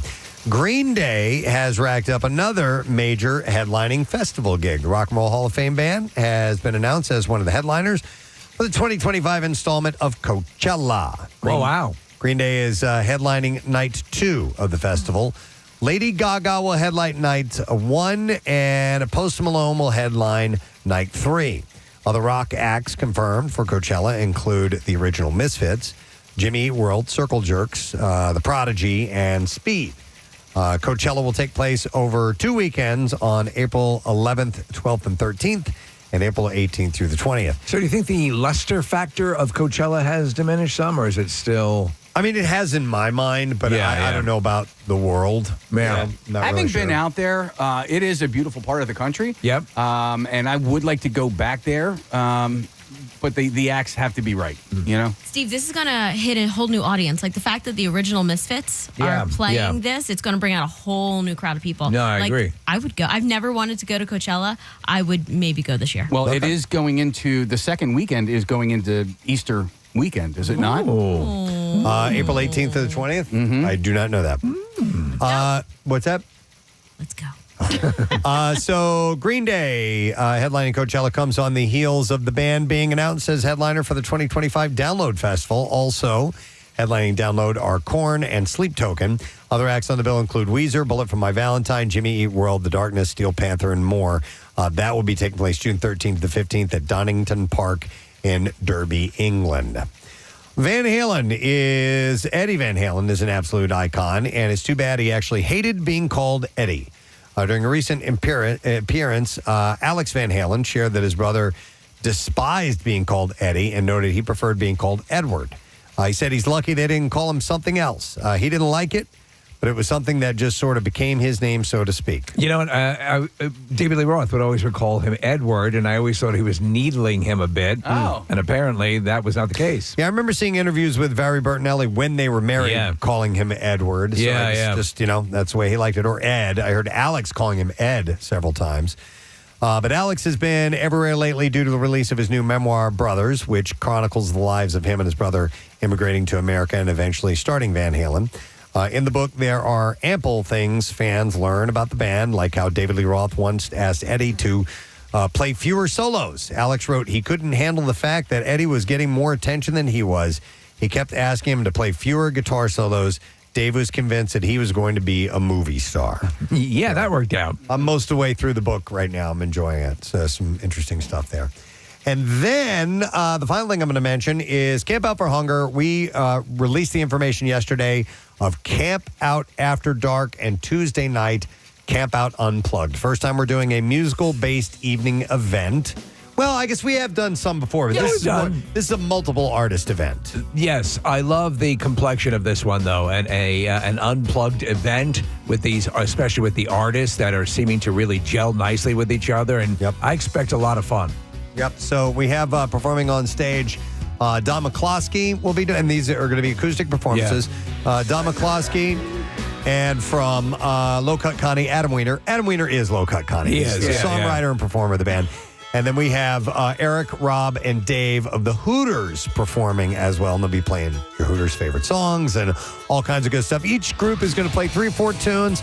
And at the end, they're going to all get together and jam as well. So it should be a great evening. And it is free of charge. We just asked for a food donation at the door. But it's not a ticketed event, so just a heads up. And it will be, I don't have the times handy. Nick, do you know what time we're starting that? Yeah, 8 p.m. to 10 p.m. We're actually working out like the set times, but it looks like Don's going to go first, and then Adam Weiner, and then Eric and Rob and David of the Hooters, and then the All-Star Jam with all of those guys at the end of the night. So this will be Tuesday, December 3rd, starting at 8 p.m., and it will be inside Victory Beer Hall at Xfinity Live. So plenty of bev, plenty of space, and it should be a really entertaining evening. So we're hoping you'll be able to join us, as well as the Camp Out for Hunger and all the other things we have going on, because we've also got amusement park rides there. We have a goddamn petting zoo. Goddamn petting zoo. This year. I want to thank Fluffy en Route and Skelly's Amusements for entertaining people like it's that. So awesome. Yeah. Again, we're doing everything we can to get you out there. And that is all I have in music news. Let's take a break, come back, and wrap up the show. We will do that in just a moment, so stay with us. Preston and Steve. Considered being called Larry. Stop it. Larry. This is a great story.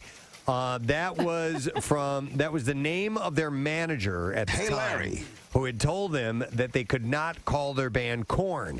Now, Jonathan Davis told Revolver Magazine that he responded, "Well, we're going to name it Larry then." And he's like, "F you." And I said, "Look, it's either going to be Larry or Korn. You effing pick it." And once they decided on a name, Davis said that the logo, this is interesting too. Which is the K? Well, it's the name, Korn, drawn out. The logo came about when he grabbed a crayon and wrote Korn with his left hand. Oh, there you go. Gosh. And got all jaggedy. And that's it. Yep. And look at these people spend millions of dollars on highfalutin graphic artists. Yep.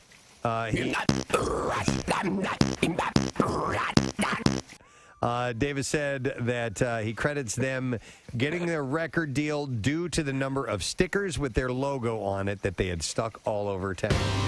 We had to share this little story. So every evening at 6 o'clock, we do a quick conference call with us, with the members of the show, just to see where we are in preparation for the following day's show. If there's anything notable that we need to be aware of, interviews and so on.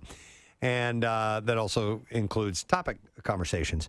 And so we're getting ready to wrap up the call last night, and then Kathy's got one more thing to add. Well, Steve, so I was at a bachelorette, and Steve's like, did bachelorette produce anything? I was like, no, not really. It was actually pretty low-key. And then I was like, oh, wait. Yeah. There was one thing. There's one thing. I was talking to these girls. You remember how last week how Preston was saying that he likes to make sure that, his sexual partner has achieved. Right. Gets her cookies. Gets the cookies before going for the main course. And then Kathy says, and I'll say this verbatim because it's not vulgar or anything like that. She said, I didn't know until I talked to these girls that not all women will have an orgasm by having sex. Yeah. And so we're like, oh, okay. And then all of a sudden, you hear Casey go, I guess I should have told you guys that I'm in the car and have the Bluetooth on, and Seamus is sitting next to me. Well, I also brought up something from another conversation we're going to have about the wall sitting. Yes. Oh, yeah. And that's but even that was more benign. I just I was sex, orgasm, like just all the words. All the words. Yeah. Coming out of Kathy's mouth. And so Seamus is just sitting there in the passenger seat, and I just look over at him, and I can see him smiling. Right? God. He's just pretending like he didn't hear anything, and I'm like, okay, he heard everything. Now here's I didn't think Kathy had orgasms. well, I mean, like, and honestly, of all people, like, and this is not the first. This is the second time that I've done this with Seamus in the car. I don't remember the first time. The first time I called in like a couple minutes late, and you had already announced that you were in the car with your kids. I didn't hear it, so at the end of I think I cursed, like I said the F word or something like that, but like. I was like joking around trying to make you guys laugh, and then there was like silence, and Casey was like, did you not hear me say I was in the car with my kids? And I was like, nope, I sure didn't. Sorry. Here's the deal. I don't even know if he knows what that O word is. Yeah. All the other stuff, I'm sure he knows all about. Right. But the main juxt of the conversation, the gist, whatever. I sound like anyway. The main gist of the conversation, it being the O and women not getting to that. I don't even know if that all that stuff could have gone over his head, and he probably was looking that word up. How old is he? He's in 8th grade. Maybe. I don't know. But the kids have the internet these days. Yeah, those kids. Yeah, and their well, internet. If not, he knows now. I'll tell you this, though, that's something that I've never had to deal with because it's just my wife, or we're transporting pets in the car. But it's such a common thing.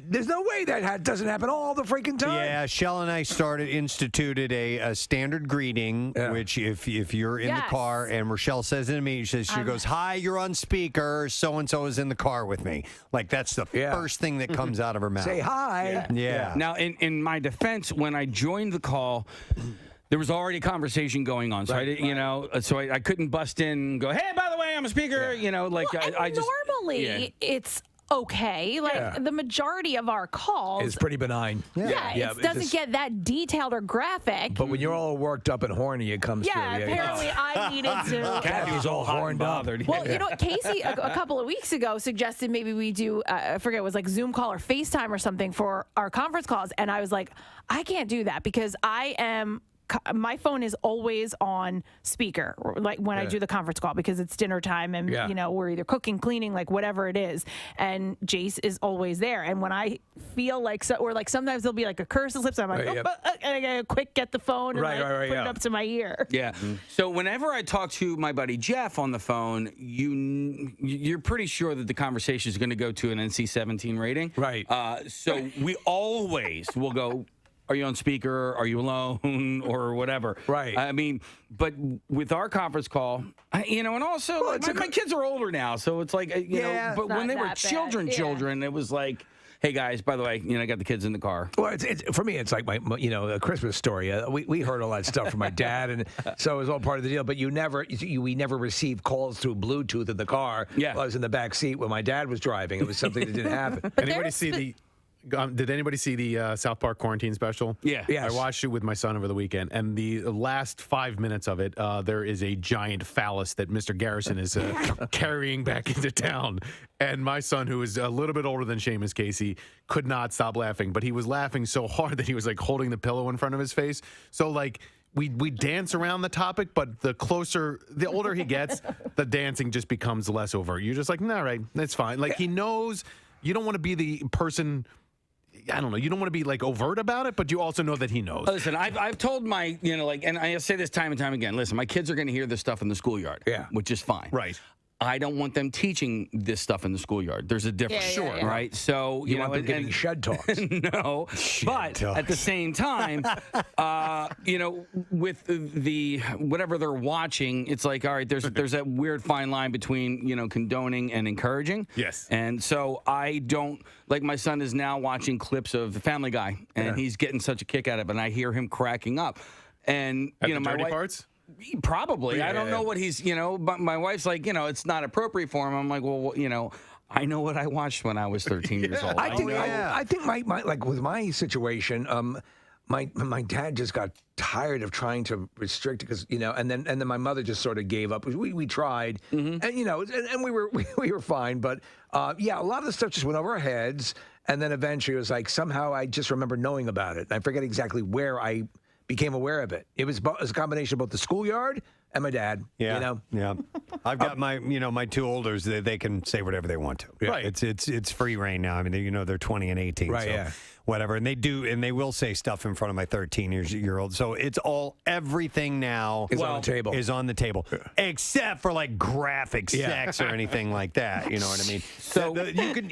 I love when parents say, they've heard everything. When they're talking about their kid who's a toddler, he's heard everything. But no, they haven't. He may have heard all the words, not in a specific order though. Yeah, which can make it very graphic and dirty. Well, like Chuck D'Amico, right? So Chuck D'Amico is part of our pod. I work with Chuck, and then so my kids and we see each other on the weekends. Chuck D'Amico says things that are like, I was like, I would never say that in front of my kids. Yeah. And he says it in front of my kids, and I'm like, well, I guess this is just where we are now, Like, Wait, Chuck says stuff in front of his kids that you wouldn't say in front of your kids. He says it in and front of then my he'll say it in front of He your- says it in front of my Like children. what? All right, so for instance, we were playing. Using your mouth on a donkey. No. Is it Scattergories? Yeah. We were playing Scattergories, right? And the things that are round came up, and the letter was T. And he got it. said, and I'll just, so he said tiny totties, Right. but it wasn't totties. Right. It was, boobs. And I was like, and like. You were like, we don't say that. That's 2 points, man. You also, I know that, but you also have to remember, I also have I have the youngest of everybody, too. Yeah. So my sixth grader is there. My sixth grade daughter is there as well. So That's not appropriate. It's not. It is not. So what you're saying is he's a bad dad. Well, I'm saying he often forgets, and that we all have different parenting styles. So he might have said that in front of his sixth grade daughter but she's a sophomore in high school now. So there's a difference. And You lose track. When he did that, my wife and I looked at each other like. 93.3 WMMR from Shinedown. Eric Bass Presents is the name of the project. And the song is called Mind Control. That's a different sound. It is. At the end there, I was almost getting a little bit of a Queen vibe. Just a bit. Yeah. But I got to spend a little more time with that one. It went some places I was not expecting. No. Interesting. New music here on MMR. We played a few new tunes this morning. So Chuck D'Amico, our program director, sending those songs over for you to consume. And by the way, the station's sounding terrific. I mean, what Chuck is doing and everything, and just having it on and listening to it, it has a vital, thriving sound. Yeah, I mean, Anal Fries. Anal Fries alone. Nobody's ever heard that song before, and we got it on the Austrian air. classic. Yeah. I would like to thank the gang at 6ABC. We jumped in and joined them this morning. Matt and Tam and company. It was cool. We're doing that on Fridays. Then we had comedian Geoffrey Asmus on the program. Very, very likable guy. Very, very funny guy. And he's performing at Helium Comedy Club tonight and tomorrow, 7:30 and 10 p.m. So go see him, please. And those are all the thank yous. So we got the doctor, Pierre Robert, making his concoction as we speak. He's got his little machine stirring thing. I have my little stirring. What is that thing. called? Oh, dude. Is that a frother? It's a frother. It's a frother, and you actually shake it off a little bit before you. It's great. Probably not. Yeah, no, we can hear it. All right. There it is. A couple of napkins for you there, buddy. It is. I frothed it. Yeah, you frothed all over the place. He took the frother out without shaking it off and then turned it on. But it was a glorious display. Stand back or I'll froth. Special every day. Got a froth and I'm not afraid to use it, Buster boy.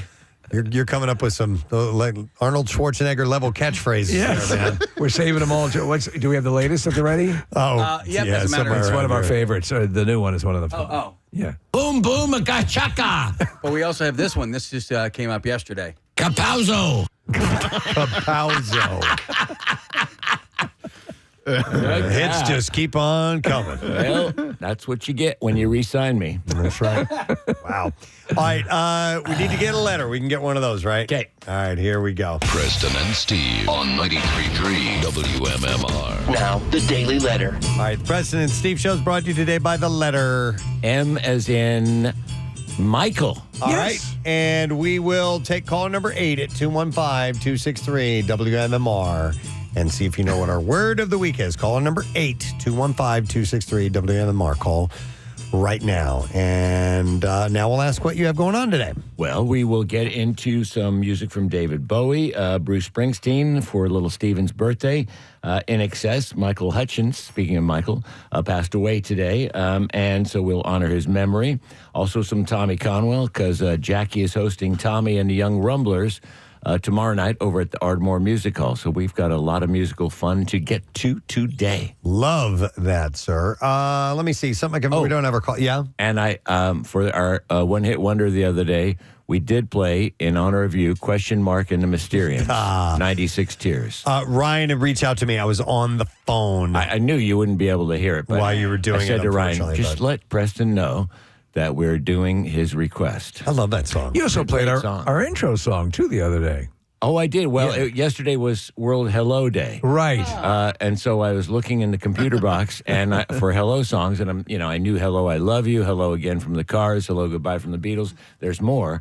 But then I saw the Hello WMMR, and I go, oh, I'll play that one. Yes. So I did. And then people kept saying, that's the Friday song. What are you playing it on Thursday for? It's like playing the Presidents that I do on Friday, some other, day. But I said, well, we're stretching it out a little bit. There you go. I love it. Hey, I wanted to mention something before we go to our caller here, that for Camp Out for Hunger, we are looking to see if we can have a beverage partner for the event. So in years past, we've had someone that supplies water and sodas and things of that nature, energy drinks, whatever your company has, to our guests, to our volunteers, and to staff members at the event throughout the course of the week. If you happen to be a beverage provider that might be able to help out, we would love to hear from you. If you know someone who you think might be able to help out, if you could reach out to them and maybe have them contact any one of us on the show, and we'll put them in the proper contact here at the radio station to set something like that up. So we're moving in close. We're a week away on Monday. Yes. And we do need somebody to partner with us on that. If you wouldn't mind taking a look into that, we'd appreciate it. We'd love you to be part of the Camp Out family. And as we said earlier this morning, I should say more correctly, that if you are a business and you think, it's too late to get involved, no, that's not the case. So contact us as well. And if you have something you believe would be very useful to the Camp Out, we'd love to hear about it.